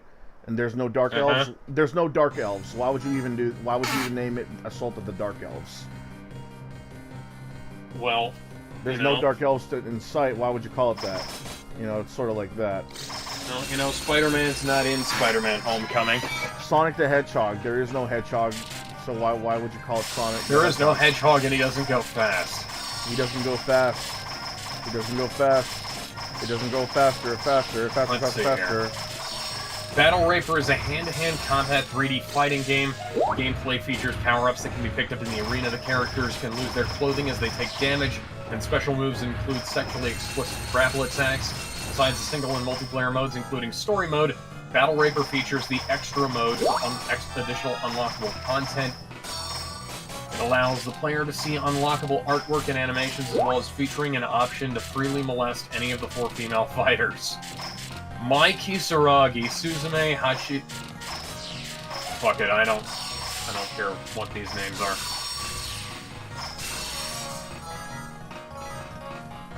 Deadass, I played just to see what the hell it was all about. Yeah. Like, imagine I play it and it's like a very shitty, glitchy Soul Calibur. Okay, so one of the games here that's banned is the Maiden Rape Assault Violent Semen Inferno. Oh gee, I wonder why that's banned. I wonder what the fuck that... Jesus Christ. Yeah, from just listening to the title, I think it has something to do with maid and rape and impregnation. Let's see here. Hentai visual novel where the protagonist is forced to rape a woman. That if somebody is forced to commit rape, does that count as double rape? No, I think that's just rape, but then they're also the victim of a rape because we never wanted to do it in the first place. Right, so that's double rape. Not really. That would assume you did. Like, who is the raper in that case? Because it seems like the person forcing the rape is the raper, not the 2 people who are being raped. Well, like let's say a contract killer is being told by his boss, "You got to kill this guy." It's obvious that the killer is the assassin, right? Because he pulled the trigger and everything, and he accepts it, and he accepts the job, right? He doesn't mind doing the killing. He's doing it. But let's say someone is forced to kill someone. Like, he's at gunpoint. He's given a knife. He's told, kill this guy right in front of you. Yeah, I think it's more dramatical.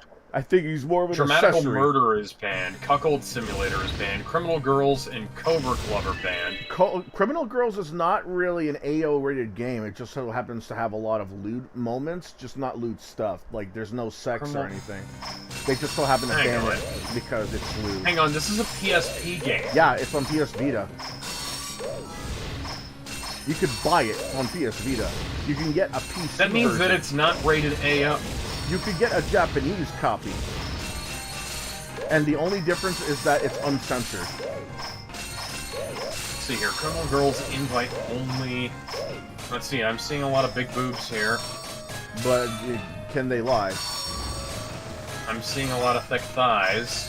But can you lie? No. Have the other brothers denied it? Did the girls have a little itty bitty waist? Yeah, no, this is M-rated. This game has no reason to be on that list. Oh, and God forbid. Oh, but Mortal Kombat. You know, that's fine. Postal, that's Pour fine. into Ahura. Postal 2, Why that's is fine. Pour into Ahura on here twice? I think there's, like, different versions. Huh. Yes, I'm 18.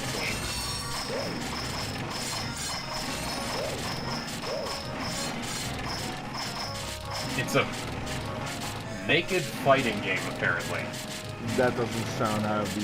That doesn't really sound out of the ordinary. It's just a naked With fighting naked girls in a bathtub.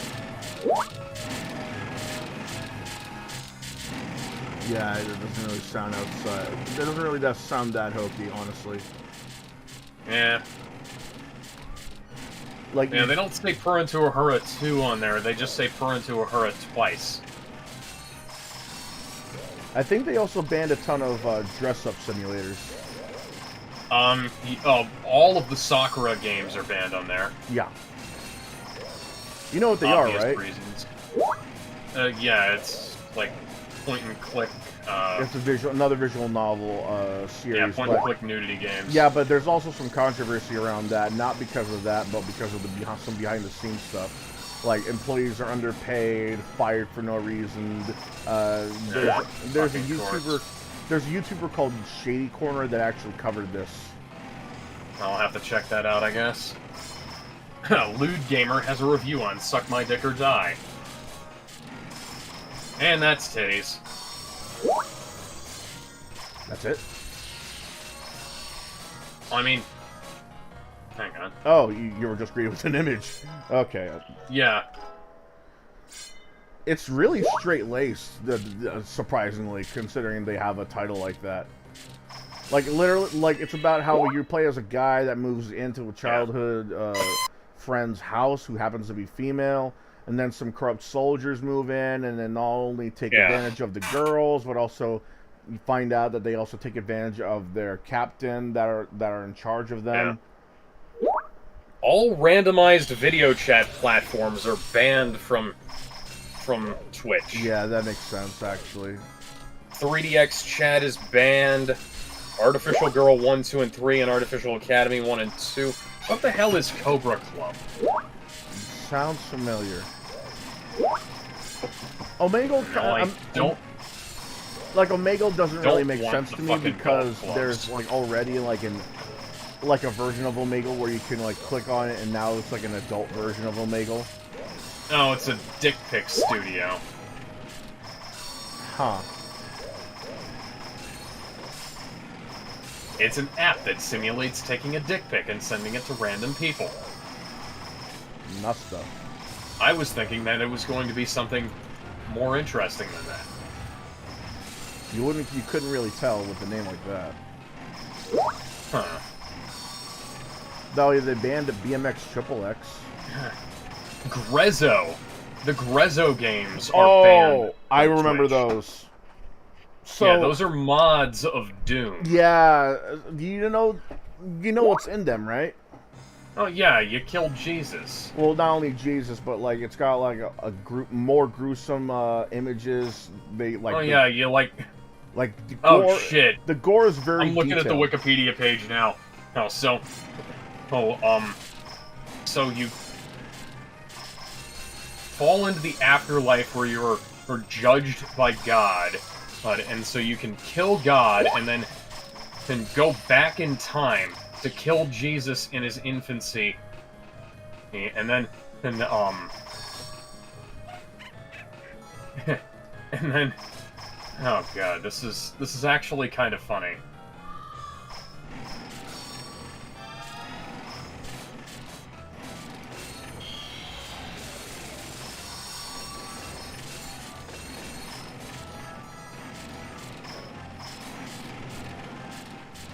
I think they banned it because of religious reasons. Let's see here. But even then, you're going back in time to kill Jesus, man. I think they knew what they were making was batshit insane. It sounds like a parody. Kamidori, Alchemy Master. Let's see what this is. I think that one's a porno.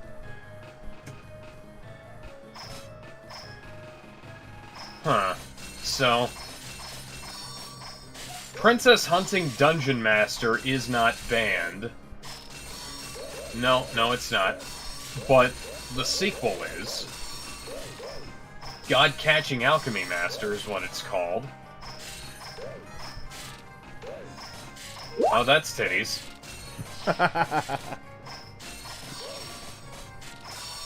Let's see here. That is a very naked brown girl with abs and a pair of giant tits. She look good? Yes.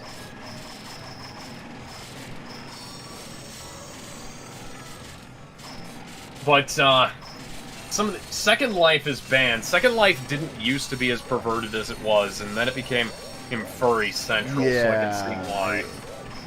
I found that out the hard way. But one thing that immediately stuck out to me is the guy game. Yeah, the guy game should be banned from everything. Yeah, that one's a little controversial. Yeah, that's... For those listening... So, the story behind that one is that the guy game framed up... so, the guy game features a bunch of topless girls in it. Right. And they framed up how they recorded all of that to the girls as though it was going to be like some kind of like HBO special or something like that. Some kind of raunchy game show. But it was actually footage for a video game.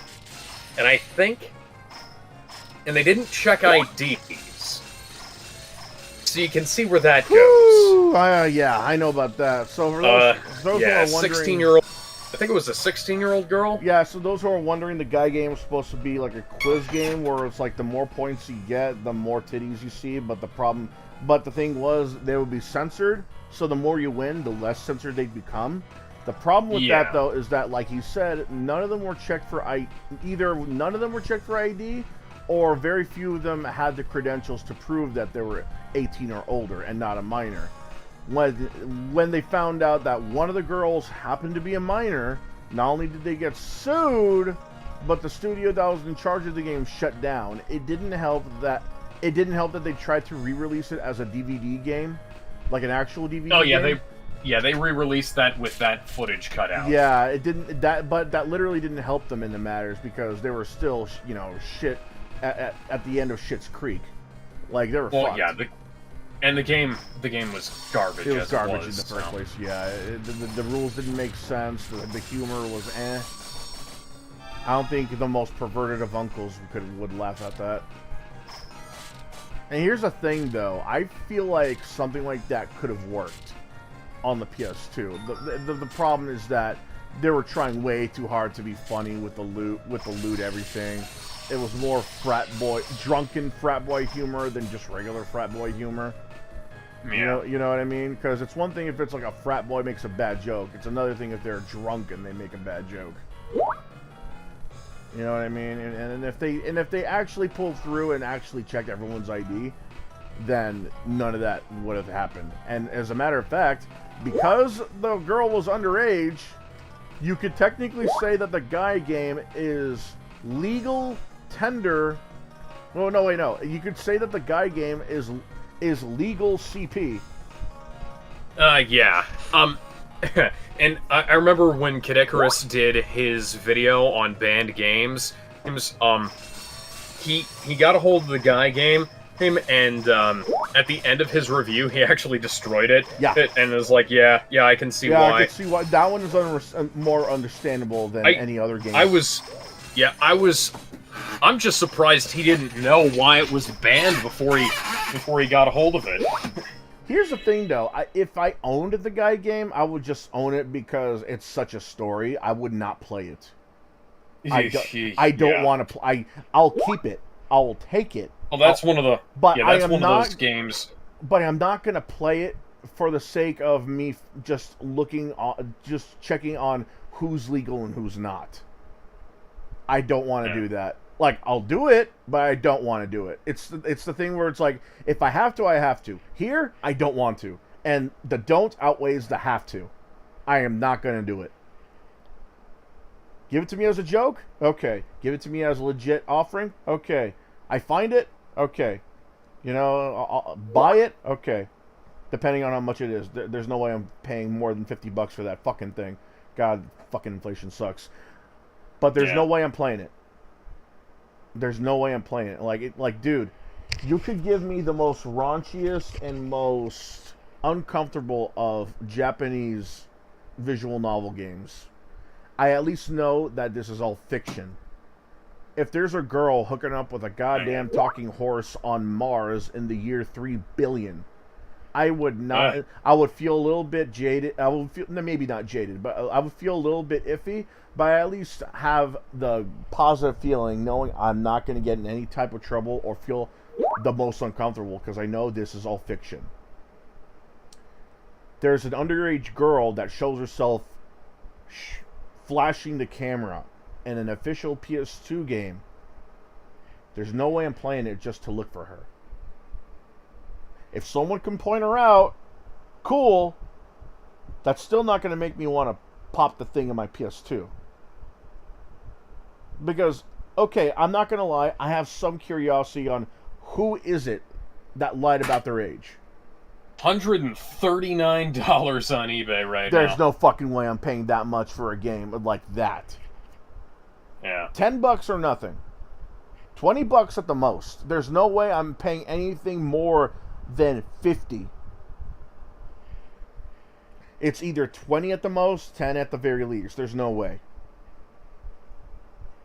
The only way I'll ever know who it is that's underage in there is if someone outright tells me or if I look it up. I am not going to outright play the game, whether in physical form or ROM form, just so I can look for it because that's outright creepy. I was looking because we were talking about this, but I saw here there is a game here called the Simple 2000 series, Volume 55, The Cat Fight. Excuse me? Yeah. Wait, is it the digitized... Is this the digitized fighting game where it has, like, the digitized females? Man, I don't know. Because there is a digitized fighting game that mostly consists of females in bikinis.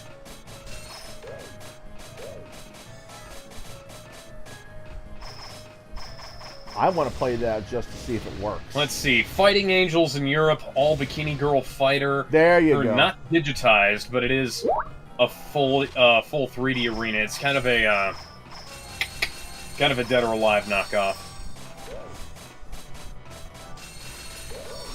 Why the hell is it Volume 55? It's probably a part of a collection. Oh yeah. Or maybe it was like part of a company collection. Like maybe before that it was a point and click, and this one just happens to be a fighter. Well, there's Simple 2000 series Volume 113. I mean, I don't think there are that many games on the PS2, but there's a lot of fighting. There's a lot of games on the PS2, especially if you. Well, I know that. Especially if you count the ports. Hang on.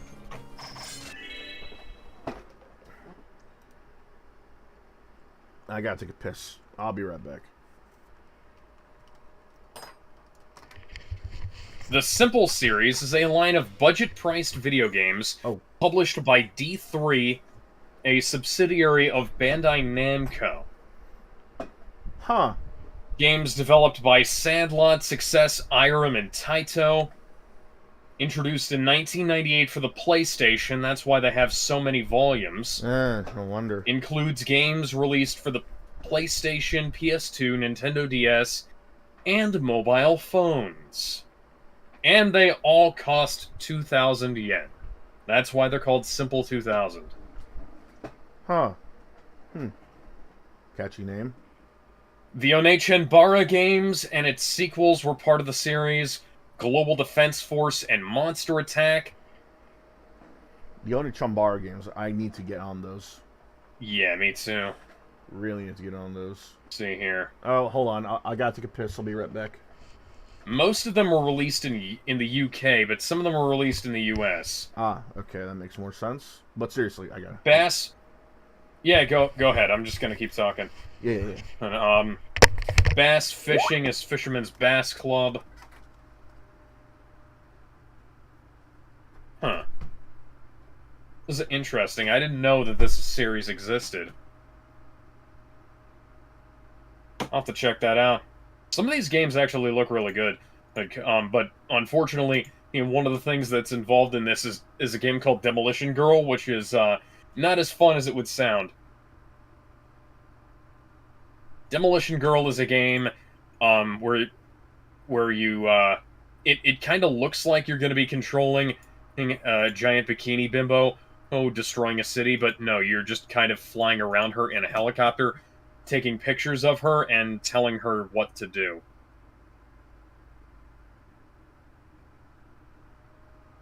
It's not a very good game. Oh, yeah. I just found a copy of Demolition Girl on eBay here. $50, fuck that. Especially considering these games were released for $20 originally.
Oh, God. Okay, I just saw a cutscene from a new King Kong game. I didn't know that there was a new King Kong game, but it looks like something that is lower quality than the PS2. Quite frankly, embarrassing compared to the King Kong game based on Peter Jackson's movie. Apparently it's a game mill game.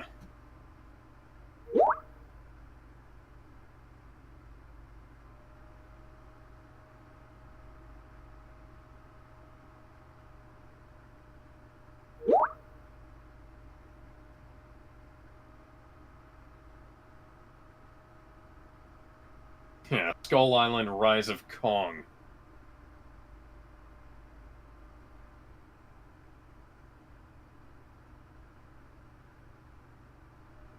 God, this is jank.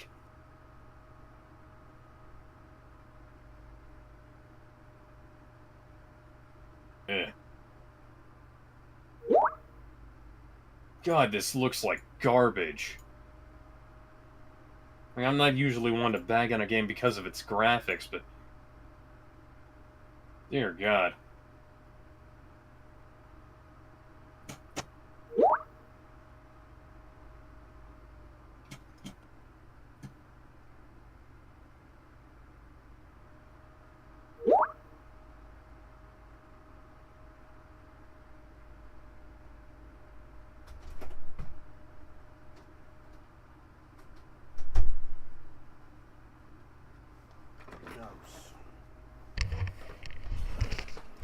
I'm back. Hey, so I just found out that there is a Kong Skull Island game that's being released soon. Really? That is a... Yeah, it's a complete piece of dog shit. Oh, you posted the... Okay, let me see this. Yeah, go check that out. This is not a game. Yeah, this is apparently a game that was made recently, not for the PS2. This is not a PS2 tech demo. Bro, this cannot be an actual console game. This is it running on fucking... on fucking PC. This is a PC game? What the... PC and PS5, apparently. What the And fuck? Xbox Series X. This... Oh my god, they don't even try here. Yeah. This looks like shit. I have no faith in Oh, this. you know, the game based on Peter Jackson's King Kong looked better than this running on the... I believe it was on the PS2. The PS2 one was better. It was on PS2, Xbox, and GameCube, actually, so... Yeah, it was on PS2, Xbox, Xbox 360, GameCube, and PSP. I'll bet you the PSP version looked better than this. Oh wow, the Taimon and Asagi action game is a 3-year anniversary. Oh, nice. It's kind of odd. Out of all the hentai to get into mainstream, and then to the mainstream, it's Taimon and Asagi. Might have been the designs, I don't know. It's not... Well... You gotta understand, Taimon and Asagi has been through some very, very... I'll say kinky shit. Yeah. Like... It didn't just go through, like, rapes, gangbangs, lovey-dovey sex, you know, or anything like that. It didn't just go through, like, that. It went through, like, demon sex, demon gangbangs, outright monster sex, Futanari gangbang, Cuck King, I guess. There's this weird thing where the villain was outright trying to make the main girl's love interest come in front of her. I guess that's cucking. I don't know.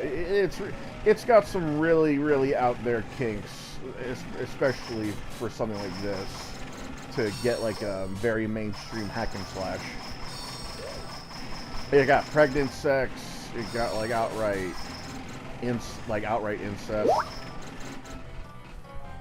No gore though. No gore. Well, like it's got some gore. Just they don't sexualize it though. But it legitimately has its own lore, its own world. This one is really trying. It's almost trying too hard. Mm-hmm. And it's the one where you can play as a pregnant ninja that's begging for orc dick that gets a mainstream mobile game. Say that out loud and you'll see why I find that unbelievable. Yeah.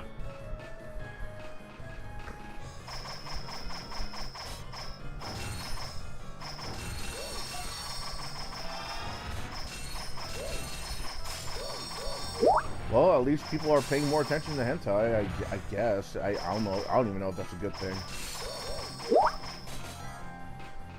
Anyways, I'm gonna go ahead and head out. I gotta grab something to eat before I hit the shower and go to bed. Yeah, go ahead. You might want to invite your new friend, though, Casey Bones.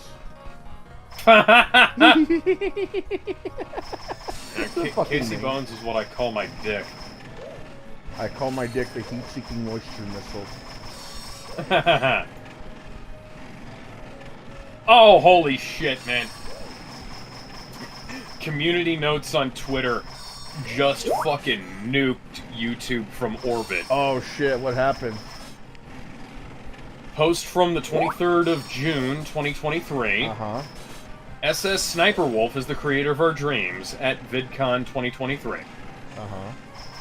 Readers added context they thought people might want to know. Sniper Wolf recently doxed Jack Douglas, Jack's films, which is in clear violation of YouTube's community guidelines. Clearly, right? So what was the community notes? Oh, I fucking love Twitter community notes. Oh, that was community notes. Okay, cool. So YouTube can no longer ignore this. Yeah. I don't get how they always take so long to respond to controversy like this. Your creator's a pedophile. Oh, well, it took us months because we were investigating. Investigating what? How big his dick is? The fucking kind of how big of an how long does it take for you to investigate if he's a pedo or not? Literally look at every video essay that calls him out.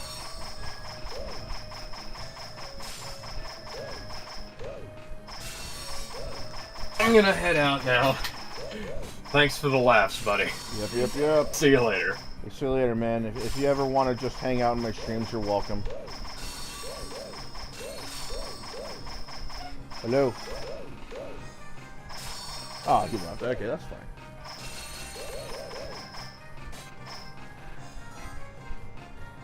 God, this game is killing me.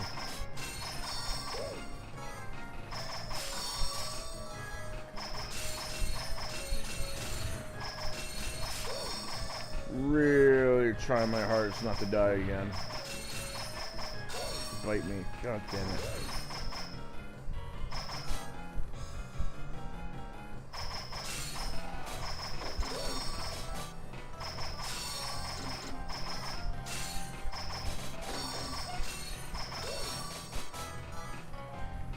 God, I use the pointer, but I hate the fact that it's so finicky. No wonder it's got no wonder it's like 4x13 or whatever the fuck. They're only the huggies. The pointer only works if the screen's that small. Okay, you know what? Yeah, I think this. You know what? I'd rather get the three-way. Three-way.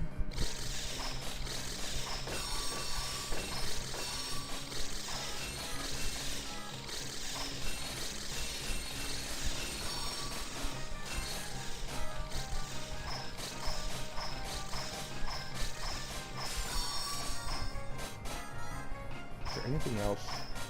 Like, can I wreck something to get... No, okay, no, there's no items.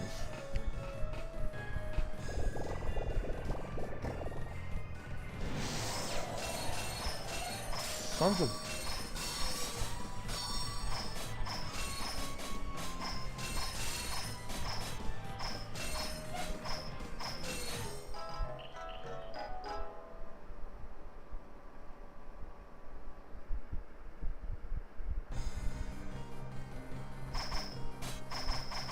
Can you even save out?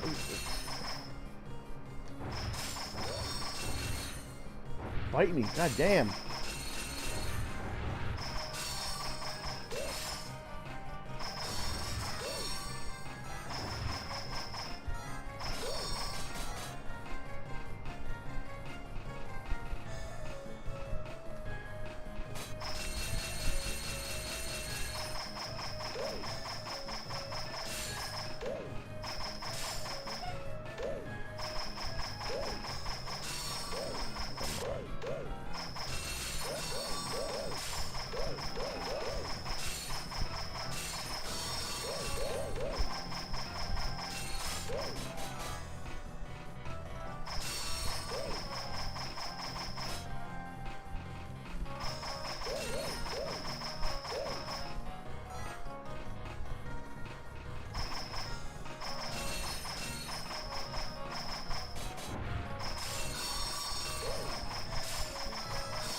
Can I just...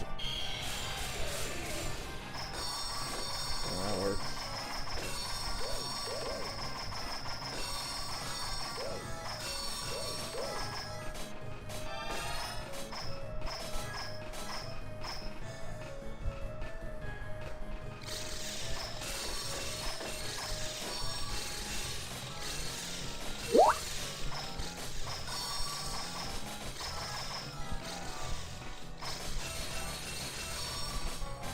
Yeah, there's no way I'm gonna use this. Oh boy, okay. I guess I'm gonna use that one again. There. No, okay. Yeah, it's got better range. Okay, fuck off.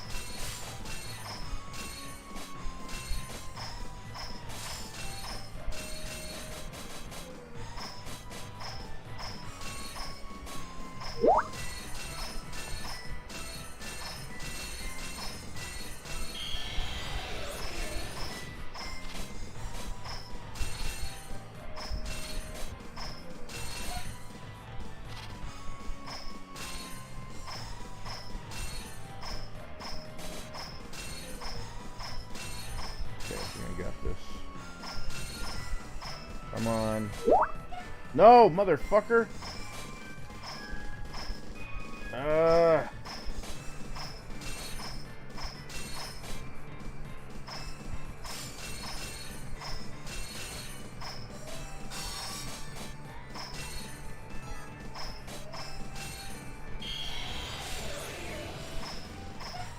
Why you... Okay.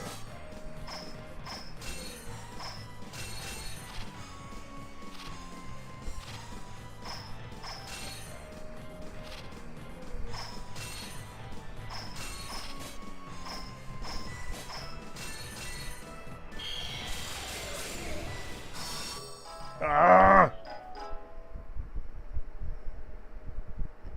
If I run out of lives here, I'm ending it. Yeah, I got 2 lives left. The moment I lose them all, I'm gonna end the stream here. It's getting late.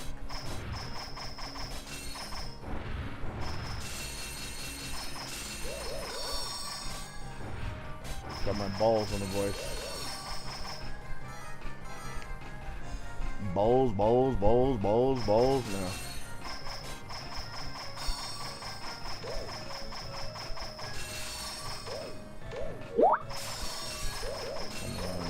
Oh, right. I gotta get out of there.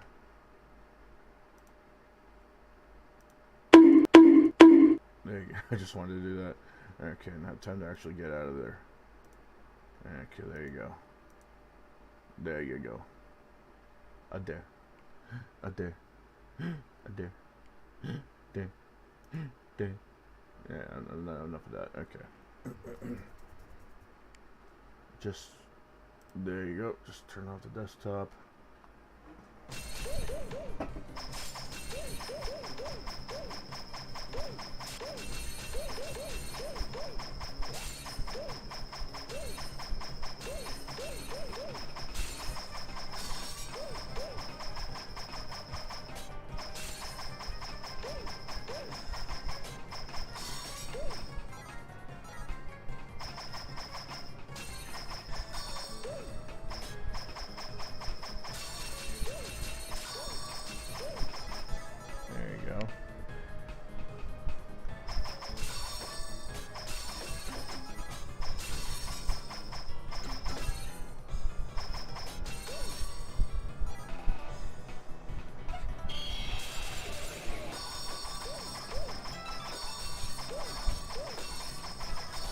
Okay, I'm gonna use this thing.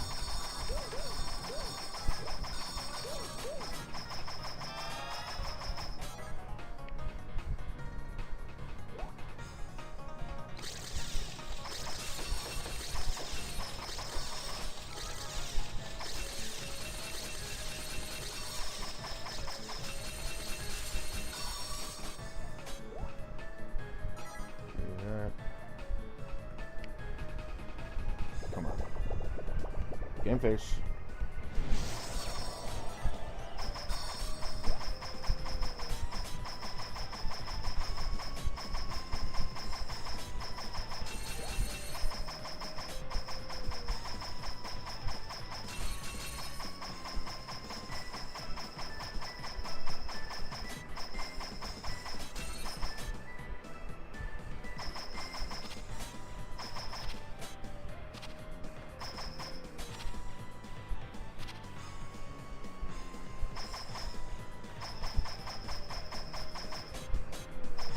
shit. Okay.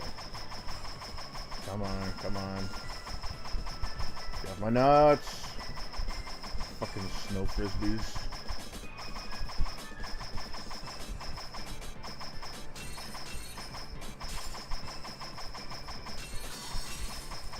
Ah!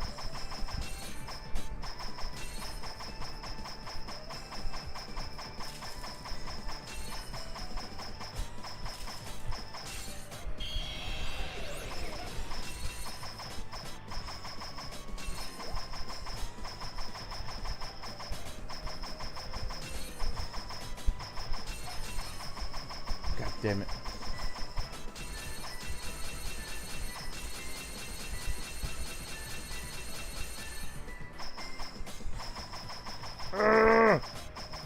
No! Gah! Get off my ass! Okay.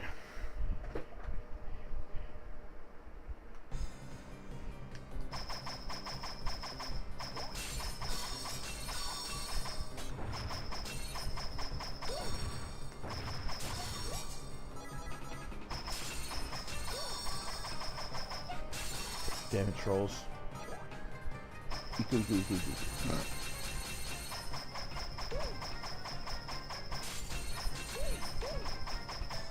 Whoa. No, no, no, no, no, no. No, no, no, no, no, no, no, no, no, no, no, no, no, Batman.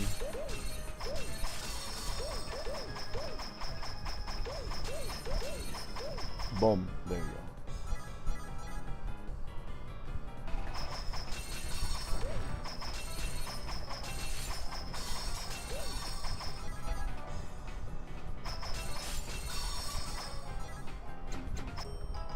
What the fuck? I didn't even... Okay. Yeah, that's all my lives. Ah, boy, okay. Okay, at least I made it further than I did last time. I think I'm going to give this game 3 tries. Up until then, if I don't make it further without even a save point, the 3rd try is going to be the last try.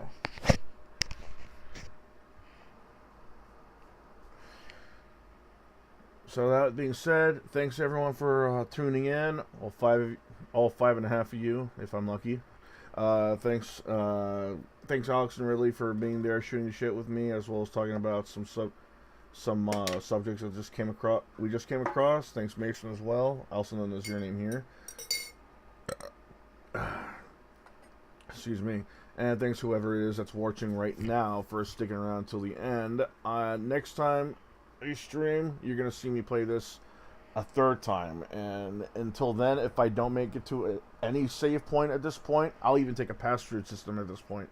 If I don't even make it to one of those, I'm just gonna skip over to the next game. Let's see, what do I got here?